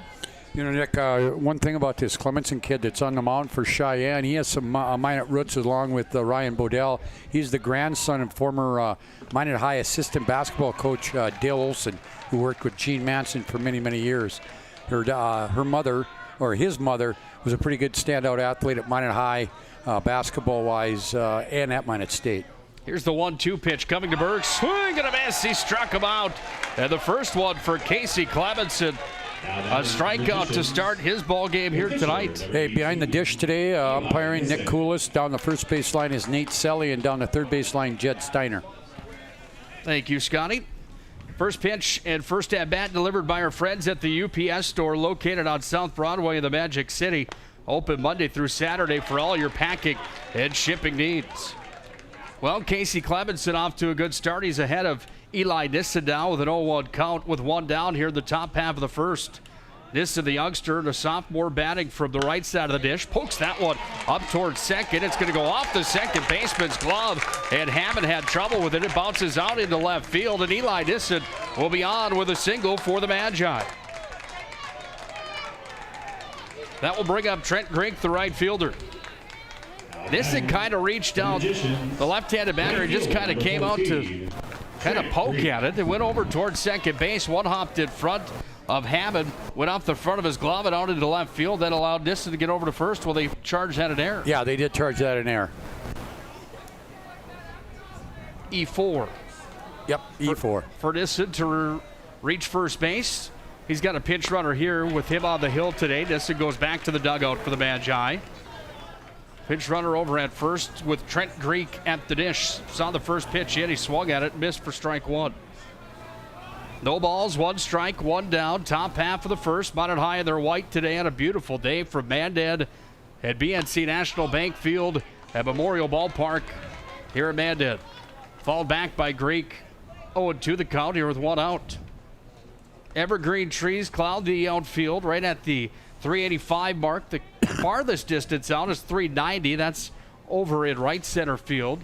320 to the right field line and 305 over to the left field line, but you got to climb a 30-foot fence to send it on out of here.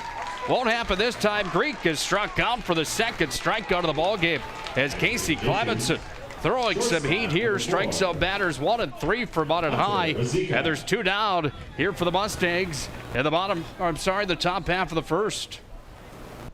Brings up Hunter Ruziska. Where's number 4 for the Magi? Playing short today, batting from the right side. Tried to sit on that one, and he swung and missed for strike number 1. All right, crowd on hand here at Memorial Ball Field here at Mandan. Bearing the temperatures, 97 degrees. Certainly not chilly out by any means. There's air conditioning right behind us here in the press box, and let me tell you, I'm still dripping, even with the AC blaring on behind us. Here's the 1-1 pitch coming to Hunter Ruziska. Missed outside for a ball, 2-1. Well, Casey Clemenson with 2 strikeouts in the ball game and sat down pretty highly regarded batters inside of the WDA and Chase Burke and Trent Greek. That pitch crosses the inside corner for a strike, 2-2. 2 balls, 2 strikes, 2 down. Runner at first base for the Magi. That's West Fargo Cheyenne trying to put the closing touches on the top half of the first inning of the quarterfinals at the state tournament. Swing and a miss. Catcher's going to drop the ball. There's going to be a run down to first. Ruziska knew he was dead in the water. And that's how we're going to end the top half of the first inning. No runs were scored on no hits. There was 1 error charged to West Fargo. 1 was left on base. And at the end of 1 half of an inning played on the First International Bank and Trust scoreboard, Mount High scoreless. Let's go to the bottom half of the first. We'll see Cheyenne in the top half of their order when we come back to Memorial Ball Field. The state high school baseball tournament here on the PSP Network along with the NFHS Network. Don't go anywhere. The Mustangs come to the dish next.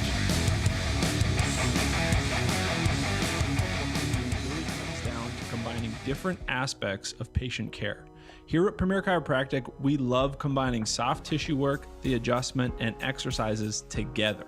We found that this gets the best results for our patients. We have 3 chiropractors to fit the needs of the entire family, a rehab area for our exercises and equipment for any athlete to improve performance. Give us a call and we will get you back to doing what you love.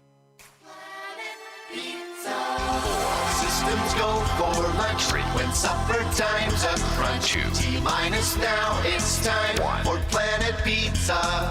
With lots of space for fun, there's room for everyone. From me and Alien to Planet Pizza. Space for fun.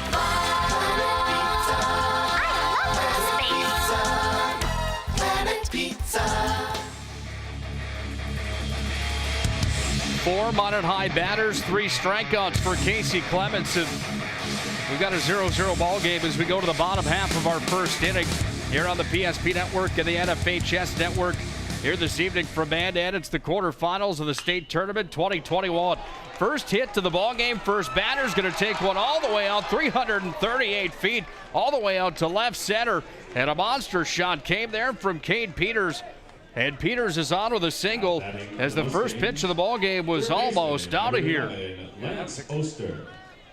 Great play by left fielder Kelvin Baker to get to the ball and hold him to a long single.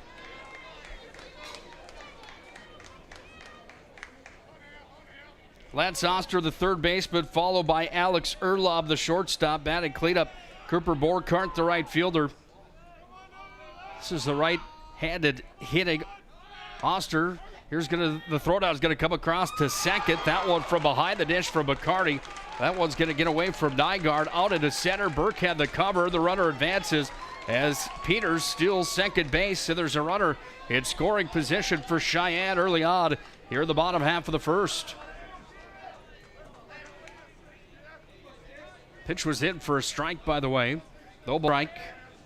Nobody down, a runner on second. American flag out at center field. Moving from the north over towards the southeast, if you will. Kind of pointing towards Bismarck, back the other direction. That pitch in from Nissen, delivered for a ball, 1-1. Eli Nissen, one of the tops inside of the WDA when it comes to his performances on the hill. Emerging last year during the American Legion or summer baseball season. Came in as a freshman last year. He almost threw a no-hitter down here in Mandan in a regular season matchup for the Vistas last summer. 1-1 pitch coming from Nissen, the left-hander. Swing and a miss. Registers the strike. 1 ball, 2 strikes. Don't forget, Magic City Inspections is your locally owned company committed to providing exceptional inspection services to ensure you're ready to take the next step in your home ownership. Find them online, mountaininspections.com. 1-2 pitch coming to Oster. McCarty delivers the call to Nissen, takes a look back at second, sends it in, strikes him out, and Nissen's got his first K of the ball game. Now batting for the Mustangs. Oster goes down swinging, that brings up Alex Erlob, the shortstop. Alex Erlob. Erlob wearing number 4, batting from the right side of the plate. Can you call this overcast here today, Scott? There's some clouds in the sky, but really just a beautiful... I'd call it partly sunny. Partly sunny? That's from my meteorology days. Yeah. I remember those. Yeah. First pitch coming. That one's going to be fouled back into the parking lot. By the way, Mountain's Finest Collision Center brings you the ball game with others today on the PSP Network. 701-839-0989. If you get a ding when you're at the ball field, call Mountain's Finest Collision Center. They will get you back on the road in a quick hurry. The young man Nissen on the hill takes a look back at Peters at second, delivers in. That was an off-speed pitch in for a strike. And Nissen's now ahead of the count. No balls, 2 strikes with 1 down. Second batter here for West Fargo Cheyenne. Number 2 seed out of the EDC. Coached by Ryan Bodell here in his 7th season. He was a left-handed pitcher just like Eli Nissen from Minot High School and the Minot Vistas back in his high school playing days. 0-2 pitch. Nissen strikes him out. He's got another one. And Nissen brings the heat on that one. And the swing and the miss from Oster are making Erlob, has back-to-back strikeouts, and the Magi have 2 down. Yeah, you know, it's kind of interesting. The ironic thing about these 2 pitchers, they're both left-handers and they're both sophomores. It's going to be a lot of fun to watch both these kids develop, I tell you. Pretty high on the Nissen kid. He's been fun to watch here in his high school career, in his young high school career. That one dropped out in front of McCarty, went down and had a nice block with the runner on second base. And Peters looking to see if he can break the goose eggs on the board early on here in the bottom half of the first. 1 ball, no strikes, 2 down. Cheyenne at the dish for the first time here in game number 1 for them at the state Class A baseball tournament. Distance 1-0 delivery. That one's fouled back for a strike, and the count moves to 1-1. 3 teams tied at the top of the list inside of the EDC for the regular season championship. Shanley was one of those teams. They went on to win earlier on today, taking down Bismarck Century by a score of 2-0. West Fargo Cheyenne and Fargo Davies, who didn't qualify for the state tournament here in 2021. Nissen's 1-1 pitch. Sent that one right down Broadway for a strike, 1-2. Brings them on at high faithful to volume here at Memorial Ballpark at BNC National Bank Field. Can't get over this venue either, by the way. This is one of the premier in North Dakota for the WDA. I don't know, no discredit to any other field inside of the conference, but this one's in the conversation for one of the best. At the top of the list as far as amenities, seating, sight line, everything concerned. 1-2 pitch from Nissen. Just missed on the outside, 2-2.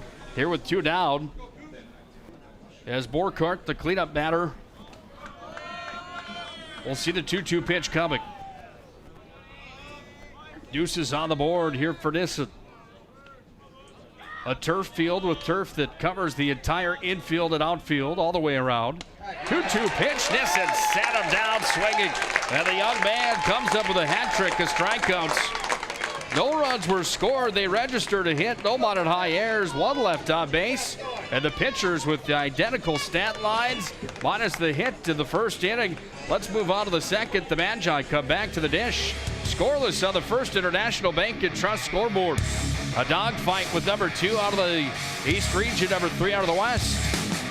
Part of the order coming up for the Magi when we come back to BNC National Bank Field at the Memorial Ballpark. It's the State A Tournament. The PSP Network proudly delivering the audio here on FHS Network.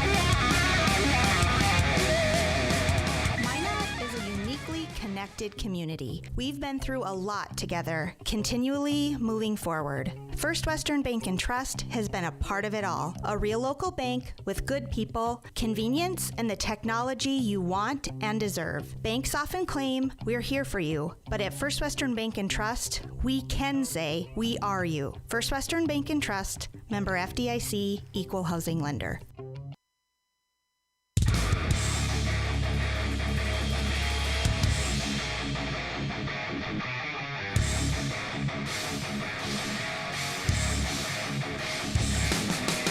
We move to the top half of the second inning.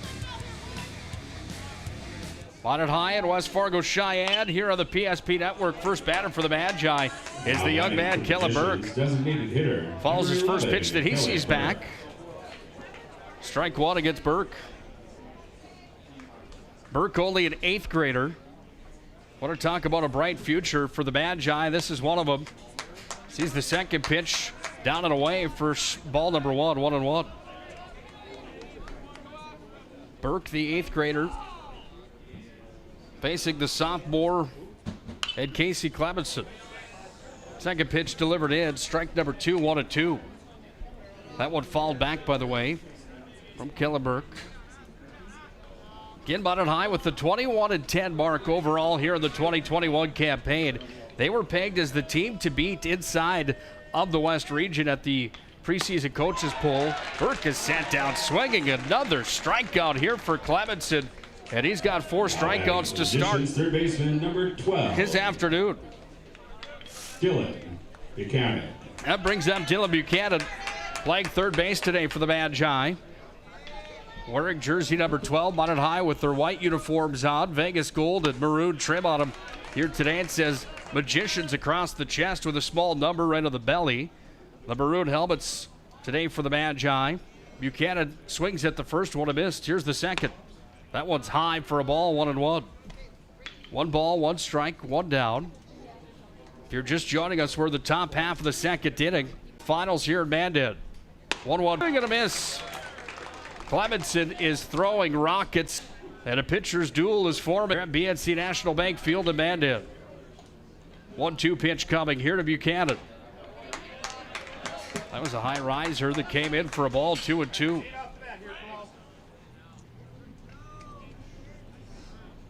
Now the sun's behind the clouds here at Mandan. Should help the cause just a bit. The count's going to move to full as that one dropped inside for ball number 3.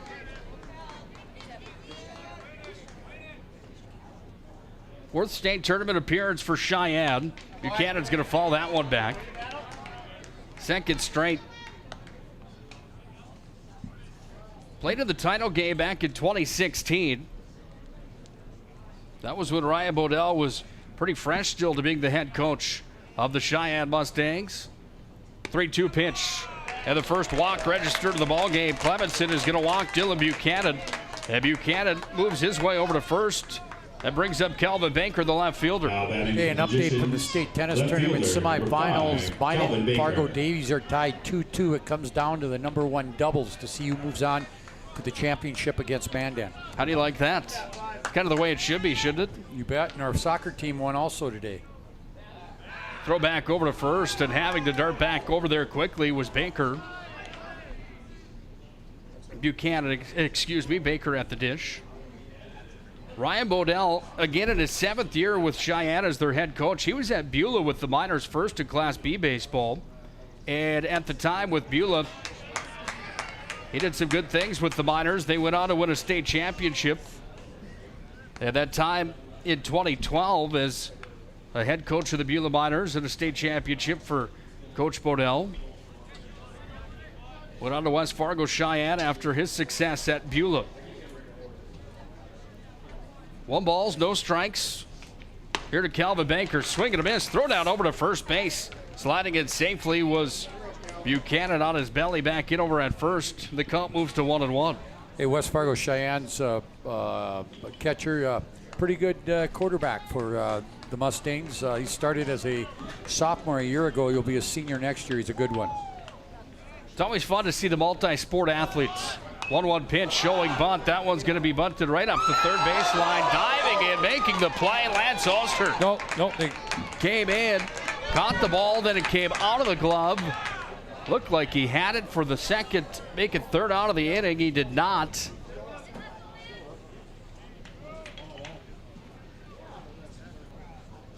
Pete Stenberg's coming out to have a conversation with the umpire and Nick Koulis here. And I believe that Calvin Banker thought the same thing that I did. He thought he was out. He was not. The ball was dropped. The count remains full. There's only one out. They changed it on the board as well. Swing and a miss, and Banker sat down for the strikeout. Second out of the inning. Now batting for the Magicians, catcher number 2, Braden McCarty. That brings up Braden McCarty for the Magi. Where's number 2 from out at high? He's the catcher. And a good one at that behind the dish. Right-handed batter, took a high fastball, swung it on, and he missed. No balls, 1 strike. 2 out. There's a runner at first base for the Magi. It's Dylan Buchanan that was walked.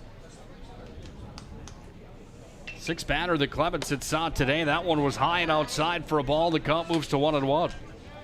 By the way, 24 hours a day, you can count on great food and a variety at Shots Crossroads Restaurant. That Shots Crossroads Restaurant, always open 24 hours a day, 7 days a week. Order online as well, shotscrossroads.com. Heard the catcher's mitt go slap, but that was in for a strike on a swinging Braden McCarty. 1 ball, 2 strikes, 2 down. Sun's back on from behind the clouds, and the breeze continues to pick up. Clemenson's delivery on the 1-2. Sent that one high, and the count moves to 2-2. Clemenson comes off the hill, goes for a little bit of a stroll. Puts that left hand with the ball up in the air just to shake the jersey out. He'll take the call now here from Working Team. Fouled back on the pitch there from McCarty. And the count stays at 2-2. Well, you talk about Coach Bodell in his 7th year. How about Pete Stenberg? 26 seasons. He's been around for a long time for the Magi. Missed the outside corner there. Cheyenne thought that was another strikeout. It was not. It missed the outside corner. The count moves to full. Clemenson wanted to have a conversation with Koulis, the home plate umpire. Koulis pointing down, saying you're just a bit high in the zone. That one fouled back. Good at bat here from McCarty. And on the 3-2 pitch, fouled that one out of the ballpark. 2 down, full count. Runner on first for the Magi. We're in the top half of the second. Stenberg, of course, went on from the Magic City to play baseball for the Bison at North Dakota State. Runner's going to go. There's going to be a throwdown over to second. Sliding in over at second. They made the play. The putout came from the pitcher over to first. They tossed it over to second. Erlob on the cover and tagging out Buchanan were the Mustangs, and that's how the inning comes to a close. Still scoreless on the First International Bank and Trust scoreboard. No runs, no hits, no errors for that half of the inning. No runs, no hits, no errors. Nobody left on for the Magi as we come to a close through an inning and a half played. Again, still scoreless on the First International Bank and Trust scoreboard. A dogfight and a duel between the young pitchers here today in the quarterfinals of game number 3 of the State A Baseball Tournament. Mustangs come back to the dish when we return.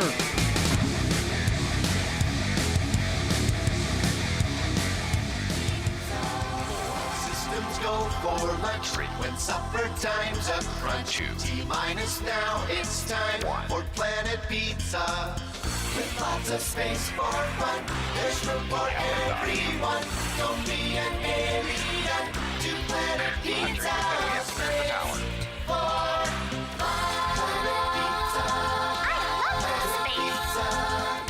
Planet Pizza.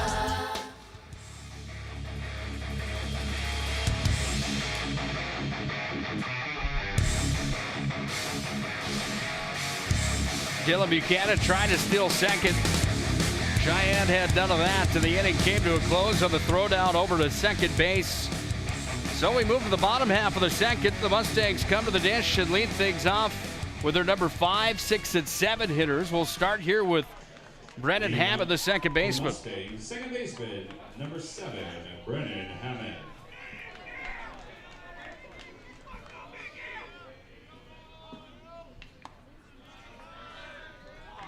First one in for a ball for Hammond.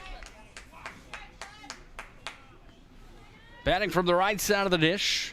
Wearing number 7 today for Cheyenne. They're in their orange uniforms with blue helmets and white pants. Got the S in the top left corner of the chest. Kind of look like the Syracuse outfits, if you will. 2-0 pitch coming here. That one cranked towards third base. Gone through Dylan Buchanan and on for a single is Brendan Hammond.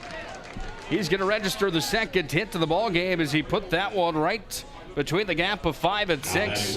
Buchanan dove for it. Nothing he can do over there. And with a runner on, we'll see Cole Benz, the designated hitter, come up for the Mustangs here in the bottom half of the second. Right-handed batter. This is a big young man batting again from the right side, wearing number 18. Runner at first base is Hammond. Nissen's going to fire back over to first. Tyler Bonneau playing first base today here for the Magi. Designated hitting again for the Magi today, the young man, Kellen Burke.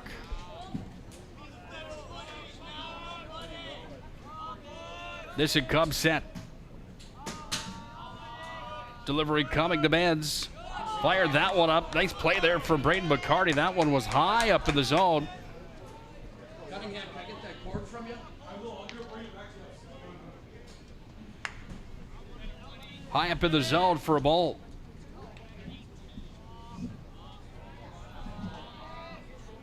One ball, no strikes. Nissen's delivery. That one was high and outside again. And now Nissen behind in the count. 2 balls, no strikes. His 18th pitch of the ball game. And here comes Phil Shurik to come out and talk to the young man, Eli Nissen. Phil Shurik, one of the greats to ever play at Minot High, arguably the best when you talk about athletes that played the position of pitcher for the Magi. He went on to Nebraska to play for the Cornhuskers for 4 seasons before being drafted by the Cleveland Indians in 2004. He comes out, he has a quick conversation with Eli Nissen. And I think basically that was just to kind of settle him down and just say, throw your game. Sophomore, young kid, probably got some adrenaline going. Men's will see the 2-0 pitch coming here after a short conversation with the legend at Minot High, Phil Shurik, for Eli Nissen. Delivers down inside for ball number 3. 3 balls, no strikes. Well, you talk about how good Phil was. He had a younger brother by the name of Charlie who actually pitched with Ryan Bodell, who went on to play for Nebraska, then the Chicago White Sox. 3-0 pitch right down Broadway for a strike. You want to talk about a lineup for pitchers back in 2004 for the Magi. You had Charlie Shurik as an ace. You had Bodell, who went to UND. You had Goodmanson that went on to Nebraska. That one fouled away. The count all of a sudden is full with nobody down and a runner on first base, as that one's going to be fouled away by Menz. You mentioned Zach Elgie. He went to Kansas. He was at Kansas. I don't think he was on that 2004 No, I don't think team. he was, but he comes from that era. That era is right. Tyler Lundy, I believe, was on that baseball team as well. He was a Division I product. They had some studs. They didn't win the title in 2004, by the way. That one's going to be fouled back. And the count remains full at 3-2. 22nd pitch of the outing here for Eli Nissen. The only state title for the Magi comes in the year 2005. That would have been Goodmanson's senior year. This one's fired in for a ball. The first walk of the ball game for Eli Nissen was on the full count pitch to Cole Benz. And now there's runners on first and second for Cheyenne with nobody down here in the bottom half of the second inning. Brings up Abe Hestallen, the first baseman. Lefty versus lefty matchup here. This is another kid for the Mustangs that has the build of a college baseball player. First pitch delivered in. Nissen's going to glove it, fire it to third. Did they get him there? They got him. Force out over at third, and the fielder's choice will have Hesdahl in reaching first. Now batting for the Mustangs, catcher number 17, Grant Warkenthien. Brings up Warkenthien, the catcher. We'll go to Nolan Dodds next. But if Cheyenne can get that far, they'll go back to the top of the order with Quade Peters. Right-handed batter here at Warkenthien, facing Nissen. One down. There's runners on first and second. That one delivered in and fouled back over the grandstand here at Memorial Ballfield. Back into the parking lot. Souvenir finds a fan, and a dent finds the hood of a car parked back behind the ball field. 0-1 pitch coming here from Nissen. Shanley and Dickinson off to the semifinals. Final game tonight, Legacy takes on Grand Forks Red River. The 0-1 pitch. Riser outside, and the count moves to 1-1. Shanley won the region crown here in 2021. Legacy won their first ever region crown here in 2021 as well. Those championships not easy to come by. 1-1 pitch coming from Nissen. Takes a look back over at second.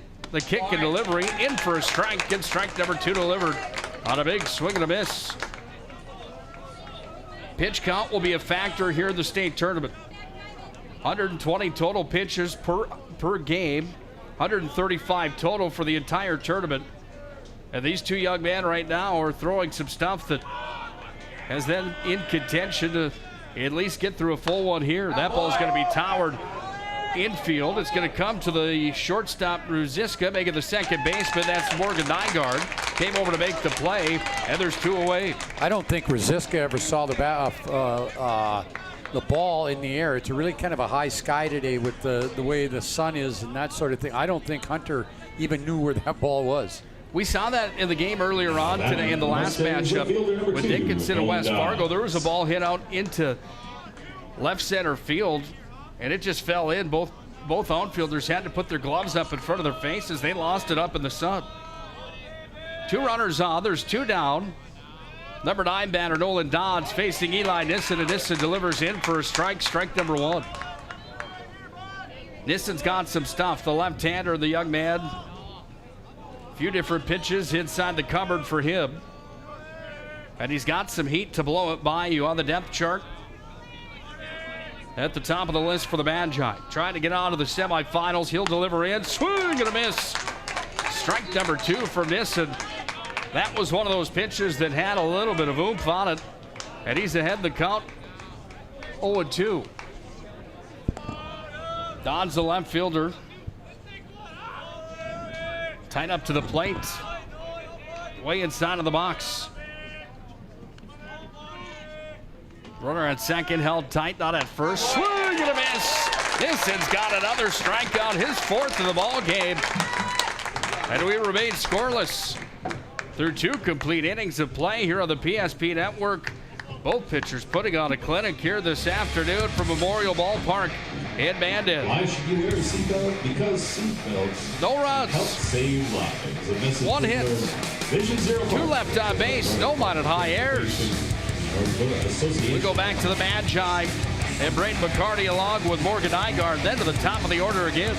To State A quarterfinals on the NFHS Network, powered by PSP Network. Don't go anywhere.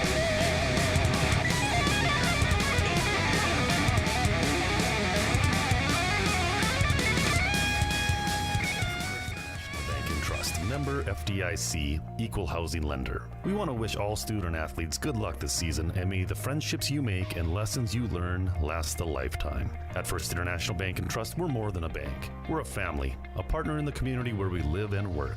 We're proud of all that you are accomplishing and can't wait to see what your future holds. Good luck to all the teams. First International Bank and Trust, live first.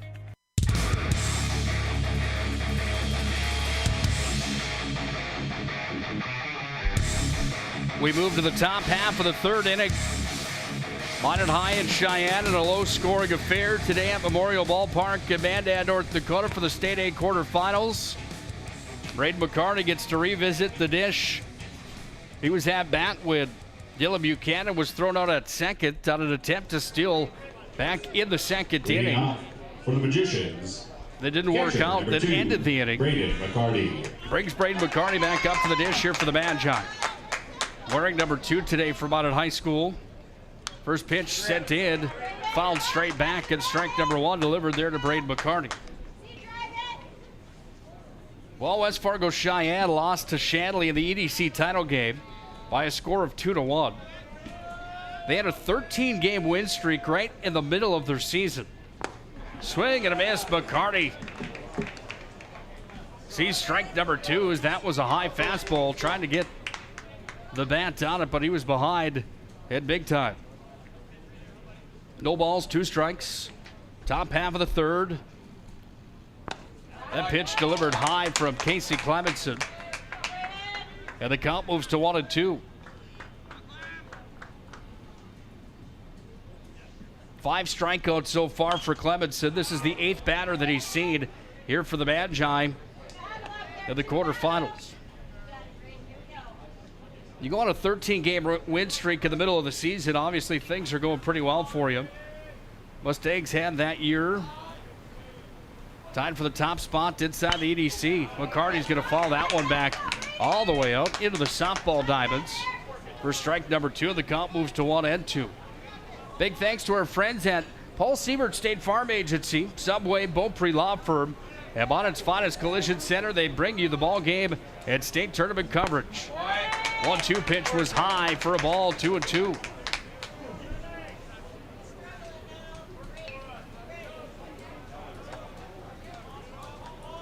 Beaupre Law Firm, our choice for estate planning. Find them online, beauprelawfirm.com. The count moves full at 3-2 as that one was outside from Clemenson on McCarty. 44th pitch of the ball game coming. McCarty's going to foul that one back as well.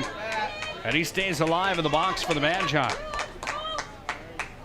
Well, a good at bat here for Braden McCarty for the Magicians. Facing the left-hander, Casey Clemenson.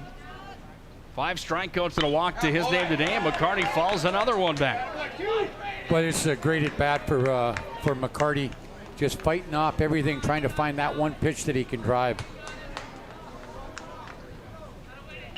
Sun right to the eyes of the first, second baseman here at Memorial Ballpark. Inside, strikeout number 6 for Casey Clemenson. If you can, help us out by returning those foul balls up to the press box. There's Andy. And we go down to the number 9 batter, also, Morgan just a Nygaard. reminder that there is a possession stand. It looks like they may be closing up, but it's behind the first base line. 6 strikeouts, facing 8 batters here today for Clemenson. He'll face the young man, Morgan Nygaard, the second baseman now. Batting from the right side of the dish for the Magi and wearing number 17.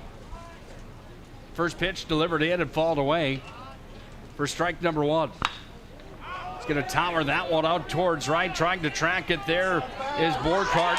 Lost it in the sun. That's going to bring Morgan Nygaard over to second with a stand-up double.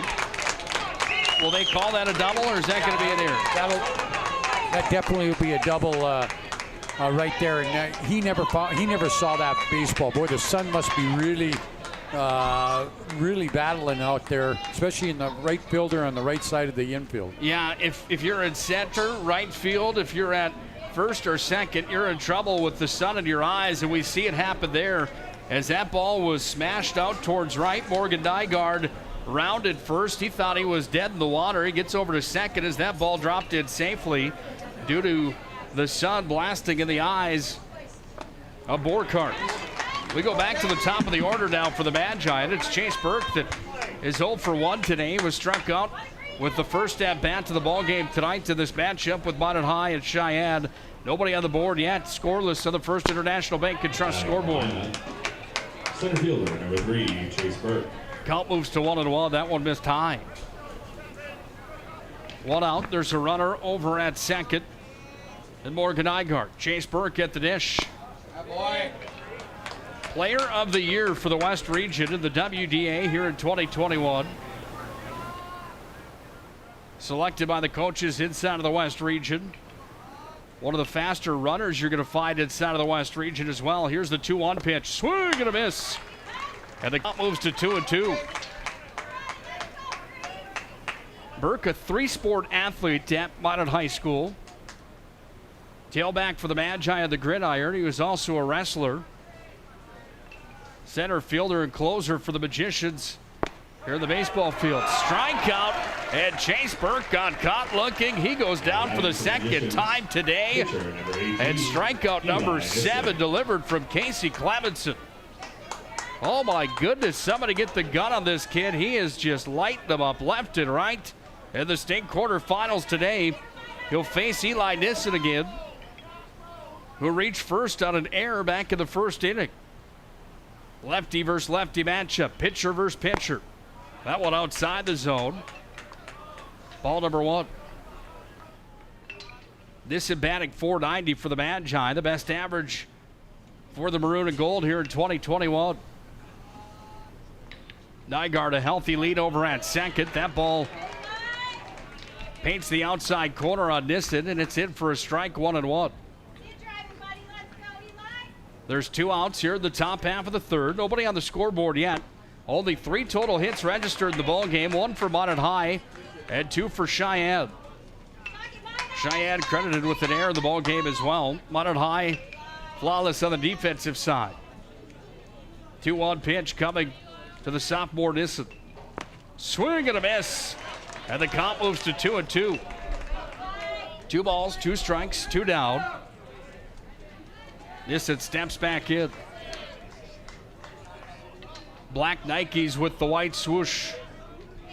White Nikes on the hill for Clemenson. He's going to kick and deliver. Nissen pokes that one out towards left. It's in our blind spot up the left field line. On the fence on the near side line is the out made. Umpire's arms in the air it is. Third out of the ball game. Nissen flies that one out to left. And it was Erlob that came over from the shortstop position to make the play.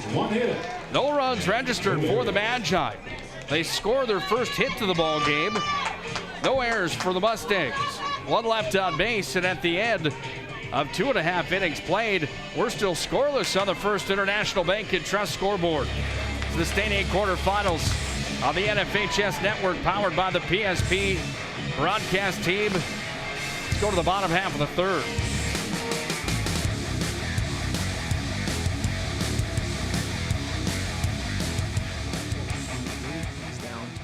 Different aspects of patient care. Here at Premier Chiropractic, we love combining soft tissue work, the adjustment, and exercises together. We found that this gets the best results for our patients. We have 3 chiropractors to fit the needs of the entire family, a rehab area for our exercises and equipment for any athlete to improve performance. Give us a call and we will get you back to doing what you love. Minot is a uniquely connected community. We've been through a lot together, continually moving forward. First Western Bank and Trust has been a part of it all. A real local bank with good people, convenience, and the technology you want and deserve. Banks often claim we're here for you, but at First Western Bank and Trust, we can say we are you. First Western Bank and Trust, member FDIC, equal housing lender.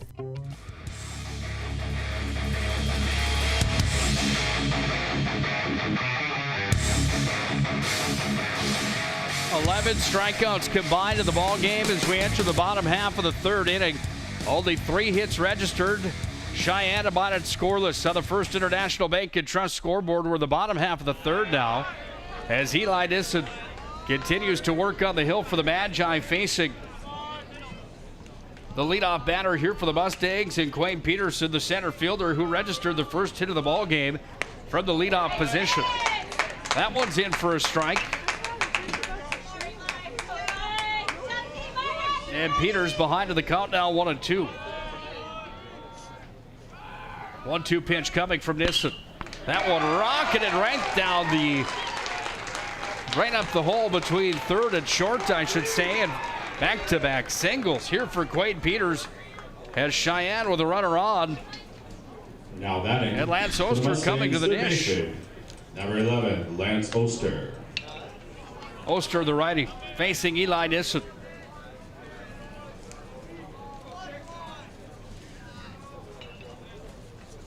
Third hit of the ball game here for Cheyenne. Chase back over to first was Peters by Nissen.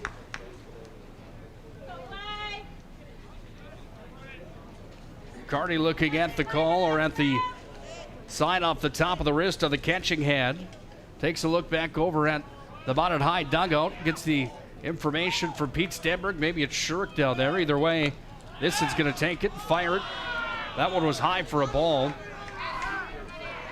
McCarty thought about the throw down to first over to Tyler Bedell, but then he just threw it back to Nissen. And trotting back in safely was Cade Peters. 1-0 pitch coming here. A little more time for McCarty behind the dish.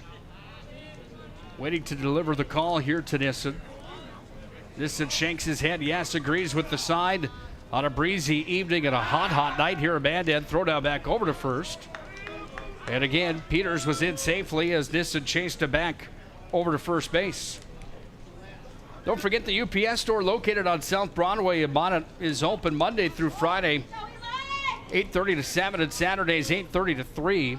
For all your packing and shipping needs, it's the UPS store. Pitch was delivered in.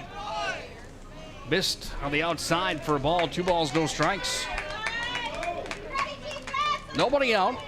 We're in the bottom half of the third inning. The number 2 seed out of the East Region, Cheyenne, has a runner on first with their number 2 batter at the dish. That's Oster facing this, and runner goes. Throw down over to second. Fired from McCarty, not in time on the cover from Ruziska. And the stolen base from Peters has a runner in scoring position here for Cheyenne. As the West Fargo fans start to come to volume here at Memorial Ballpark in Mandan. Not a bad crowd on hand. My first state baseball tournament, by the way. I've been to the Legion State tournaments before. This is kick and delivery. That one's going to be sent out towards right field, making the play. Coming back with Morgan Nygaard, the second baseman. He went out there. He had the Oakleys on. Flat bill cap with the M on top of it. He had to run, almost backpedaling, made the catch right into the sun. And now there's one down. Shortstop number 4, Alex Erlob. Thought maybe we'd see some more people here today, but again, when it's 97 degrees outside, sometimes Grandma and Grandpa enjoy the air conditioning a bit more than being out here at the ball field, which I don't blame them. Plus, it's a work day too today with being Thursday. I would expect tomorrow we'll see bigger crowds. We'll see how the Legacy fans turn out here tonight for game number 4 here tonight, as Monmouth and Cheyenne play this one, and then Legacy takes on Red River later on here this evening. Winners of those 2 games move on to the semifinals. Loser of those 2 games will play tomorrow. 35 minutes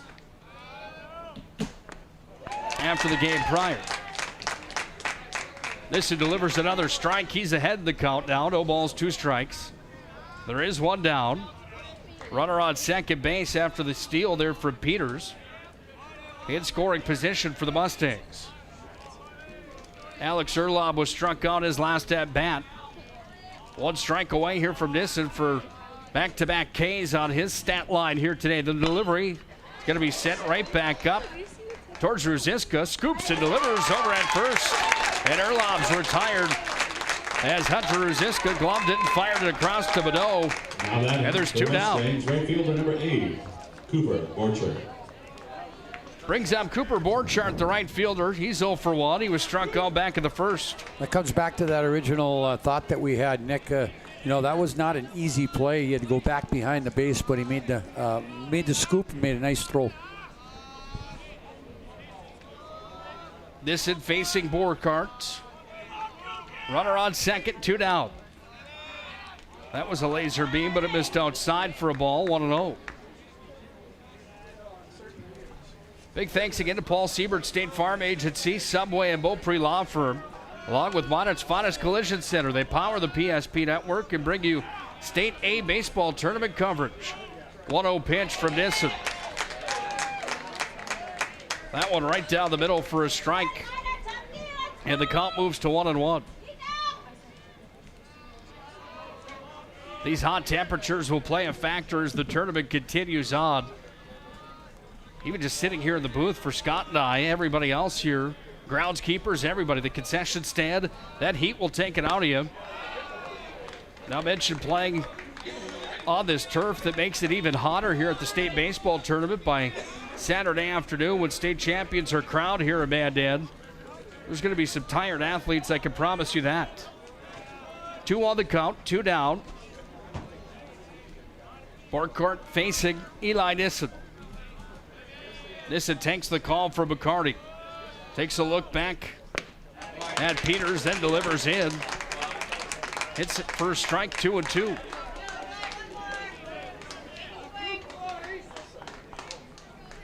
When you look at what Minot High was able to do in the region tournament, they shut St. Mary's out in game number 1, 3-0. Legacy pumped them in the second one, 9-0. And then they beat Mandan 11-1 on the final day of the tournament to advance to the state championships here in Mandan. Strikeout for Eli Nissen on the 2-2 pitch. Sat down looking was Borkart. And the pitchers continue to impress here in Mandan. 5th strikeout of the ball game for Eli Nissen.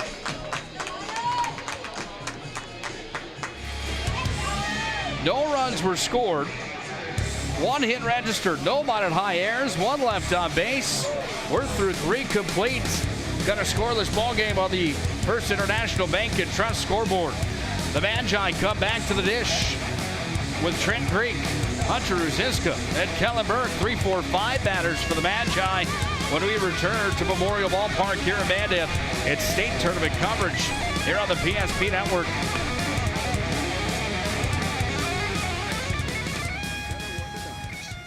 Orthodontics is a certified Invisalign provider. Invisalign fits your budget and your lifestyle. Braces for children, teens, and adults with affordable monthly payments. Schedule your complimentary consultation and exam by logging on to VibettoOrthodontics.com or by calling 701-839-6010.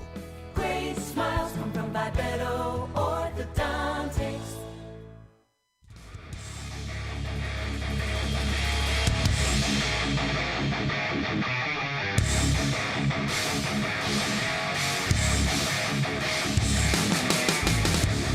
Five strikeouts for Eli Nissen in the ball game. 7 for Casey Clemenson. 12 combined as we go to the top half of the 4th inning. As the Magi come to the dish and lead things off. Here with Trent Greek, who's got home run power for the Magi here in 2021. Takes the first pitch, fouls it up the first base line, over to make the play. And the Mustangs first baseman Abe Hesdall comes over and gobbles up out number 1. Here in the top half of the 4th as Trent Greek was retired. That will bring up Hunter Ruziska. Shortstop, number 4, Hunter Ruziska. Ruziska, a multi-sport athlete for the Magi as well. Another one of those players that's got Sonic the Hedgehog type speed.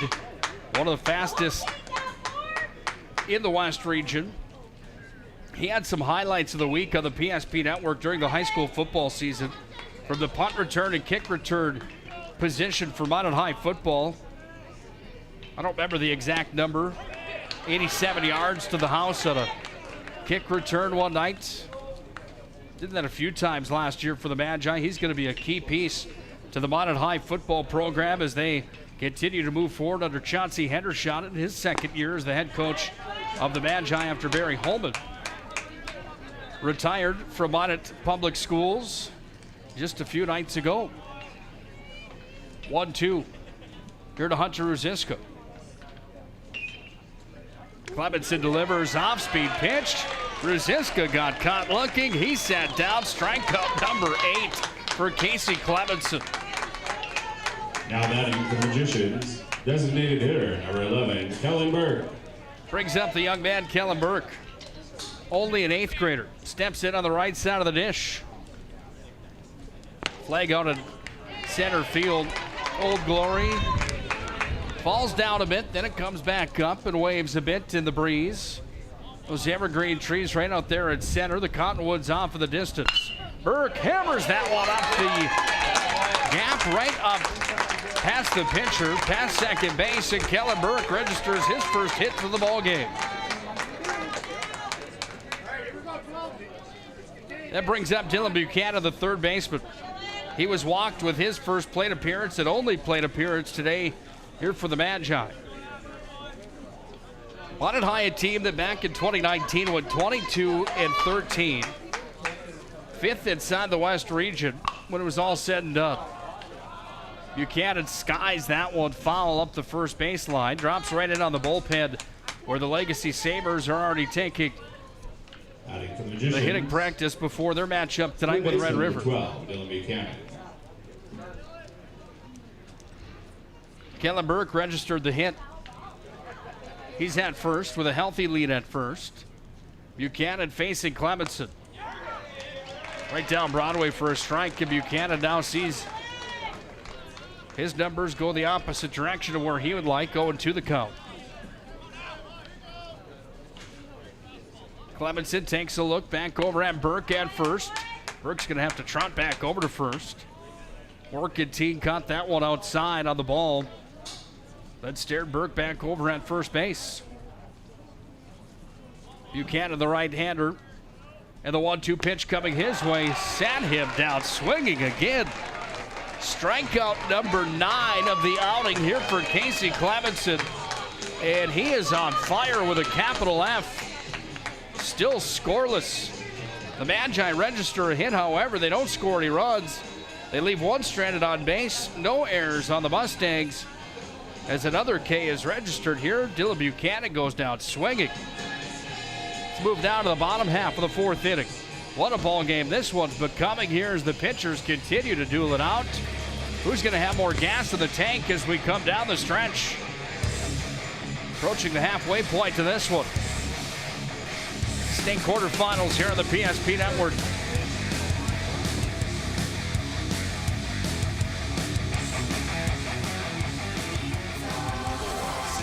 Go for lunch when supper time's a crunch. T-minus now, it's time for Planet Pizza. With lots of space for fun, there's room for everyone. Don't be an alien to Planet Pizza. Space for fun. Planet Pizza. Planet Pizza.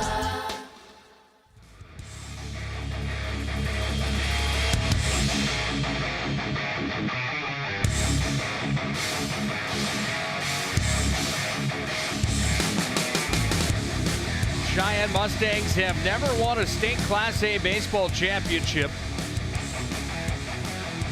They've been to the state tournament 4 times. The closest they got was back in 2016 where they took second. Is 2021 the year for Cheyenne to sit on top of the ladder inside of North Dakota high school baseball? Well, they've got a shot at it here in 2021. 2-0 now the count here as Eli Nissen pitches in to Hammond, the second baseman. He's 1 for 1 in the ball game here today, by the way. 2-0 pitch down in the turf almost. McCarty made the stop, and the count moves to 3-0. Don't forget, when you're shopping for tires, shop Tires Plus. All brands under one roof with the guaranteed lowest prices and their service after the sale with the Tires Plus plan. TiresPlusND.com. 3-0 pitch. Nissen delivers a strike. Yeah, from memory. Yeah, we thank all those sponsors so much for helping us across the broadcast schedule. Around 150 games this year on the PSP Network. Nissen delivers his second walk into the scorebooks today. As trotting over to first is Brennan Hammond. 1-for-1 with a walk here in the ball game for Hammond. For the Mustangs, Cole Benz, the designated hitter, comes up next. Benz was walked back in the second. His only plate appearance here today. We're in the bottom of the fourth. The game reset coming up, brought to you by our friends at Shots Crossroads. Nissan delivers in for a strike. 24 hours a day, you can count on great food and a variety at Shots Crossroads Restaurant. Again, 24/7, 7 days a week, 24 hours a day, 7 days a week on the 2 and 52 Bypass East. Visit shotscrossroads.com. You can order online. 0-1 pitch coming from Nissan. That one chopped at, foul up the third baseline. 2 strikes and no balls now. Game reset looks like this. No runs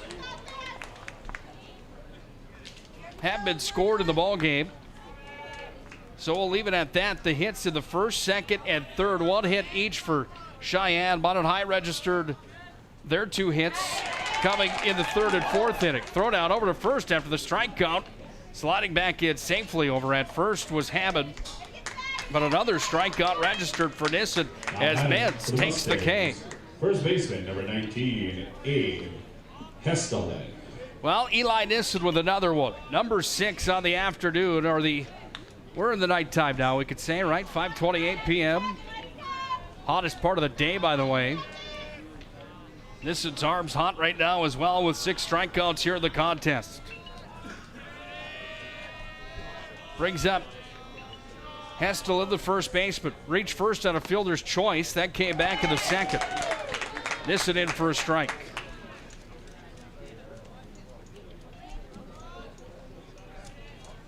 .97 degrees in the Magic City right now. 94 here in Mandan.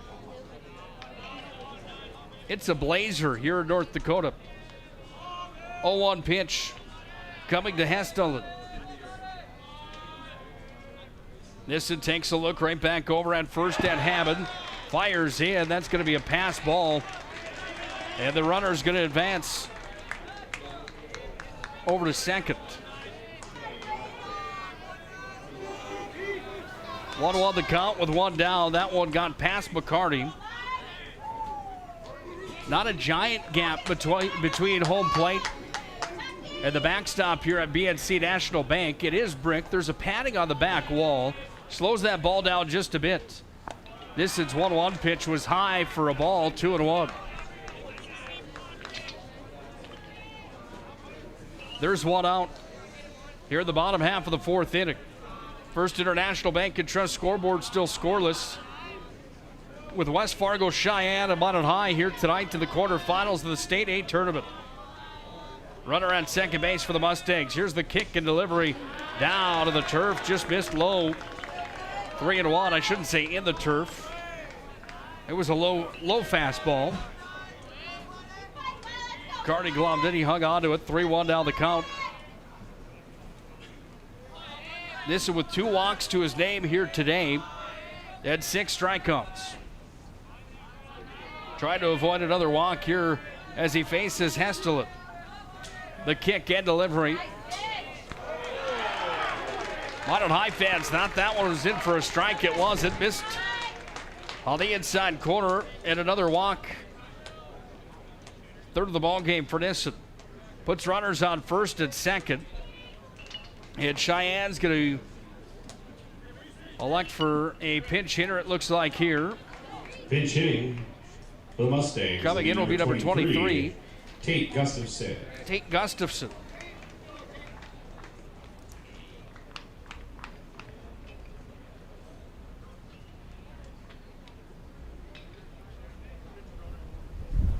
So Tate Gustafson, wearing number 23, batting on the right side of the dish, will come in. It's going to be a pinch runner over at first base. Tanner Beam.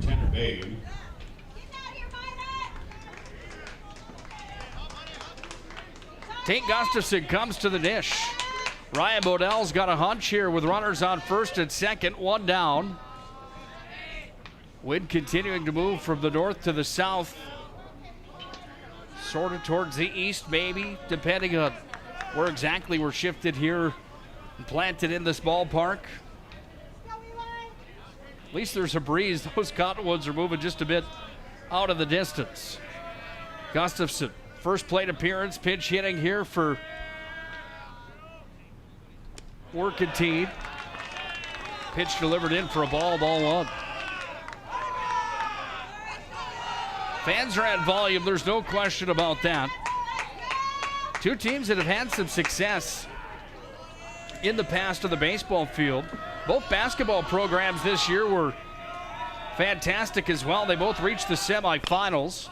That one's going to be chopped towards third. It's gloved and fired across from Buchanan across the diamond to Bonneau. And the second out is registered as Gustafson goes down as he chopped that one up the third base line. And Buchanan threw him out at first. Now batting for the Mustangs, left fielder number 2, Nolan Dodds. That brings up Nolan Dodds, the left fielder. 0 for 1 in the ball game here tonight.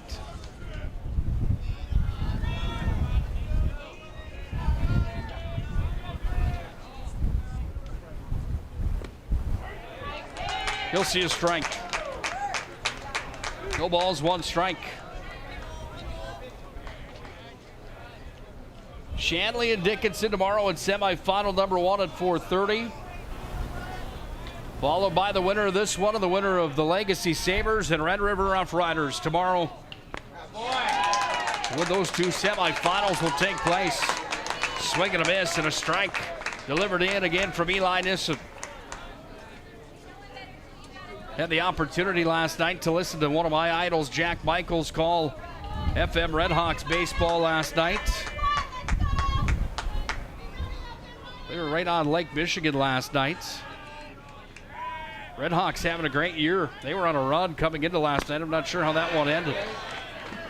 1-7 straight, I think. 1 ball, 2 strikes. That one missed high.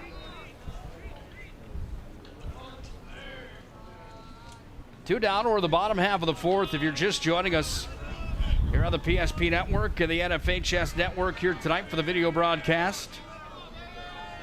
1-2 pitch coming to the 9-batter Dodds. Missed outside. McCarty had to reach way across the body. Runners on second and third. It was almost 1-0.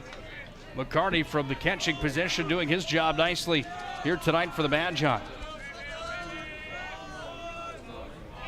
17 state tournament appearances for Mountain High School.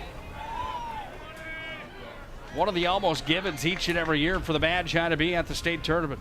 2-2 pitch, fouled back. Count stays at 2-2. Update from the tennis tournament. Minot and Davies have just split sets at number 1 doubles. Third set to decide it. Can't get any closer than that, can you? The rubber match. Gotta love it. 2-2 pitch with 2 down. Runners on second and third for the Mustangs. Nissen facing Dodds. The windup of the pitch. That one down and away. Gets past McCarty. And 1 run will come across to score.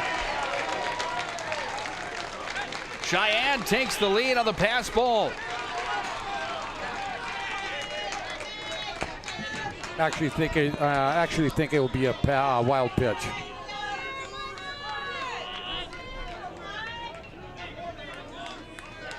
Those are the little things that that come out in a close game like this. Full count pitch, and Dodds will be walked after the wild pitch. Brought the run across. And now there's runners on the corners, and Eli Nissen's got some heat on his shoulders here. 3, Quade Peters. We go back to Quade Peters.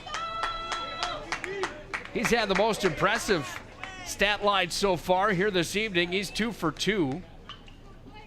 2 singles in the ball game from the leadoff position. And Mountain High's going to intentionally walk Quade Peters. Peters is intentionally walked. Now batting for the Mustangs, third baseman, number 11, Lance Oster. Brings up Lance Oster. Struck out in the first, flied out in the third. The bases are juiced for the Mustangs here with 2 outs in the bottom half of the fourth inning. Nissen delivers that one low and in for a strike number 1. Well, how does Mountain High's ace work out of a jab here? Looking for another out. to put the Mustangs to bed here in the fourth inning, where they've scored 1 run on the wild pitch. 0-1 pitch, fouled back. Count moves to 0-2. This is going to work here for the Magi. You can hear the Mountain High fans in support of him coming to volume. Big thanks again to Magic City Inspections. Find them online, mountaininspections.com. They provide exceptional inspection services to ensure you're ready to take the next step in your home ownership. Chopped right towards second, gets through the gap. 1 run comes around to score. Now another throw down to home. McCartney's going to grab the ball. Going to throw it back to home over to Nissen. Another run comes across, and Cheyenne has opened up a can here in the fourth. A little blooper out to center. Going to bring 2 runs around to score, then another. 4 runs in total, and Cheyenne leads the ball game 4-0 here in the fourth inning. Yeah, that 4th run will be because of an error on McCarty. So that'll be an unearned run, but the other 2 will be earned runs.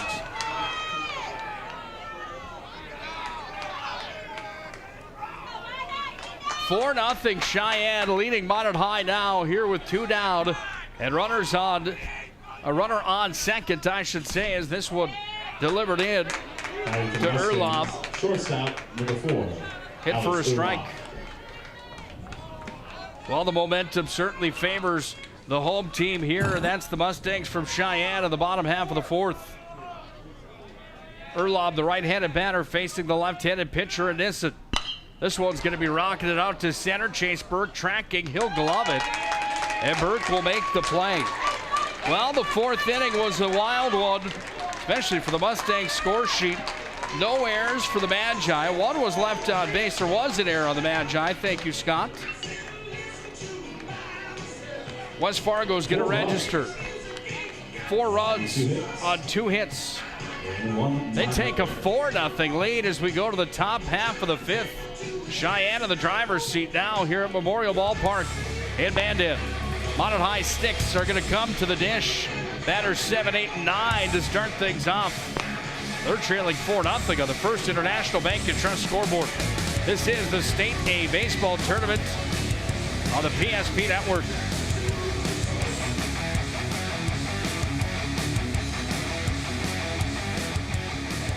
really comes down to combining different aspects of patient care.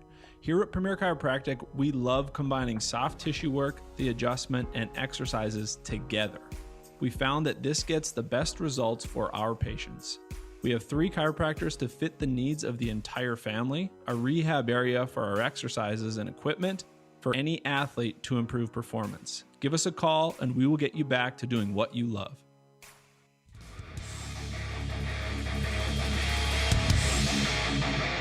On to the top half of the 5th inning. Mountain High just gave up 4 runs in the bottom half of the 4th, and it's a 4-0 ball game with Cheyenne on top. Here at the State A quarterfinals in Bandit, North Dakota, Nick Holberg and Scott Cattell, glad to have you aboard here on the PSP Network. Joining up with the NFHS Network here for the State A baseball tournament. Mountain High needs to get the sticks going here, Scott. Yeah, they just, they haven't put anything together offensively. And coming off that inning, I think this is an inning that you need to answer. Kelvin Banker at the dish. But he didn't answer. Struck out for the second time here tonight. It'll be interesting to see what Coach Bodell does here with Casey Clemenson with that pitch count. Up 4-0. You get through the 5th inning. You might want to save some pitches for him and maybe bring in a reliever in that 6th inning. Well, the game within the game, when you look at the 10 strikeouts that he's got to the ball game right now, with some run support there and 4 runs, how do you manage your pitchers with only being allotted 135 pitches that they're able to throw in a single outing? Down the first base line after the chopper came over second baseman, number 17. to short. It was Erlob. No, it was actually Oster that gloved it, sent it across to Hestelin, and the out was made at first. And that was a great play by Oster. 2 up, 2 down here for the Magi. Brings up Braden McCarty. A moment ago, he was thrown out at first after the chopper. Brings up Morgan Nygaard, excuse me. Nygaard sees the first pitch. He fouls it back.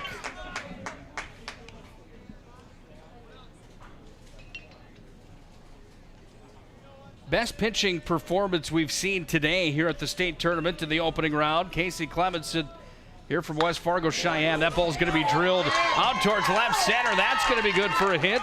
Rounding first over to second. Diving it safely on his belly is Morgan Nygaard. And Nygaard's got a pair of doubles here tonight for the Magi.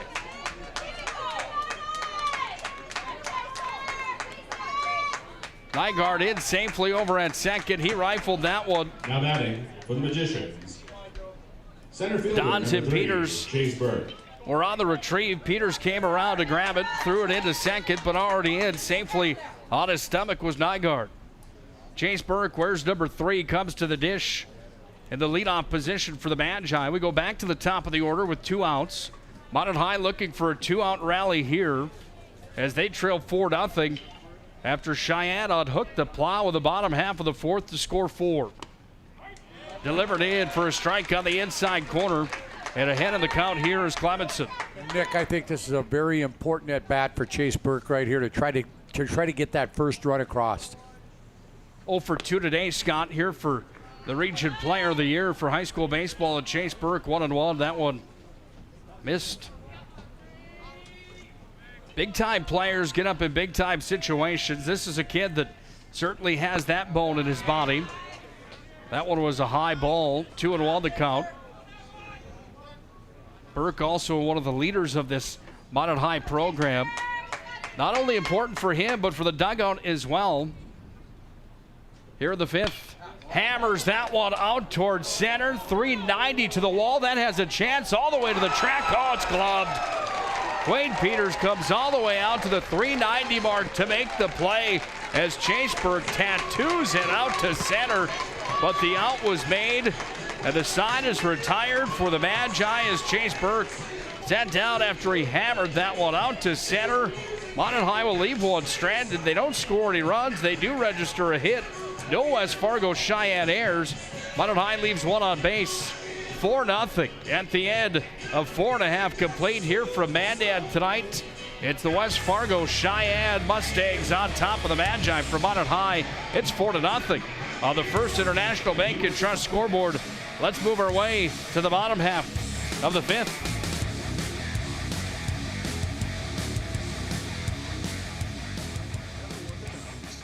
Orthodontics is a certified Invisalign provider. Invisalign fits your budget and your lifestyle. Braces for children, teens, and adults with affordable monthly payments. Schedule your complimentary consultation and exam by logging on to VibettoOrthodontics.com or by calling 701-839-6010. Great smiles come from Vibetto Orthodontics.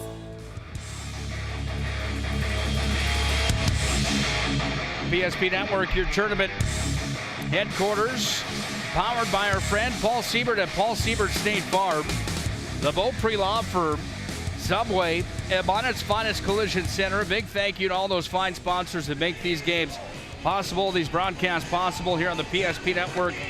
Fantastic support from the Magic City and around the West region and state of North Dakota for high school athletics.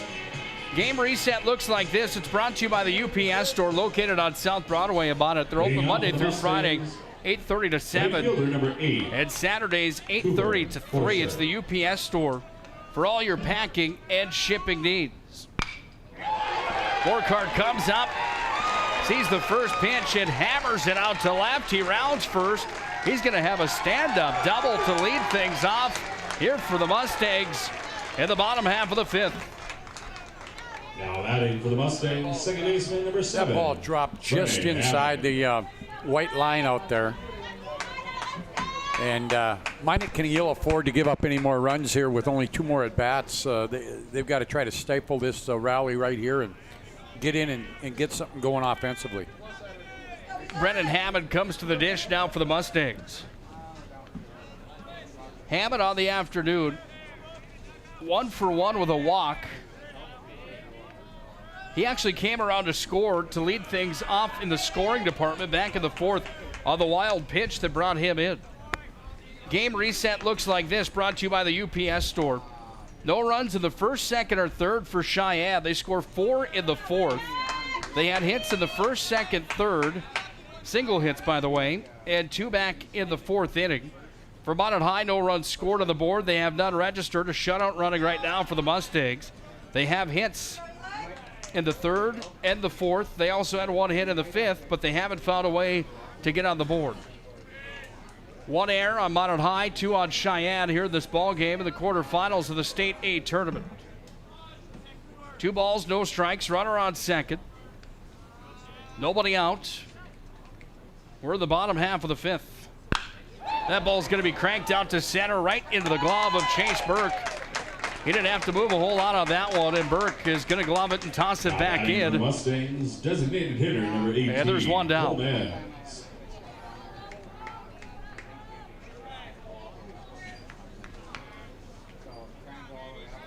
Coleman comes up. A W and a K on his stat line today. Walked back in the second. Eli Nissen struck him out back in the fourth. 1 of 6 strikeouts today here for Eli Nissen. Up to 78 pitches. That ball's going to be tattooed out to right. Trent Greek makes the play, finds the cut, and delivers back in to Morgan Nygaard, holding the runner at second. And there's 2 away now for the matchup. Tell you what, that was a great play by Trent Greek. I mean, he's got to fight that sun that has been a problem for most of this game, and it looked like he fought it, but he made the catch. Good play by Trent. Hestelin comes back up to the dish, batting on the left side. A lefty versus lefty matchup as Eli Nissen will deliver in. That was a high riser over the head of Hestelin. Up to 80 pitches now for the young man, Eli Nissen.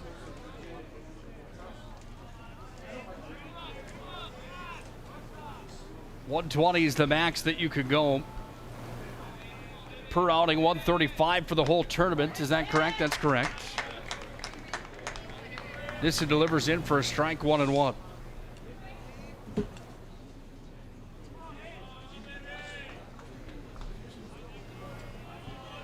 Beautiful night here in Bandit. Sun hides behind the clouds for a quick moment, only just to give a little bit of a reprieve from the heat. Swing and a miss, strike number 2. 1 ball, 2 strikes. Here for Hestelin as Eli Nissen now moves ahead in the count.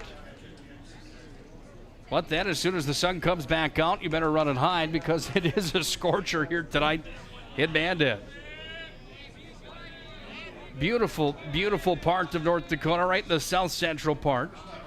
Mandan and Bismarck, separated only by the beautiful Missouri River.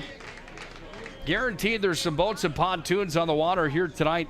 You think so? I would have to assume. Well, that's what we should have done, Scotty. What? 1 and 2 the count, by the way. 2 Yeah, okay. We should have brought the boat down.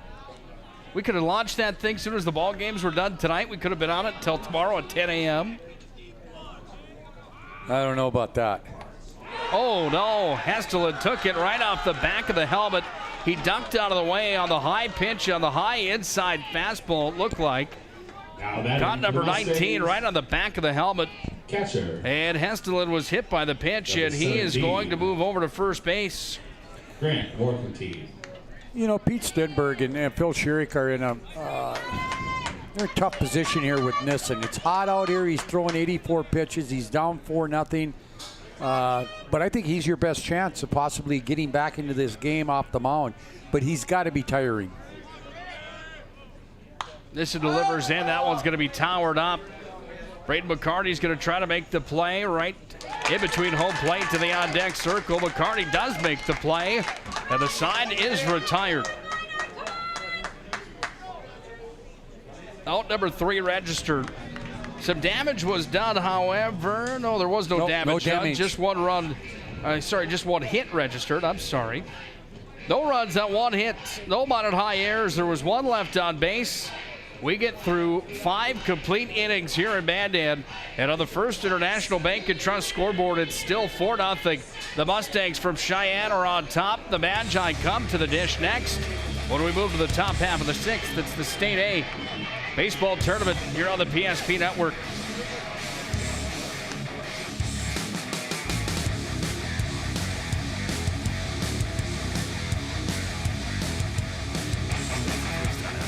FDIC, equal housing lender. We want to wish all student athletes good luck this season, and may the friendships you make and lessons you learn last a lifetime. At First International Bank and Trust, we're more than a bank. We're a family, a partner in the community where we live and work.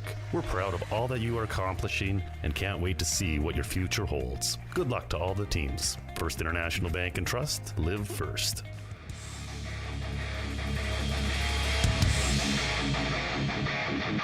Well, Mountain High brings their best batting average to the dish to start things off here in the top half of the 6th inning. It's Eli Nischen that comes up to the dish. Mountain High needs him in a big way here. They trail 4-0 to the West Fargo Cheyenne Mustangs here in game number 1 of the State High School Baseball Tournament to the quarterfinal round here on the PSP Network. Nick Holberg alongside of Scott Cattell for the call here tonight. This is the inning for Minot High, just simply because of where they're at in the order. Leading off for the Magicians. This is the number 2 hitter, Eli followed by Nischen. Trent Greek at 3, and then Hunter Ruziska batting in the cleanup spot here tonight for the Magi.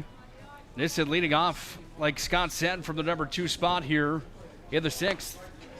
Takes a strike right down Broadway. He already fouled one back, and there was a ball against him as well, so it's 1-2. I just noticed that West Fargo Cheyenne has sent somebody to the bullpen. It's Parker Oye, and I would think that he'll probably pitch the 7th if he, the 7th for sure, and unless they need him here in the 6th. Check swing from Nissen, fouls it away. That one was coming right up here to the press box, but there's a net that comes all the way up the first base line and third base line, so we were protected. You would have caught it anyway. Well, that thing was moving. That thing was coming right into our kitchen up here. Outside corner, Nissen got caught looking, another strikeout. And the young man, Clemenson, continues to go to work here. Strikeout number 11. And Eli Nissen got caught looking. That brings up Trent Greek. He's 0 for 2 today. He struck out back in the first. Greek flew out back in the 4th. Only his 3rd plate appearance here tonight. Put a heavy swing on that one. Towered it up on the first base line out to midfield out and right. No trouble there for Borkart. He makes the play even with the sun in his eyes. Had the Oakleys on. And there's 2 up, 2 down. As Mountain High will now see their cleanup batter, Hunter Ruziska, come to the dish. 2 strikeouts against him here tonight. Now batting for the Magicians. 2 of the 11 that Casey Clemenson has fired in here in this quarterfinal matchup. Ruziska will see that one come right down Broadway for a strike. That thing is moving. If you had to guess, where do you think that pitch came in at? Speed-wise, yeah. High 80s. This one's going to be chopped over towards second base, scooped up. Hammond's going to fire it over to first. 3 up, 3 down for the Magi in the defense for the Mustangs. Really showcasing their stuff here at the State High School Baseball Tournament. 4-0 on the First International Bank and Trust scoreboard because Mountain High registered no runs. They didn't register a hit, no errors, nobody left on. Goose eggs across the board on the top of the 6th. Let's move to the bottom of the 6th inning. Cheyenne comes back to the dish with a 4-0 lead.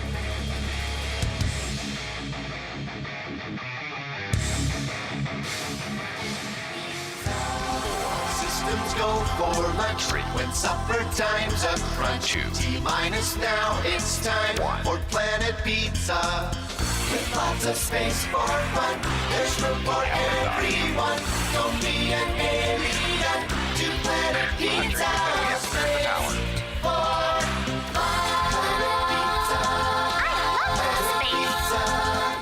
Planet Pizza.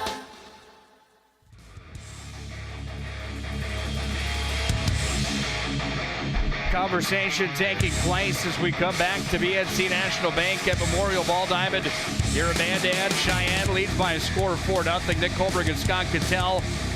Nick, one thing we haven't talked about, we talked about the pitch count with the 120 max pitch count daily, 135 for the tournament, maximum 3 tournament appearances. But right now, Nissen's at 85 pitches. He throws 5 more pitches. He will have 6 more pitches. He'll have to sit out the rest of the tournament because he'd be at 91 pitches, which means he needs 2 days rest. That's why I think Clemenson will not come out in the 7th inning because he's at 88 right now. Does Minot High have action in the bullpen? They're in our blind spot down here on the third base line. Scott's going to check and see if he can look out the window to see if there is action in the Magi bullpen. Nissen delivers in for ball number 1. State tournament coverage on the PSP Network brought to you by our friend Paul Siebert at Paul Siebert State Farm Agency. Also by the Beaupre Law Firm. Minot's Finest Collision Center as well. They bring you state tournament coverage here on the PSP Network. Any action of the Magi bullpen? No, and I think they're going to let Nissen go here. Because if he throws 3 more pitches, he's pretty much done for the tournament. Again, the game within the game. Exactly. And like you said, Scott, I have to believe that Nissen as the ace and one of the tops of the West region. 1-2, his delivery coming here. That one fouled back, by the way. Oh, look out. That one went right up in to the metal roofing. That's what you heard go clank. And staying alive in the count at the dish here for West Fargo Cheyenne. Pinch hittings number 1, Evan Berg. Swing and a miss. Berg sat down swinging. Nissen's 7th strikeout. The point what I was trying to make there was that even with Nissen going the distance here, they still probably have the best chance to win with them on the hill. Oh, yeah, I agree with you. Plus, they've got other kids that they can go to. They got Harborg out there. They've got a bunch of arms that they can throw out there, win or lose this ball game. So I'm thinking Eli's in here for the duration. Grounder over towards short, fired across the diamond. Look out, that thing from Ruziska. 5 feet over the head of Badeau, and the runner will make his way over to first. That was Peters. Makes his way over to first. That's going to be an error charged on Hunter Ruziska. And again, that goes back to what we talked about. You can't be giving away outs, especially when you're down 4-0 in the bottom of the 6th inning. Game reset brought to you by our friends at CleanTech. 24/7 disaster response and restoration services. CleanTech's been coming to the rescue since 1992. Find them online. CleanTechLLC.us. Strike number 1 delivered in. Yeah, basically now Eli Nissen's pretty much done. Now he needs 2 days rest throwing that 92nd pitch. 0-1 count here to Oster, the number 2 batter here for the Mustangs from West Fargo Cheyenne. Hammered out to center. Burke basically plants the feet out there, makes the play, and Burke will glove it for the out. You know, they've hit some hard shots to chase out there in center field, but basically it's almost like there's a magnet with him because he hasn't had to move more than a step or 2. No runs scored in the first, second, or third. Minot High hasn't registered a run, by the way, trailing 4-0. Cheyenne's been held off the board in every inning as well, except for the 4th. Game reset's pretty easy, brought to you by CleanTech. 4 runs scored in the 4th inning, and a 4-0 lead here for the Mustangs. Throw down over to second, trying to steal the base. McCarty had the throw from home, just not quite in time, as Peters will steal second and put himself in scoring position here for the Mustangs with 2 out in the bottom half of the 6th inning. Stick around tonight for our Pro Style Production DJ Services postgame show. We will name our Minot's Finest Collision Center star of the game. We are Minot's Finest. 701-839-0989. Belted out into left. 1 run will come around to score. Erlob hammers that one out to left field to the 305 mark. Baker had to track that one down over in the corner. And off to second with a stand-up RBI double was the shortstop, number 4, Alex Erlob. And now here comes Pete Stewart out to the mound. I would think he might be making a pitching. Yeah, he will be. Pete Stenberg comes on out to the hill to have a conversation here with Eli Nissen on an outing that was valiant here tonight here for the Magi. Steady, they call him, taps Nissen on the chest, and Eli Nissen's going to get a round of applause from everybody here at Memorial Ballpark here tonight, as Nissen has an outing that lasts 5 2/3 inning here for Nissen. Nissen goes 5 2/3 innings, gives up 4 runs on 6 hits ends his night with 7 strikeouts tonight for the Magi. And he had 4 walks against his name here tonight as well for the Magicians. By the way, the new pitcher for Minot will be senior Caleb Ballou. And I think what this means is Nissen will go to first base and Tyler Bedell will come out of the ball game. And I think that what that means is Minot High loses their DH. Will be number 6. Caleb Bellew. Because Ballou's got to come in. Nissen will move to. Because Bedell was not batting. So I'm thinking Ballou goes into Kellen Burke's spot in the order. I think they lose their DH. Kellen Burke was batting in the 5 spot. This would matter as Minot High is going to come to bat at least one more time in the ball game, and if that is the case, it's Kellen Burke that's due up for the Magi after they could find their next out here. Oh no! Okay, let me correct myself. What they did is they switched Bedell and Ballou, so Ballou goes into Bedell.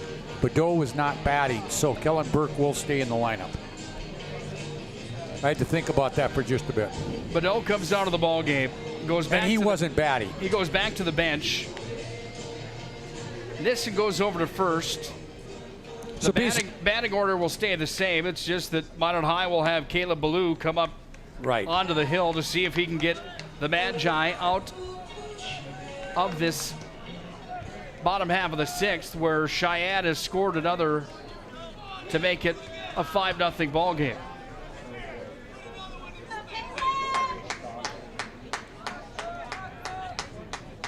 Caleb Ballou, right-handed pitcher.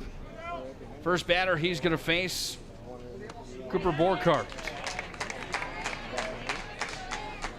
Fires in for a strike. And Ballou ahead of the count, 0-1. You're just joining us on the PSP Network tonight. Thanks for stopping in to the State A quarterfinals. Nick Holberg and Scott Cattell. Shanley took care of Century earlier, 2-0. Dickinson took care of West Fargo by a score of 3-2. They both advance into the semifinals tomorrow. We'll have that call for you tomorrow night at 4:30 p.m. You can watch online, by the way, on the NFHS network as well. Winner of this one, Cheyenne and Minot, takes on the winner of Legacy and Grand Forks Red River, which that matchup comes up tonight 35 minutes after the conclusion of this one. Ballou comes set now, kicks and delivers. That's going to be a hit batter as Ballou will walk Borkart. Tell you what, I'm impressed with this Cheyenne lineup. I mean, up and down, they've got guys that can put the bat on the ball. They've been very good defensively. I mean, they have the 2 errors. But when you get a pitching performance like that from a sophomore, you're going to win more than you lose. A pretty good opportunity to win the ball game without a doubt. Dominating performance with 11 strikeouts here tonight from Casey Clemenson. Fired in from a strike from Minot High's Ballou, who came in for Eli Nissen, who went 5 2/3 innings pitched here for the Magi tonight. Nissen all obviously deserving of a round of applause from everybody in attendance here tonight as well. Yeah, no sense for Eli to hang his head. He threw well. Another hit batter as Ballou is going to put that one right off the center of the back of Hammond. And back-to-back walks, loads the bases here for Cheyenne. And now a quick conversation with LeBou and McCarty, the catcher for the Magi. Right off to the left of the hill. They have a quick conversation, almost in the shade where the light tower above us has a shadow on the infield on the third base line. Is it my imagination, or do these West Fargo Cheyenne kids look a lot bigger than most of the kids in this tournament? Well, you know, that's what I was saying earlier on when we saw the first round of the order come through. They're built like college athletes. They're big. These are men, without a doubt. I'll guarantee you that I wonder what they put in the water at West Fargo Cheyenne High School. Well, and to say it politely, there's some studs there, without a doubt. Oh yeah, there is. That one down to the turf. Designated hitter, number 18, Cole Maddox. I remember this kid's name from football, Hestalin. Cole Ben's at the dish. Oh, that's Ben. Okay, the kid that's on deck. West Fargo Cheyenne, when I was watching them at the state basketball tournament, swing and a miss. LeBeau delivers in for a strike. Strike one, 1-1. I remember sitting there, I just shook my head watching them warm up on the quarterfinal day. And don't get me wrong, there's kids all around the state that are athletic looking and built like bodybuilders, but West Fargo Cheyenne really stood off the paper as one of those teams. That one's going to be fouled away for the second strike, 1-2. They look like the Chicago Bulls in shoot-around that day, getting ready for the quarterfinals of the state tournament. They had a great basketball outing here in 2021. Weightlifting program for the Mustangs certainly in full effect is the moral of the story. Exactly. 5-0. They've got the lead on Mountain High. Here are the bottom half of the 6th inning. Quarterfinals of the state baseball tournament.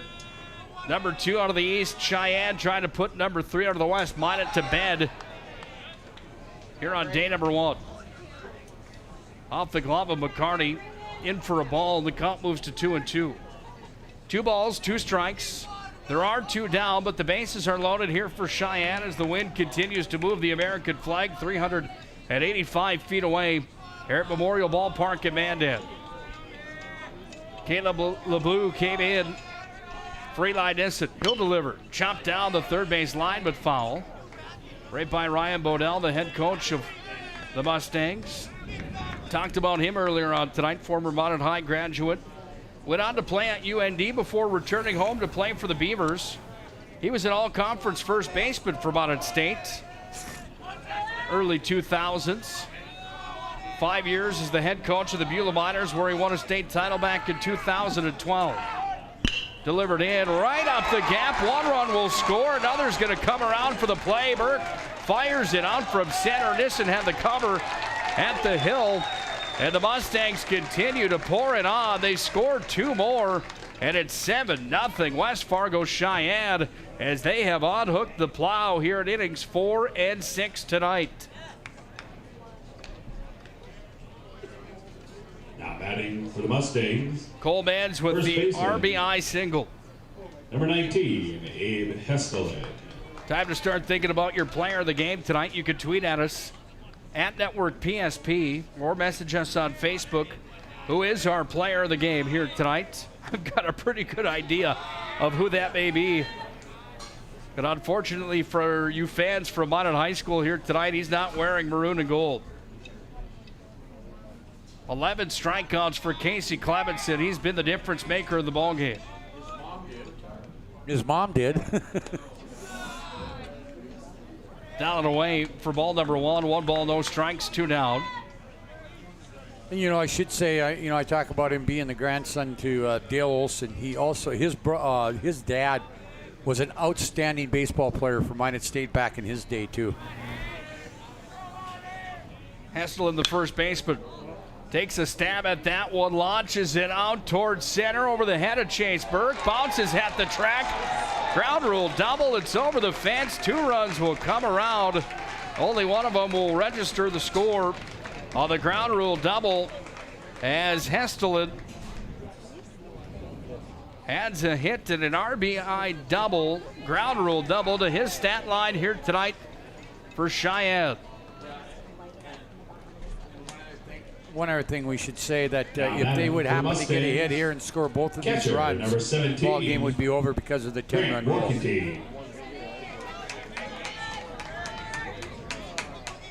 Grant Workentine comes back up to the dish here for Cheyenne. It was Tate Gustafson, the pinch hit for him, his last at-bat as they came through. Here's the windup of the pitch. Check swing, goes off of McCarty, rolls all the way up the third baseline. LeBeau has to come back to cover home plate after that one got away from the Mountain High School catcher.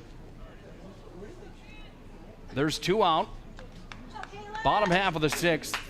Game reset delivered tonight by our friends at the UPS store located on South Broadway in the Magic City.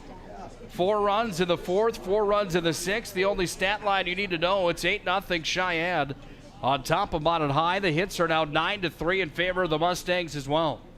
LeBeau delivers in. That one out in front of the plate, bounced up off the turf into the glove of the catcher McCarty. Yeah, you got to say kudos to Braden McCarty. He's done a nice job behind the plate. He's had to handle some pitches, a lot of pitches that have been off target. He's done a nice job. 2-0 pitch.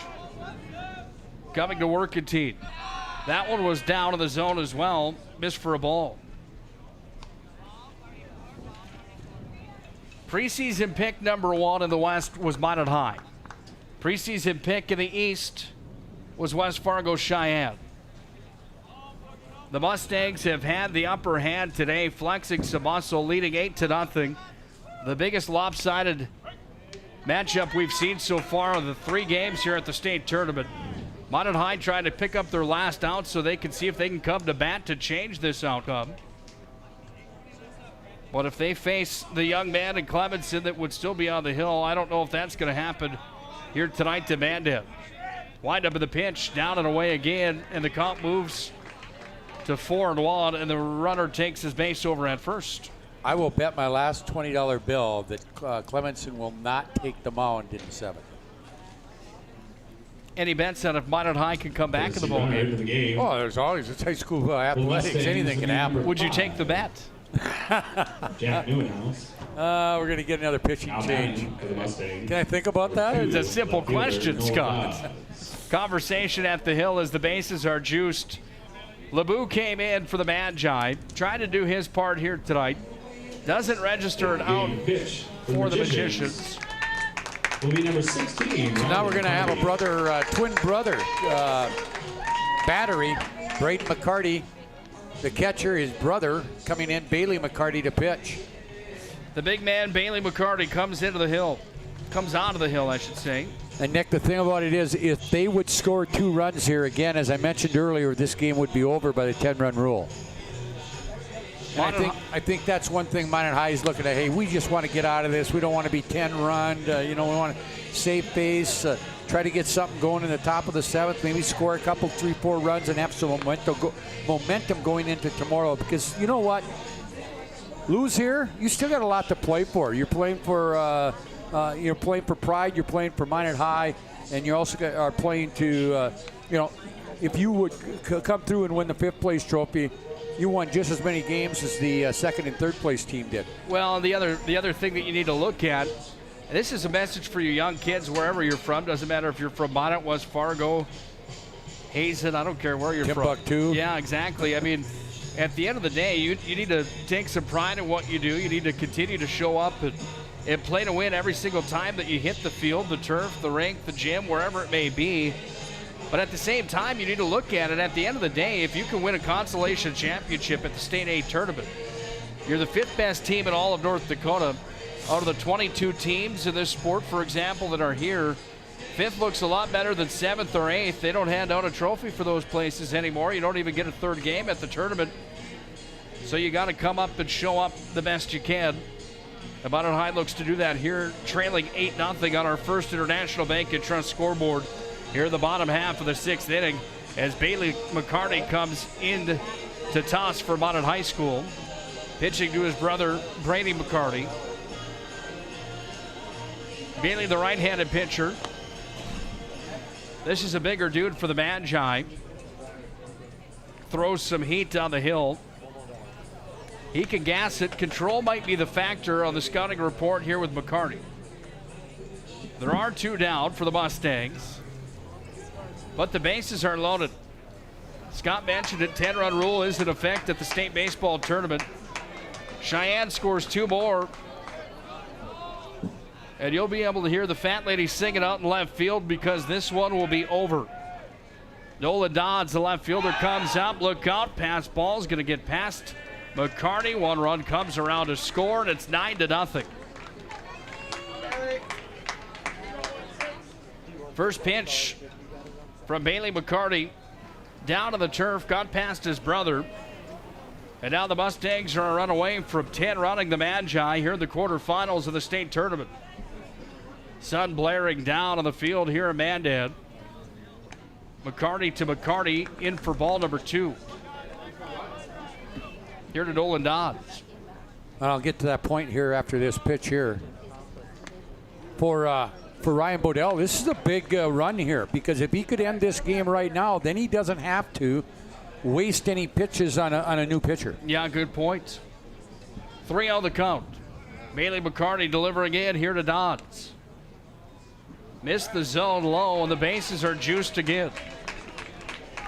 Ryan Bodell, of course, played for Pete Stenberg in the 26 seasons that Stenny's been the head coach of the Magi. Bodell was a part of that run. Just about 8 seasons into Pete Stenberg's run as the Mountain High head coach.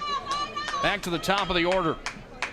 Peters, who's got a pair of singles in the ball game tonight. He reached first on an E6 in the 6th. He was also intentionally walked back in the 4th. He's been on base every time he's been up. 4 trips to first tonight here for the leadoff batter for West Fargo, Cheyenne and Peters, the center fielder.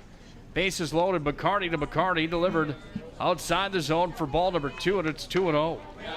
And no place to put him. Hunter Uziska is going to come over from the shortstop position to have a quick conversation with McCarty, trying to see if he could calm him down with the words of wisdom to see if Mountain High can get out of this jam that they're in and stay alive in the ballgame. Is the bigger thing now as the 10-run rule is about to be enforced.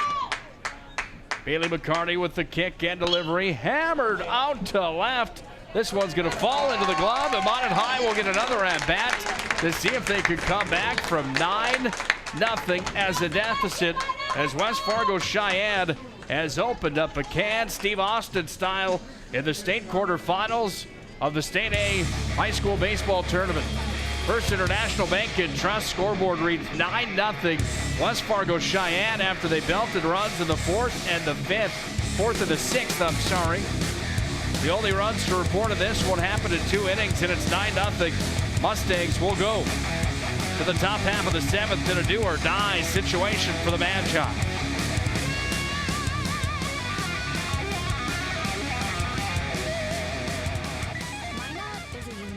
Connected community. We've been through a lot together, continually moving forward. First Western Bank and Trust has been a part of it all. A real local bank with good people, convenience, and the technology you want and deserve. Banks often claim we're here for you, but at First Western Bank and Trust, we can say we are you. First Western Bank and Trust, member FDIC, equal housing lender. The magic of what we do really comes down to combining different aspects of patient care. Here at Premier Chiropractic, we love combining soft tissue work, the adjustment, and exercises together. We found that this gets the best results for our patients. We have 3 chiropractors to fit the needs of the entire family, a rehab area for our exercises and equipment for any athlete to improve performance. Give us a call and we will get you back to doing what you love.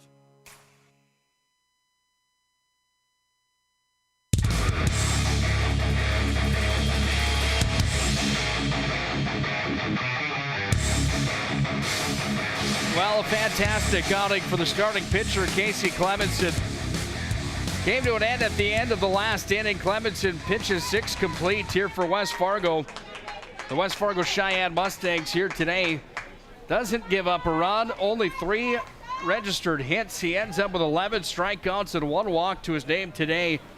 Worthy of a big time award at the end of the ball game is possibly our player of the game. Can you argue with that? I mean, I don't want to give anything away yet, but geez, Pete.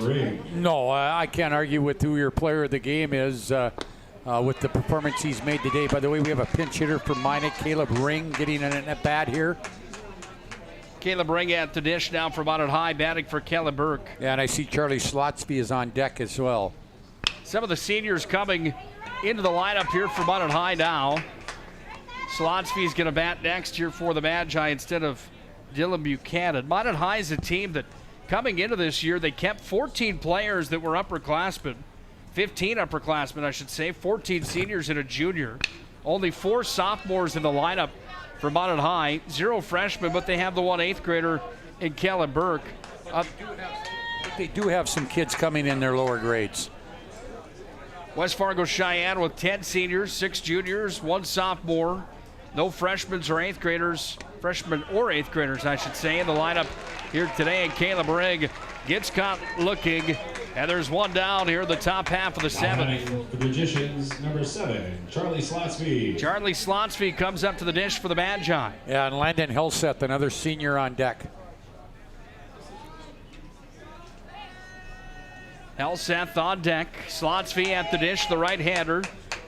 Facing the pitcher that comes in here for West Fargo Cheyenne. I haven't even told you who that is yet. My Parker goodness. Oyen. And a player in Oyen that comes into the lineup here to close things out here tonight.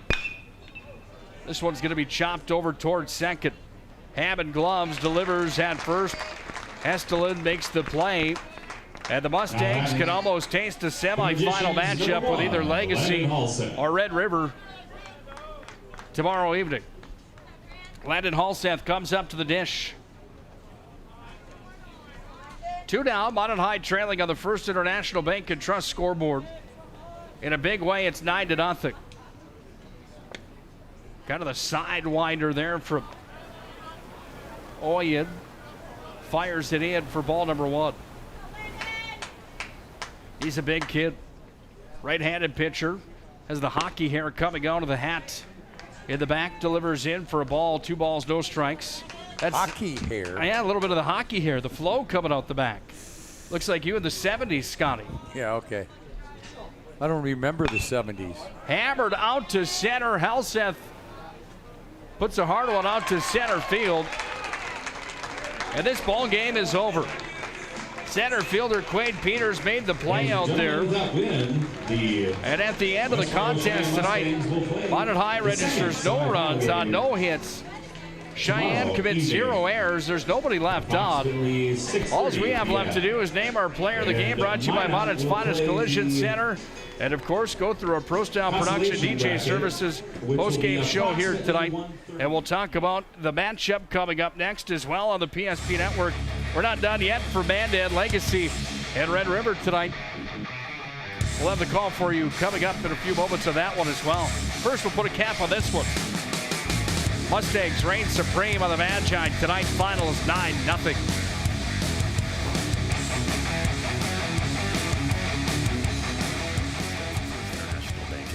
Member FDIC, equal housing lender. We want to wish all student athletes good luck this season, and may the friendships you make and lessons you learn last a lifetime. At First International Bank and Trust, we're more than a bank. We're a family, a partner in the community where we live and work.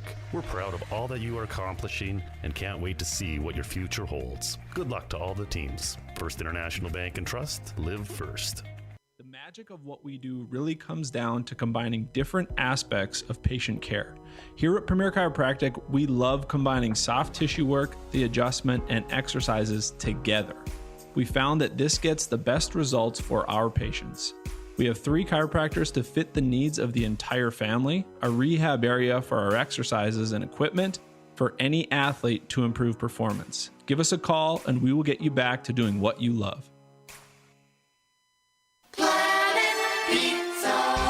Systems go for lunch when supper time's a crunch. T-minus now, it's time for Planet Pizza. With lots of space for fun, there's room for everyone. Don't be an alien to Planet Pizza. Space for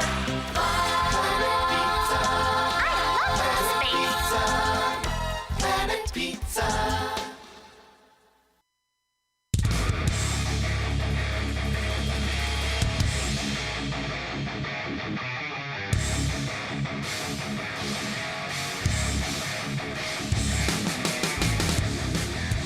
Fargo Shanley, the Dickinson Midgets, and the West Fargo Cheyenne Mustangs have all advanced to the state semifinals here at Mandan for the 2021 state Class A baseball tournament.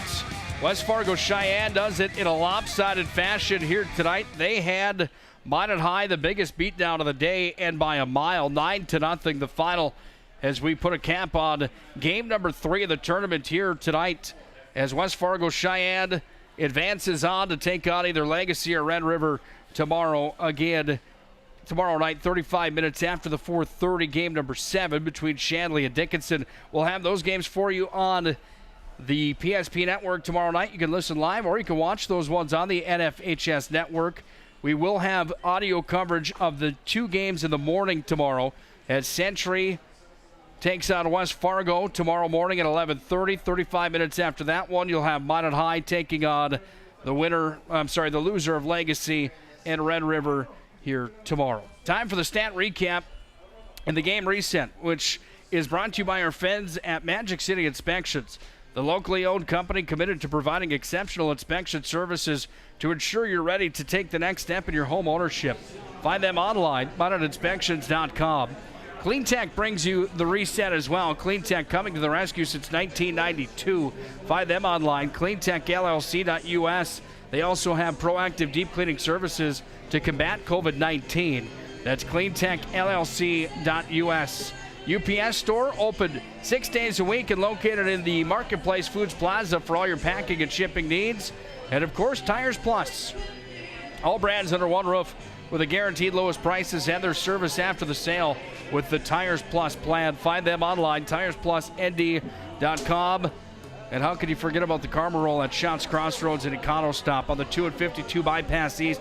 ShotsCrossroads.com. You can order online there as well. Game reset looks like this, Scott. A mouthful with those sponsors, but not really with how things went down and shook down in this ball game tonight. Minot High registers 0 runs on 3 hits. They recorded 2 errors tonight.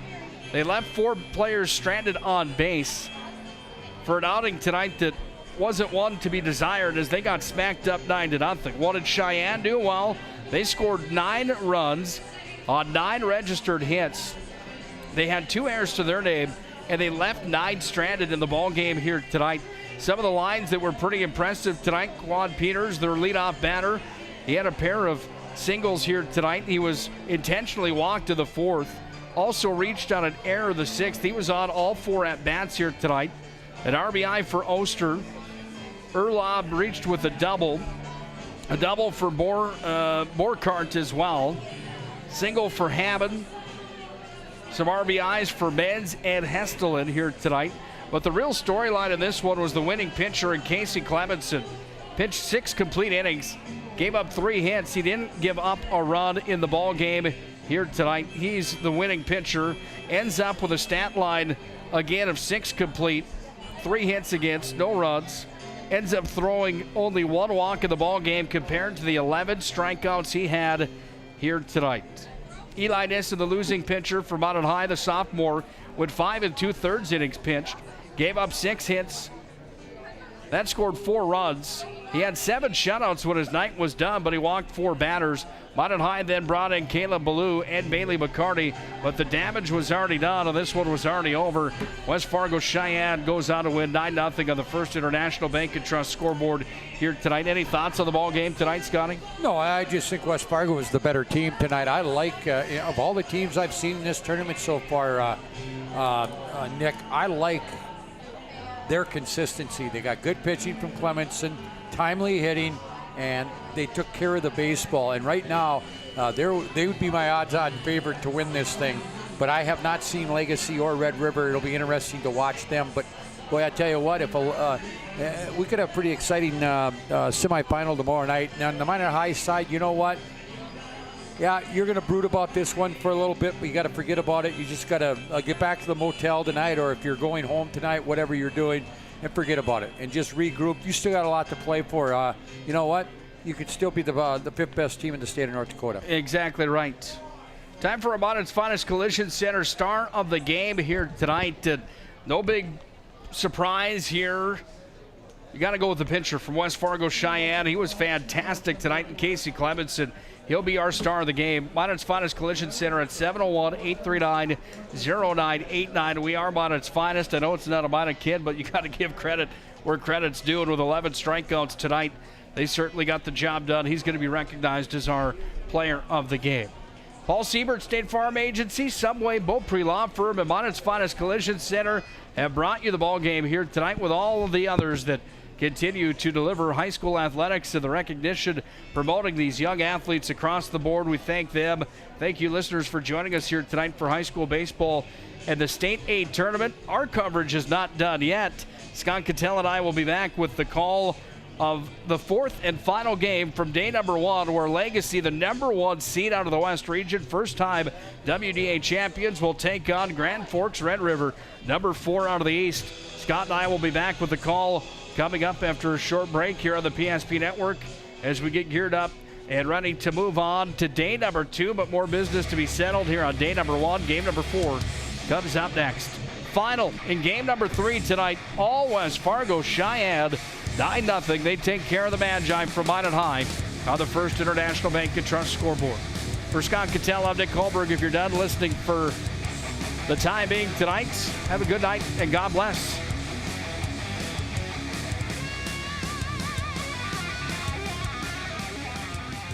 Down to combining different aspects of patient care. Here at Premier Chiropractic, we love combining soft tissue work, the adjustment, and exercises together. We found that this gets the best results for our patients.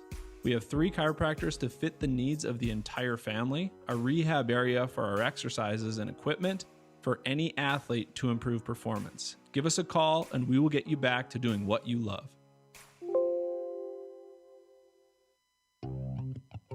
Minot is a uniquely connected community. We've been through a lot together, continually moving forward. First Western Bank and Trust has been a part of it all. A real local bank with good people, convenience, and the technology you want and deserve. Banks often claim we're here for you, but at First Western Bank and Trust, we can say we are you. First Western Bank and Trust, member FDIC, equal housing lender.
Go for lunch when supper time's a crunch. T-minus now, it's time for Planet Pizza. With lots of space for fun, there's room for everyone. Don't be an idiot.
different aspects of patient care.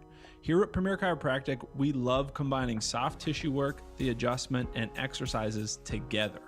We found that this gets the best results for our patients. We have 3 chiropractors to fit the needs of the entire family, a rehab area for our exercises and equipment for any athlete to improve performance. Give us a call and we will get you back to doing what you love.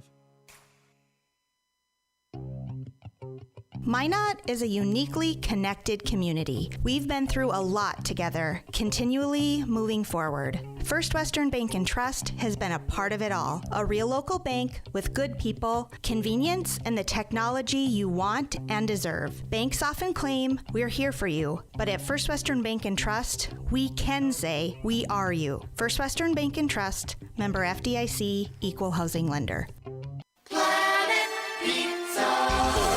Systems go for lunch when supper time's a crunch. T-minus now, it's time for Planet Pizza. With lots of space for fun, there's room for everyone. Don't be an alien to Planet Pizza. Space for fun.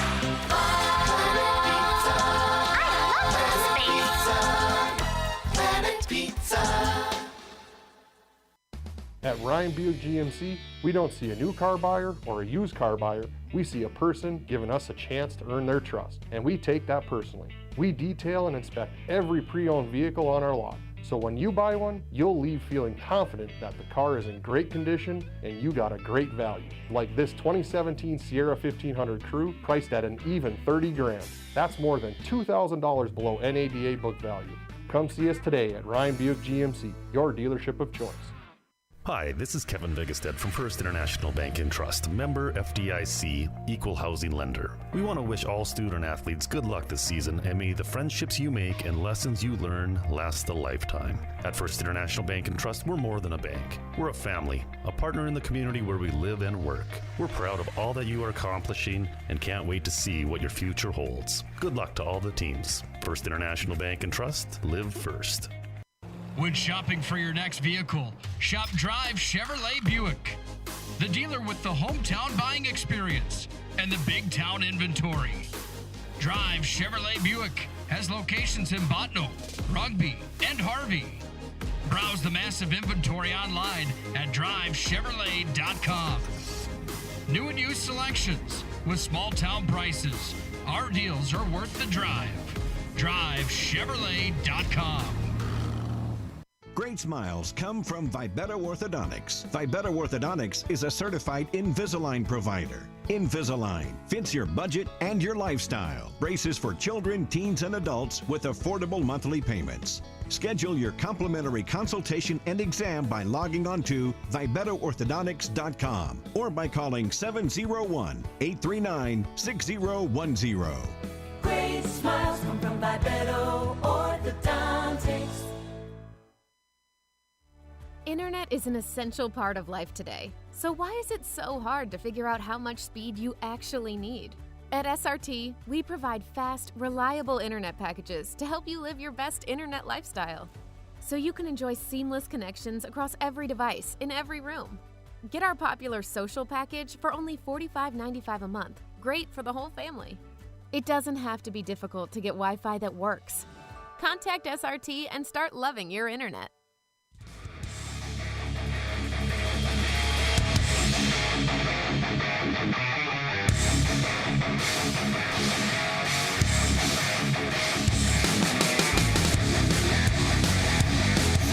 Total runs have been scored at the North Dakota State Class A baseball tournament.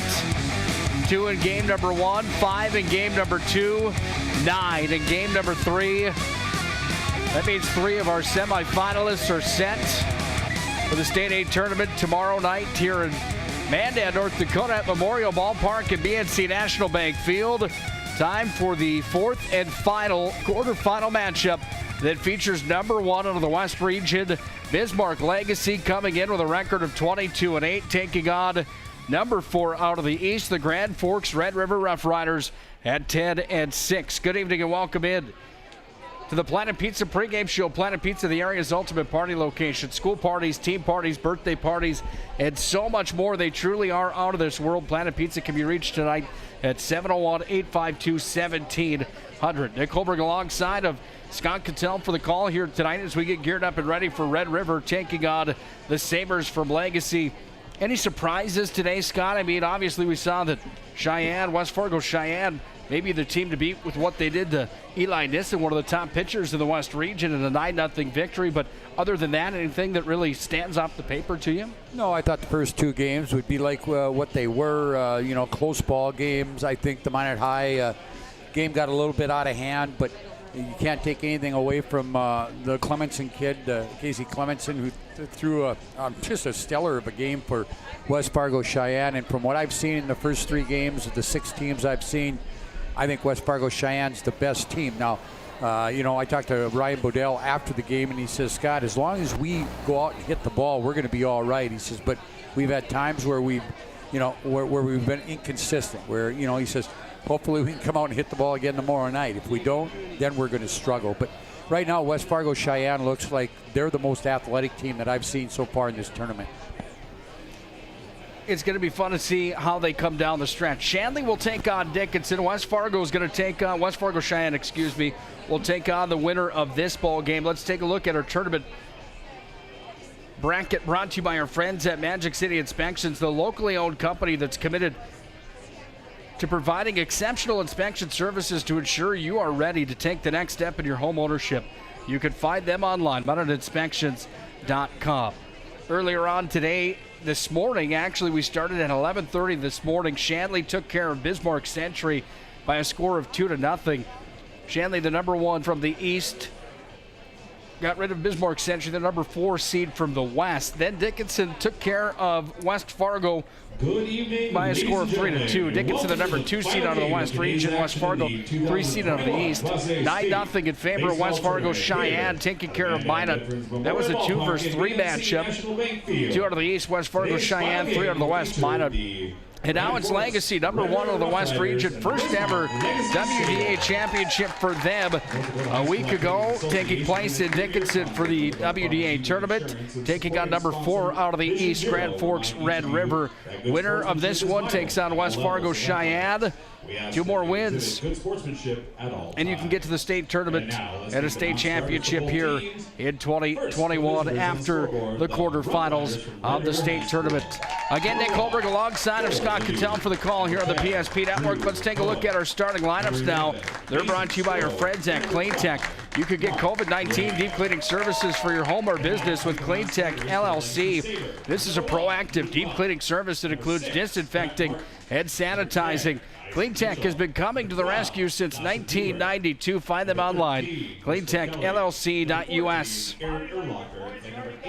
Legacy is going to be the home team today. Red River will be the visitors. Let's start with Red River and how they're going to position themselves. Starting at second base and batting first is Gunnar Hookert, the right fielder. Where's number 9? Bats second, that's Ross Meyer. The shortstop bats third, that's Ryan Muzalar. Third baseman bats cleanup, that's Brady Lewandowski. Catching today is Spencer Spruly. He bats in the 5 spot. Sixth batter today will be Matt Scribner. He's the center fielder. The first baseman, Tanner Fowler, will bat 7th. Noah Berger will DH and bat in the 8th spot. And Dustin Wasvik, the left fielder, bats in the 9th position. For the Legacy Sabres, they'll start with Crew Walker. He pitches and bats first and leading off. It's Isaac Pigors, the shortstop, that will bat second. Ben Patton plays third and bats third. Jack Johnson's the first baseman. He bats cleanup. Brock Dakota plays second base. He'll bat 5th. Miles Stiefel is the catcher. He bats 6th. Batting 7th is Marcus Butts, the DH. Carter Clipful, the right fielder, will bat. And batting 9th is Jackson Clipful, the center fielder. Keegan Woodbury's got the duties out in left field today here for the Bismarck Legacy Sabres. And again, Crew Walker will pitch to Miles Stiefel. For Red River, they will throw on the hill Brett Feller.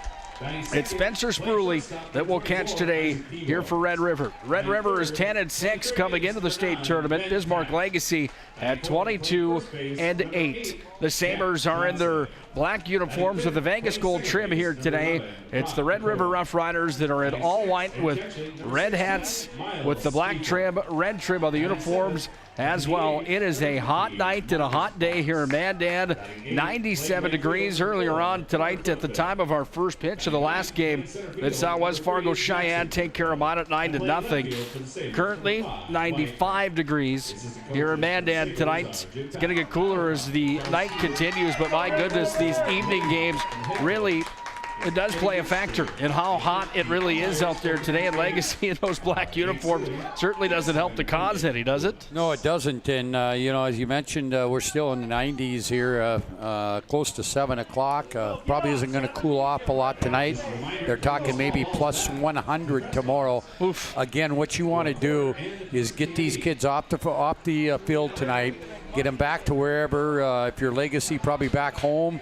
If you're Red River, you got to get them something to eat and get them back to the motel and turn them around tomorrow. Keep them hydrated because, with all this heat, it just takes a lot out of you. And it'll be interesting to see how everybody comes back tomorrow with what they have left for adrenaline and for momentum and for, just fatigue-wise. Yeah, we talked about that in games 1, 2, and 3 earlier on tonight. That, my goodness, by Saturday afternoon when a state champions crowd, it is going to be a marathon towards the end and a sprint towards the end of a marathon of just staying healthy here with the hot temperatures.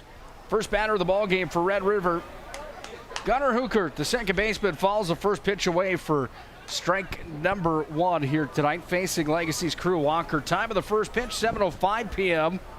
Again, 95 degrees here in Mandan. 0-1 pitch coming, that one down low of the zone, 1-1 the count. By the way, behind the home plate, umpiring is Nate Selly. The first base umpire, Jed Steiner, and down third is Nick Koulis. So, thank you, Scotty. 1-1 delivery, that one misses, and the count moves to 2-1.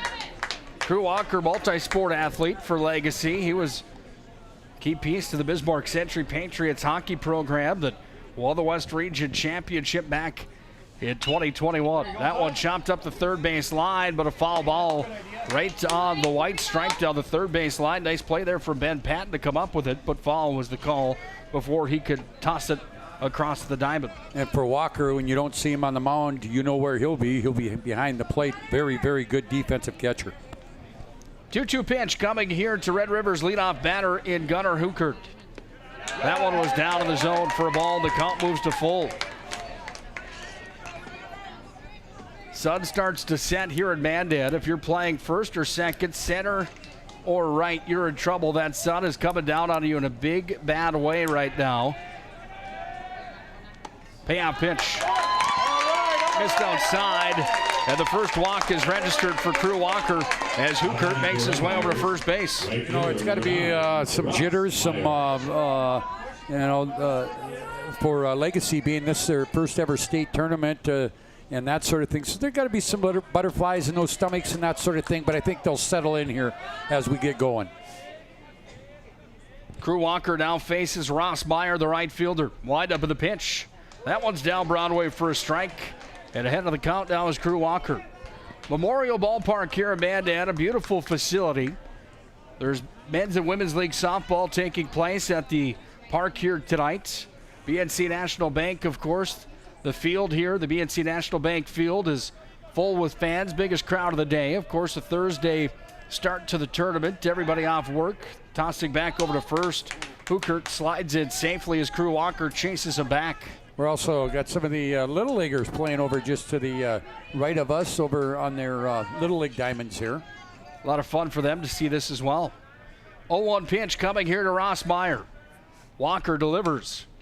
Chopped foul up the first baseline over towards the Legacy dugout. Unique configuration to this ball field. Right down the first base line, 320 over to the corner. There's 7 points on the outfield fence with numbers on them. 320 over to the corner in right, 305 to left, but you got to climb up about 30 feet into a catch fence and clear that fence over and left. Only 305, but you got to get pretty high in the air to do that, or else you land right in somebody's front yard. 390, the farthest point out the ball field. That one just about straightaway center. 385 where the American flag stands in front of the Evergreens in center as well. 350 over in right. And another 338 over and left where the edge of that fence is. Walker again chasing Hookert back over to first, and the count is at 1-2.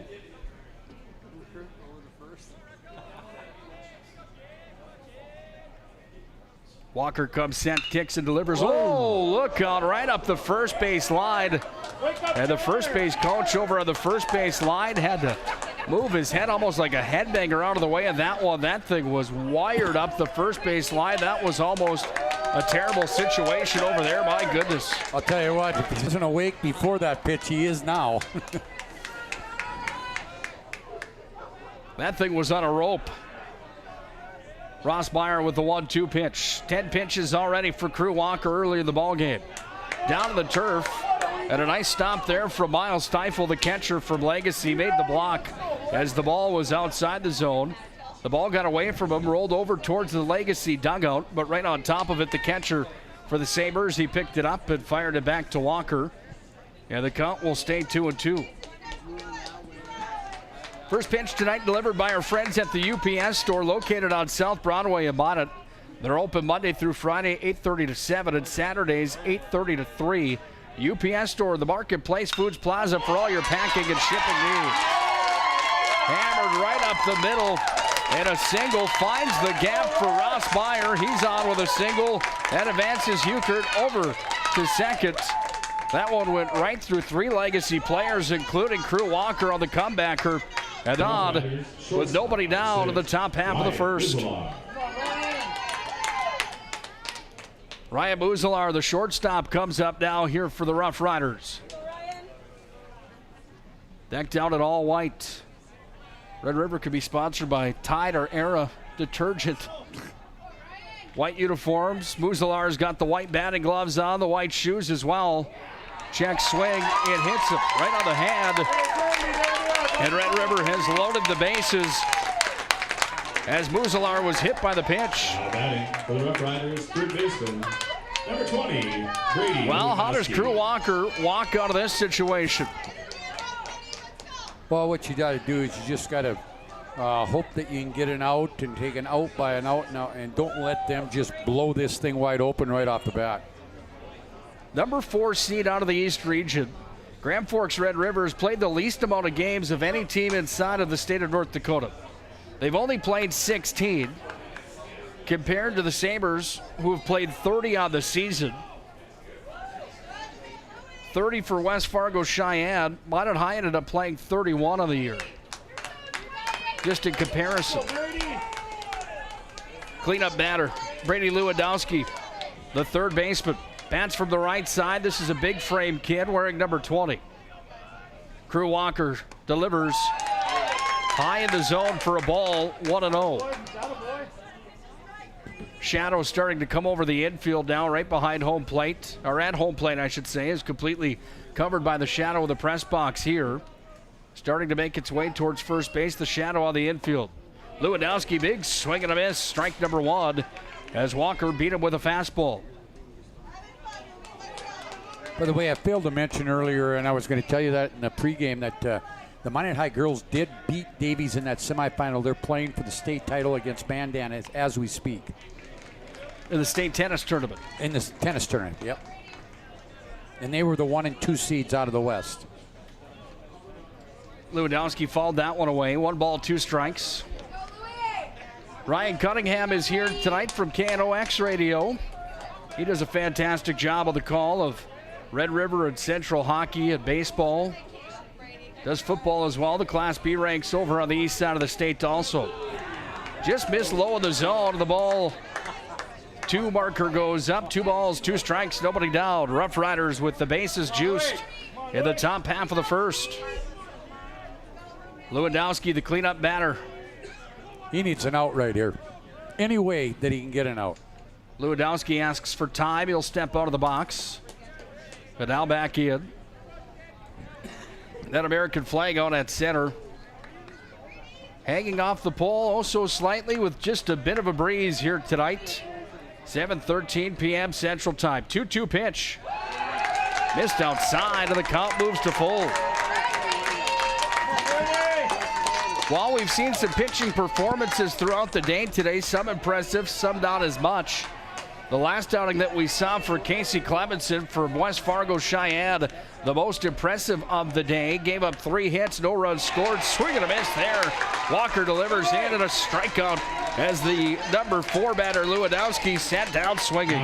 That is a huge out right there, especially with the strikeout, because you don't have anybody moving, that sort of thing.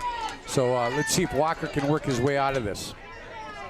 Casey Lewandowski back to that point. He had 11 strikeouts in the ball game. He only gave up 3 hits. On to the number 5 batter. This is Spencer Spruley, the catcher. Crew Walker steps off the hill. Was going to fire back over to first, but it was Jack Johnson that playing over towards second just a bit. Walker had nowhere to throw it. Bases are loaded as Crew Walker comes set, kicks and delivers. Swing and a miss. Strike number 1 delivered in to Spencer Spruley. Walker trying to work out of a jab in a hairy situation early on for the number 1 seed from the West Region, Bismarck Legacy. The bases are loaded for the Rough Riders if you're just joining us. Down to the turf. Nice block there for Miles Stifle. And the catcher for the Sabres got in front of that one. If he wouldn't have made the block, it would have been 1-0 Red River. Count moves to 1-1. Again, 1 down here in the top half of the first. Third baseman Spruley at the dish, batting from the right side, facing Walker, the right-hander. That one was high in the zone. 2 balls, 1 strike.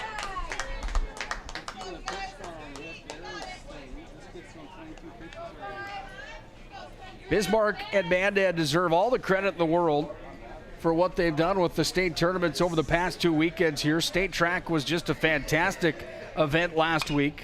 Mandan doing a nice job with the state tournament. Off the glove of the shortstop. 1 run will come around to score.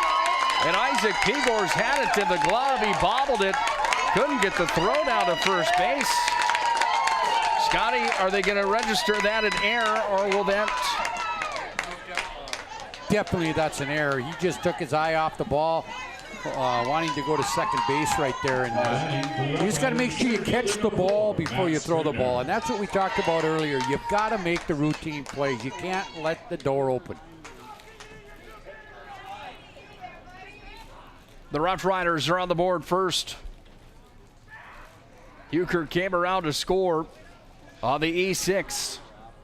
Bases are still loaded for Red River. 1 out, top half of the first inning. Riders have the left-hander and the center fielder, Matt Scribner, at the dish. He wears number 4. Unlike the other 3 that load the bases for Red River, he's got black cleats on today, the black New Balances. Just a white dent on those shoes. No batting gloves here for Scribner either. Swing and a miss as Crew Walker blasts that one past him. 1 ball, 1 strike, 1 down. Girls State Softball Tournament taking place in Mandan as well. About 1.5 miles away from here at the softball fields, just straight south. 1-1 pitch, swing and a miss again as Crew Walker lands that one over the zone, and Scribner chased after it. Just a bit behind, 1 ball, 2 strikes.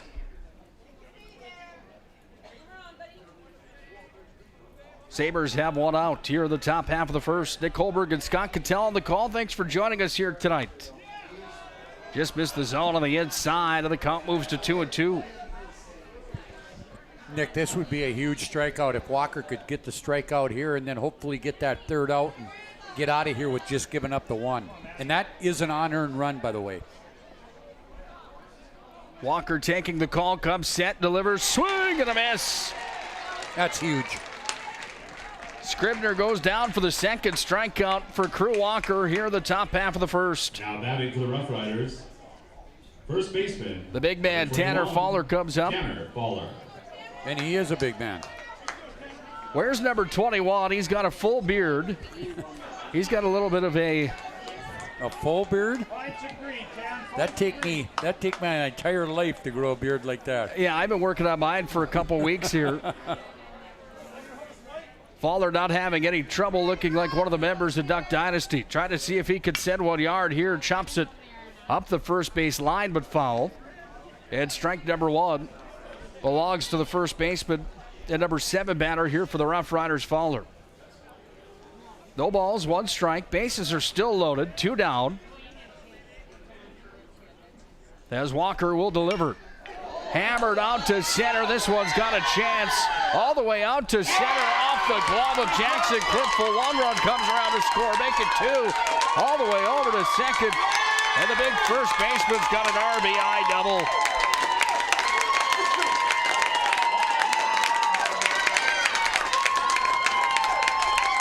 He hit that a long way. Clipful also almost made the catch out there. Clipful chased after it. That one was hammered right to the American flag at dead away center field. 385 onto the wall. That was almost at the warning track. Jackson Clipful chased after it, tried to grab it with the glove, hit it like a snow cone and fell out. And Fowler will drive in 3 runs. It's 4-0 Red River. Now at the bench, Noah Berger. Bats in the designated hitting role here for Red River tonight. Number 4 seed out of the East region coming out of the gate swinging tonight. Strike delivered in. No balls, 2 strikes. Berger wears lucky number 13. Facing Crew Walker with an 0-2 count. Walker tried to get out of the first inning here. That one's going to be sent to the opposite field from the left-hander, but fouled as Berger sent it up the third baseline and out of play. Big thank you to Paul Siebert, State Farm Agency, Subway, the Beaupre Law Firm, and Bonnett's Finest Collision Center. PSP Network proudly powered by those sponsors and others. Fouled away again to the opposite side of the field. That one out into the parking lot. Now the count sits at no balls and 2 strikes. Legacy in their black uniforms with the Vegas gold trim. Says Sabres in cursive right across the chest. Single stripe right down the side of the legs. Walker with a kick, the delivery of the strikeout to put an end to the first inning. Berger got caught looking. The damage was done, however. Legacy is going to register 4 runs on 2 hits. 4 runs on 2 hits, 1 Legacy error. They left 1 on base. At the end of the first inning, first half of an inning, I should say, it's the Red River Rough Riders that lead on the First International Bank and Trust scoreboard. It's 4-0 in the state quarterfinals. Final game of the day.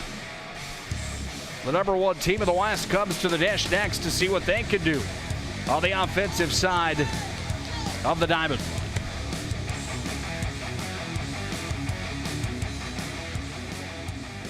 Down to combining different aspects of patient care. Here at Premier Chiropractic, we love combining soft tissue work, the adjustment, and exercises together. We found that this gets the best results for our patients. We have 3 chiropractors to fit the needs of the entire family, a rehab area for our exercises and equipment for any athlete to improve performance. Give us a call and we will get you back to doing what you love.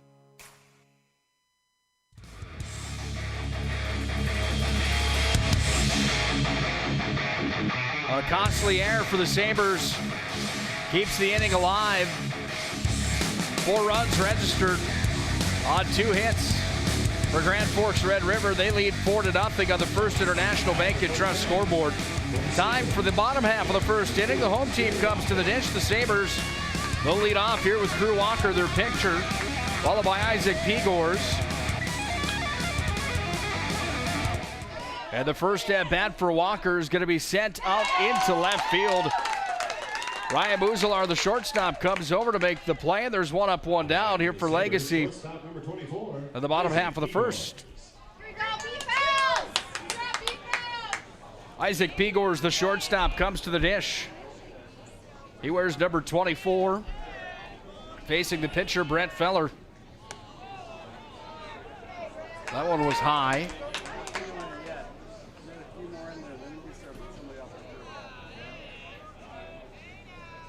One ball, no strikes. Nice pitch. Now 1-1. Here the Red River fan section right in front of us here at Memorial Ballpark in Mandan, North Dakota. That's not a short drive in the state, the longest that any team had to travel to get here. Most would choose to take the interstate down to Fargo and then I-94, the other interstate across to the capital city into Bandad. 1 ball, 2 strikes, 1 down. Pegor's at the dish. This one's going to be chopped over towards short. Muzalar's got it, fires across the diamond to first. Waller makes the play. And there's 2 up, 2 down.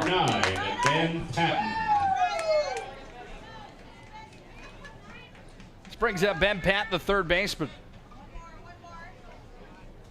Wearing number 9, the right-handed batter. Red River with 2 outs here in the bottom half of the first.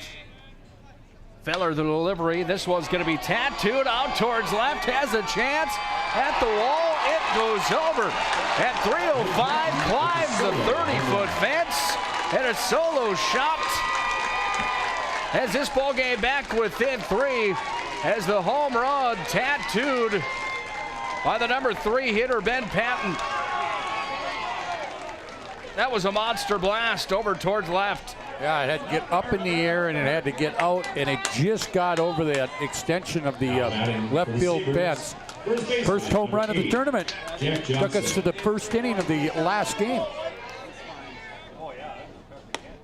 Patton hits a home run. As Scott mentioned, the first that we've seen in all the innings that we've had here today, 3 7-inning games.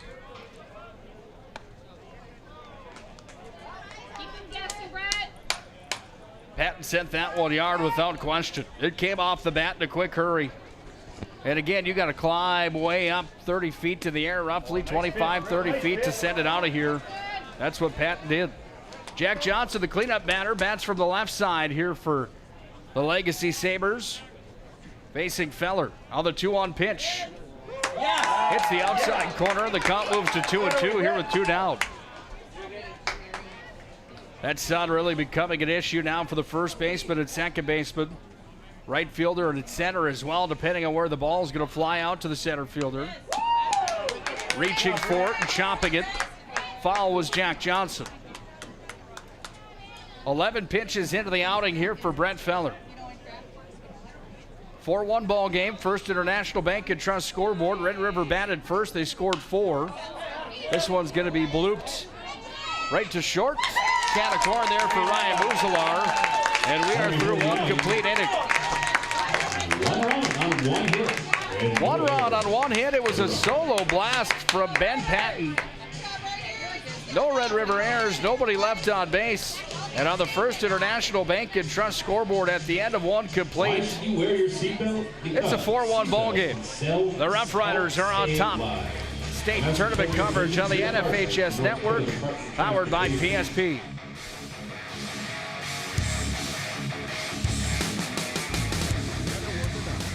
Better Orthodontics is a certified Invisalign provider. Invisalign fits your budget and your lifestyle. Braces for children, teens, and adults with affordable monthly payments. Schedule your complimentary consultation and exam by logging on to VibettoOrthodontics.com or by calling 701-839-6010. Great smiles come from Vibetto Orthodontics.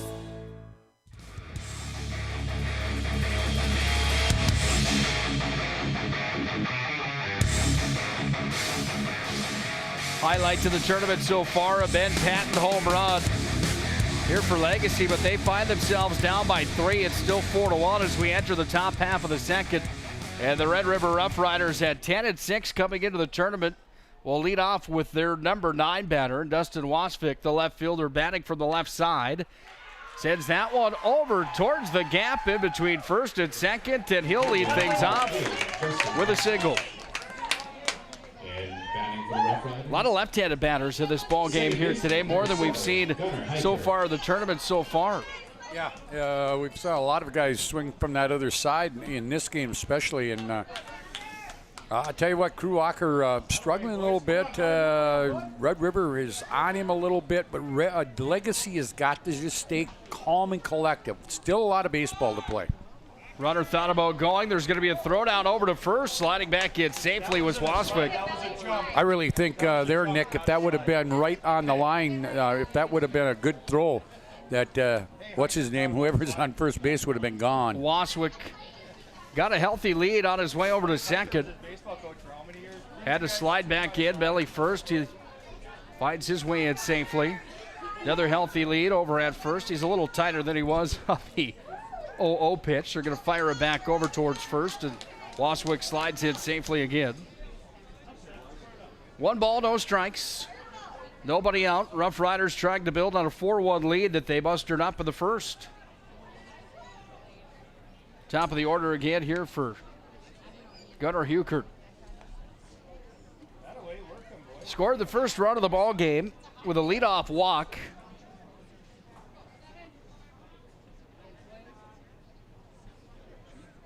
Came around to score. Tanner Faller brought him in. Fall ball up the first base line, and the count moves to 1-1. Make sure to like and follow the PSP Network for more broadcasts across the state of North Dakota. Focused mostly on the WDA matchups. Live video broadcast, digital radio presentations. Crossing that 150 game plateau here with the state baseball tournament here in 2021. Nick Holberg and Scott Cattell happy to bring you the ball games and athletic contests across the board. Big swing and a miss there from Hukert. And strike number 2 delivered. 1 ball, 2 strikes. Nobody out. Waswick over at first for the Rough Riders. As Crew Walker battles the sun in his eyes, the right-handed pitcher, as he comes set to give his delivery. The kick. Strike 3, and Crew Walker has his third strikeout of the ball game. Number 9, Ross Meyer.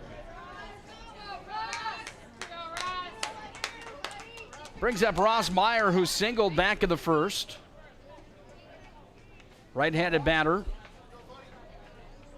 He wears New Balances as well. Those are all white with the black in on those. Runner at first with 1 down. Walker took the call. Fires back over to first, chasing Waswick back into first. Sliding in safely on the belly again.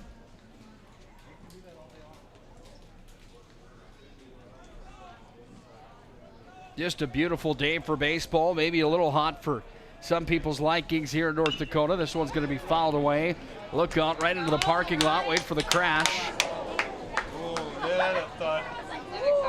Well, you heard the fans' response to it. Monad's Finest Collision Center again.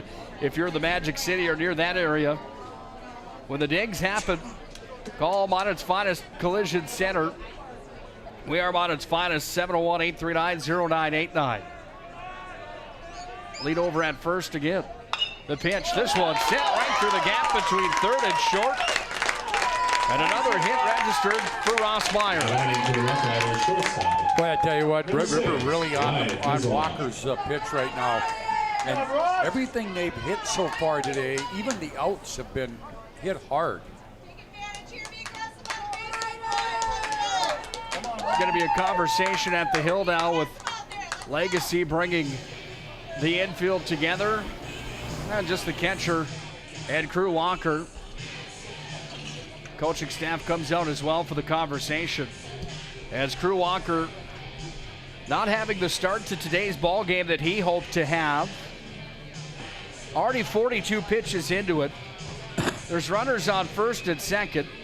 Red River's looking to add to it with number 3 batter Ryan Muzalar. Well, and the thing about it is Legacy, again, just does not have to panic. I mean, again, a lot of baseball still to be played here. They just got to start making the plays and getting the outs. Sun scheduled to set tonight to around 9:30 p.m. We'll have the sun for a while.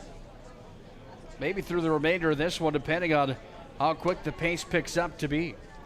1 ball, no strikes. As Muzalar, with his second plate appearance, he was hit by a pitch back in the first that sent him on a free pass over to first. Ball number 2 delivered by Crew Walker. 2 balls, no strikes. Waswick at second. Myers at first. And the number 3 batter here for the Rough Riders, trying to add to a 4-1 lead. Hard fastball right down Broadway, 2 on the count. Big thanks again to our friends at Tires Plus. When shopping for tires, shop Tires Plus. All brands under one roof with the guaranteed lowest prices and their service after the sale with the Tires Plus plan. Find them online, TiresPlusND.com. Musalar had a heavy cut behind that one, and the count moves to 2-2. Walker taking the call from Miles Stifle. Legacy team that was ranked with Dickinson and Minot at the top of the list all season long. Thrown out a second after the strikeout. Sliding it safely was Waswick, but Crew Walker's got another strikeout.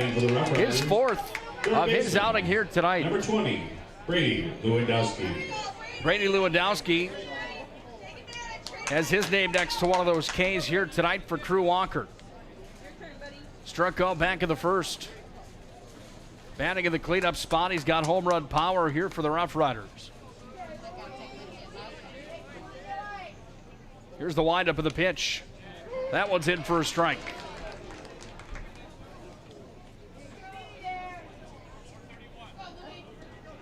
Healthy lead at first, healthy lead at second. There are 2 down with an 0-1 count. Here to Lewandowski. Here's the windup of the pitch. Hammered out. Foul on the first base line. Away foul out into the parking lot. That one looked like it was going to get up and maybe get those lights on the first base line. Lewandowski wearing number 20 here for Red River. White uniforms, 2 black stripes with a red in between them on each sleeve. 0-2 pitch coming.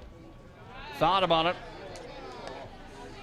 Held off, and it was in for a ball, 1-2.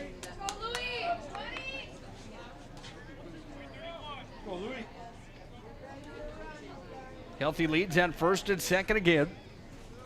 Crew Walker trying to get himself out of the top half of the second without any damage done. Missed inside and low for a ball, 2-2.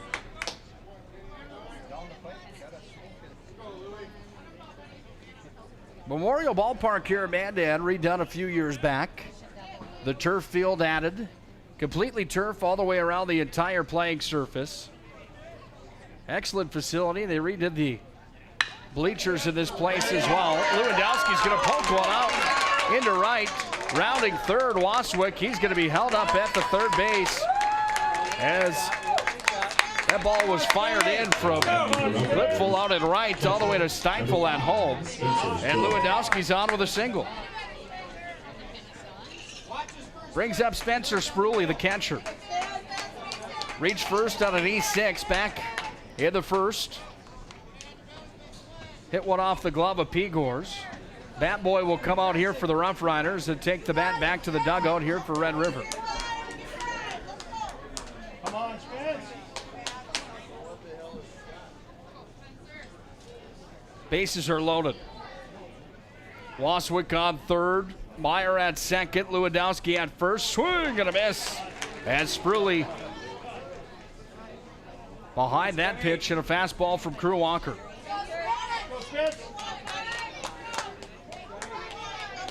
Boisterous crowd here at Memorial Ballpark for game number 4 of 4 of the opening round of the State A Tournament 2021. Walker delivers in for a ball. We're set up on the press box here on the third base line. Fortunately enough for us, there's air conditioning in here today. It's been a hot one. Near 100 degrees all day long. Swing and a miss. 1 ball, 2 strikes now here with 2 down. Riders trying to draw more blood. Top half of the second. It's a 4-1 ball game with 2 down. Runners on first, second, and third here for Grand Forks Red River. Here's the windup of the pitch. Miss low, 2-2. Good eye, Spence. Here we go, bud. Davies, Shanley, and West Fargo Cheyenne tied for the top spot inside of the EDC when the dust settled at the end of the regular season. Red River only got 16 games, and they were kind of towards the bottom of the barrel. They stamped their ticket here to the state tournament. Davies was the team that was the surpriser that did not make the big dance here in 2021. Missed outside for a ball, 3-2. Crew Walker looking to deliver a strike. Looking for the third out here in the top half of the second. Bases loaded. Walker's going to kick and step off. He'll reset as Spruley steps back in.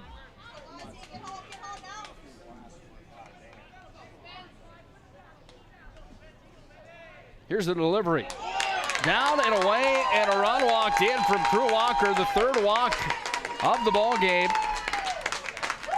Waswick's going to come around to score on the walk. Spruley had the smart eye. The bases stay loaded, and the score moves to 5-1 Red River. Matt Scribner, the center fielder, comes up next. Struck out his first at bat back in the first. Left-handed batter facing the right-handed pitcher in Crew Walker. That's in for a strike.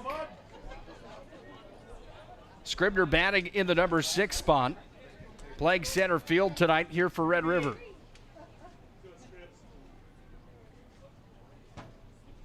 Myers at third. Lewandowski's over at second. Little blooper out towards left field. That one's going to go just foul. Right towards the Red River bullpen. And the count moves to 0-2. Tanner Fowler due up next. He had the RBI double that drove in 3 runs back in the first. Noah Berger, the DH in the A spot. Dustin Wasvik batting in the 9 spot. Legacy hoping they don't see any of those batters. Trying to gobble up the third out here of the top half of the second. Delivered high and inside for a ball, 1-2.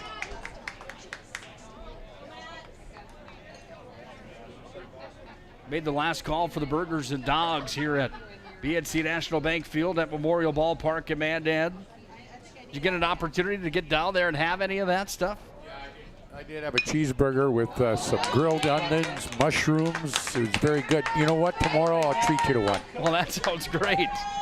Well, I didn't know if you wanted one. I knew you were busy getting ready for a game, but I'll treat you to one tomorrow. I'll treat you to one here tonight as well. I appreciate you. That one was fouled away by Scribner. Very good, by the way. Nothing like ballpark food. High and inside for the second ball, 2-2 now. Hey, speaking of that, a shout out to Dave Zittelman, who's in the press box right now.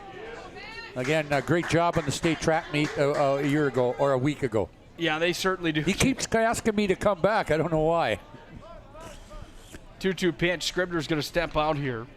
Wants some time. The left-handed batter needs some more. Yeah, when you see what the state track meet is all about and how many moving pieces are at the Bismarck Bowl, the Community Bowl in Bismarck, MDU Resources Community Bowl, that one fouled right back. Staying alive in the 64th pitch of the ball game was fouled back there by Scribner. I was just going to say that. He's already up to 64 pitches, and we're not even out of the second inning yet. Crew Walker is not going to be around for the end of this game as a pitcher anyway. 5-1. He's given up 5 hits. 5 runs have scored. Has 4 strikeouts to his name. He's walked 2 batters and hit another for 3 total. Just got another strikeout. Strikeout on the corner with the curveball. And the Riders are going to leave 3 stranded. Some damage was done, however. They scored 1 run on 1, 2, 3 hits. No errors on Bismarck Legacy. At the end of 1.5 complete. First International Bank and Trust scoreboard reads Legacy 1, Red River 4. Bottom half of the second comes up next here on the PSP Network.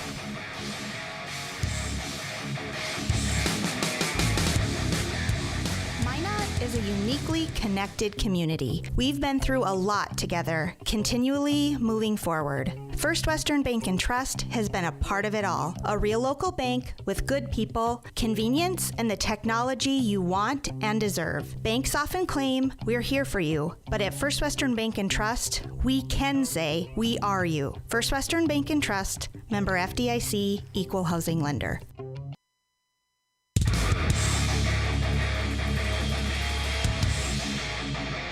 This would be our only upset of the tournament on day number 1 if Red River can hang on to a 5-1 lead. Plenty of baseball left, however, and the Legacy Bats are going to come back up to the dish. 4 runs scored in the first, 1 run in the second for the Rough Riders. 1 run scored for the Sabres. That was back in the first. That was a solo shot from Ben Patton, the number 3 batter for Legacy. Now the Sabres will have Miles Stifle, the catcher. First Brock Takano, the second baseman, then Stifle, the catcher, and Marcus Butts, the designated hitter, due up here in the bottom half of the second. Back to that state track tournament for just a moment. Over 300 volunteers and employee staff from the bowl and from around the area make that tournament or that track meet go off without a hitch. Command Central 0 right in the press box at the MDU Resources Center at the Community Bowl is just, it's mind-blowing. First one in for a strike. 0-1 the count now to Brock Takano. How many years has it been since you've been a PA voice of that event? I celebrated my 15th year this year. 15 years. Thanks for being a part of that. This one fouled back, and the count's going to move to 0-2. Saw a lot of great performances over the years. Go back to the Raceler girl out of Fargo South. Caleb Larson was great from Legacy this past weekend. And we got some young ones coming. Breaking ball that fell off a table. In for a ball, 1 ball, 2 strikes. Nick, the thing I say about the state track meet, it's the best of the best, especially on Saturdays. Once you get the finalists, that sort of thing, you got the best of the best going after each other. Here's the windup of the 1-2 pitch. Chopped over towards short with the glove. Muzalar across the diamond in time, but not into the glove of the Fuller. Rounding over from first to second, and Takano's going to reach second. Single and then an error in the shortstop. And it's a tough area that you have to give him. He was deep in the hole there, but Nick, he made a strong throw. We'll probably tell him at the end of the inning, hey, my bad, I should have had that one. Miles Stiefel. Brings up Miles Stiefel, the catcher. With a runner at second here for Legacy. Trying to claw their way out of a 5-1 deficit early in the ball game. We're in the bottom half of the second. There are 2 outs. That can't be right. They got 2 outs on the board, but we're only on our second batter here. Nobody out. The brain is trained that way, though, however, when you look at it. They do a fantastic job here. Don't take it the wrong way by any means. This one's going to be chopped towards short. What a play that is from Muzalar. Fired across the diamond. Not in time, however. There's no chance. That ball took such a big hop there. That just gave the runner Butts or Strifeful just that much more time to get to first base. We do have a courtesy runner over there. Where's our lineup card there? Number 1. I can grab that one for you. Luke Welk. Luke Welk running courtesy runner over at first. Stifle, the catcher. He went back to the dugout to get set up and ready for the next inning. So Welk comes in to run. Runners on the corners with nobody out. We're in the bottom half of the second. By the way, this same crew up here in the box, at 8 p.m. running the scoreboard, doing the announcing, playing the music, stat tracker, pitch counts, pitch counts, all here through the entire first day. This one's going to be chopped towards Muzalar again. That time it got by, and the run comes through to score. And sliding in safely over at third is Welk on the little chopper back to Muzalar again at short. Couldn't make the play on it. How are they going to credit that one? Sorry about that. I'm thinking that they possibly will give it an air, but I'll tell you what, that's a tough play for a shortstop right there. That ball, he didn't know if it was going to go in between hops, that sort of thing. I don't know. I might give him a hit on it, but I would think that they're probably going to give him an error. Oh, it looks like they gave him a hit. 4th hit registered for Legacy. A tough play, as you mentioned. The first very tough play. First one in this inning to Muzalar was a chopper that went about 15 feet in the air, and he had to glove it right as it came down. They haven't hit the ball very hard this inning, but they're producing something. That last one was kind of a little bloop shot. They kind of fell right in between the green in the brown turf here. He had to go down for the ball. He came up, he scooped it, he delivered it over to first.